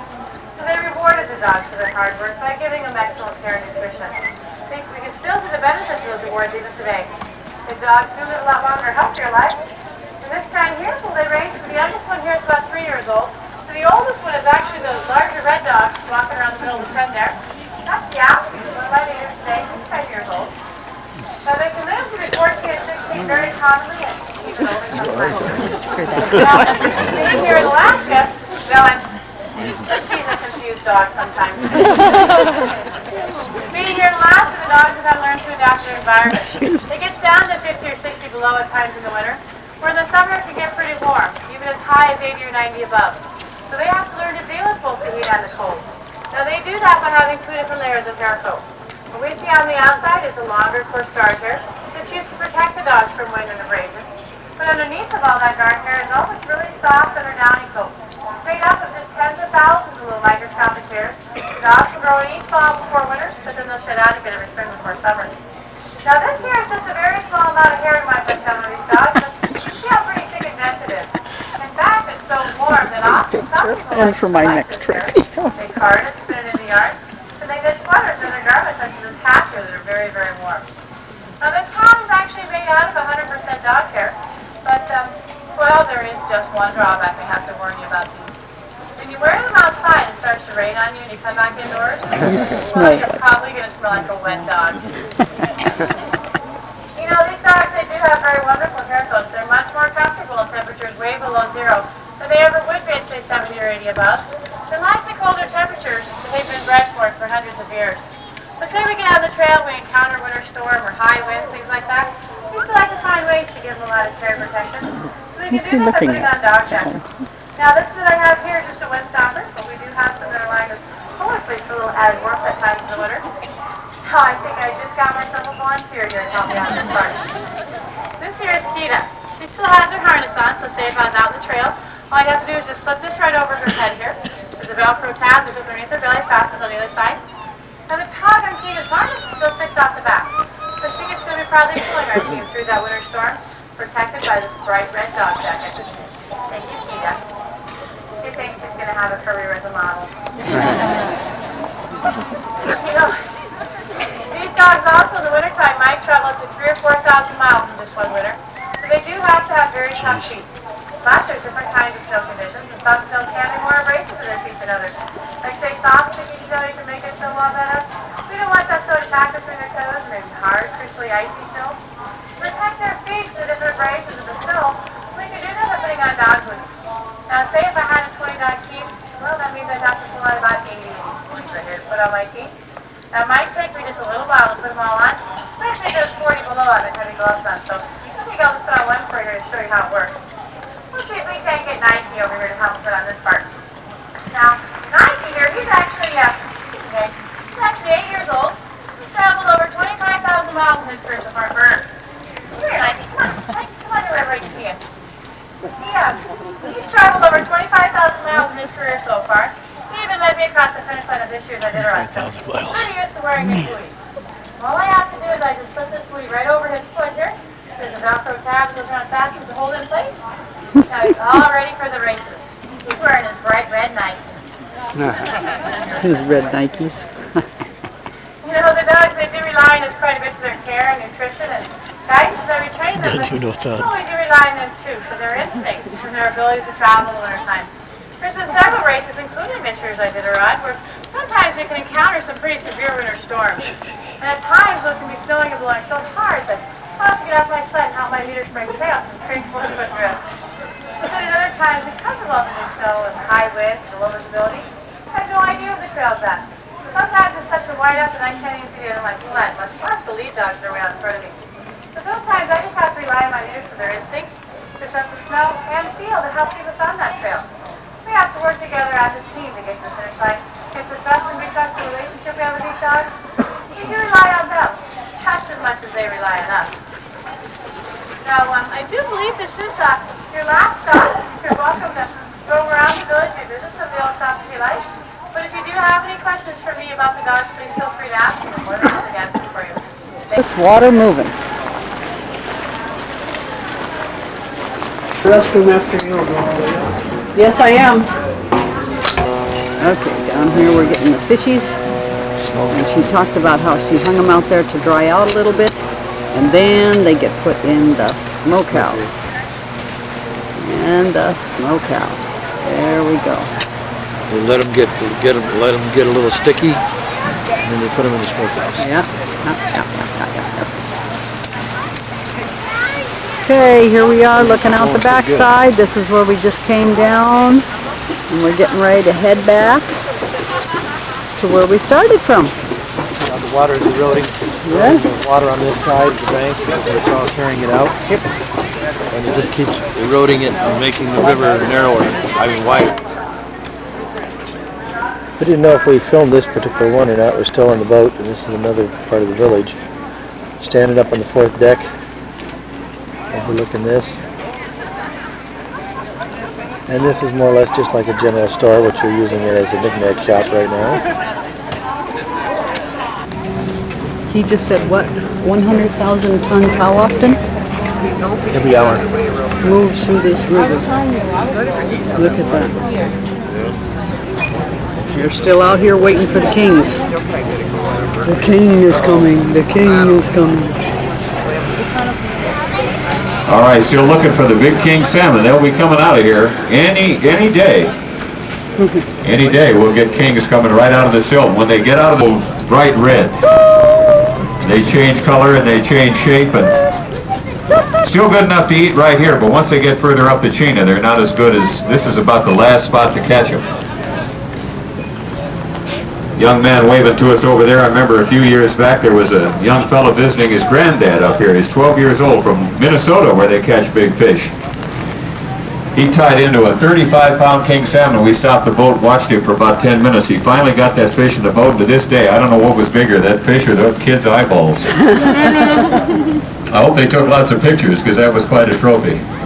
So we'll get king, silver, and chum salmon up this way, but everybody wants that king salmon, because one fishing trip, you got enough salmon to last you half the winter.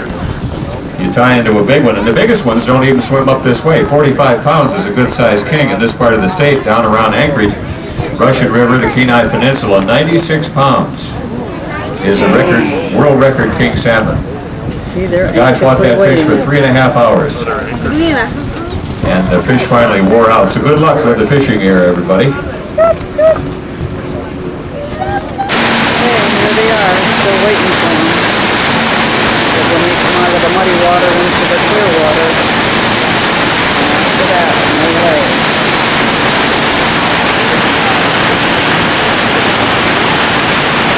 Well, we've had a nice day to celebrate here, getting on toward hors d'oeuvre time. Anybody going to have a jealous neighbor party when you get home? Well, we served at my son's wedding up in Michigan 5 weeks ago. And that is this sockeye salmon that we have on the boat. Captain Jim Binkley grew up down at Wrangell and Ketchikan, down in southeast Alaska, where they catch the red salmon, or the world-renowned Alaskan wild sockeye salmon. And when he was young, he used to bring that fish in by the boatload. And Grandma Binkley would marinate it in brown sugar, honey, and salt. And then they smoked it for a long time, nice and gently, on real alder wood. And I just don't think you'll find a better tasting salmon anywhere in the universe. And what we do is mix it up with cream cheese. And I'll tell you how we do it. But watch the monitor here. I want to show you how we get this in the can. Some of you have been asking me about this, so we'll just share this with everybody. Now here comes the salmon right out of salt water. Best to catch them in salt water because they change in the fresh water. So we get them in salt water, and after they are inspected and graded, Captain always left standing orders that no less than number 1, grade 1, the very finest, that's like prime beef, would be allowed in one of the cans. And not only that, but we only take the prime from part of the fillet from the gill to the dorsal fin. And the rest of the salmon is sold to other processed mine sites. Also the tremendous track of those hydraulic dredges, those huge machines that dug up millions of tons of gravel. Most of the gravel that you see along here is old dredge gravel we've recycled.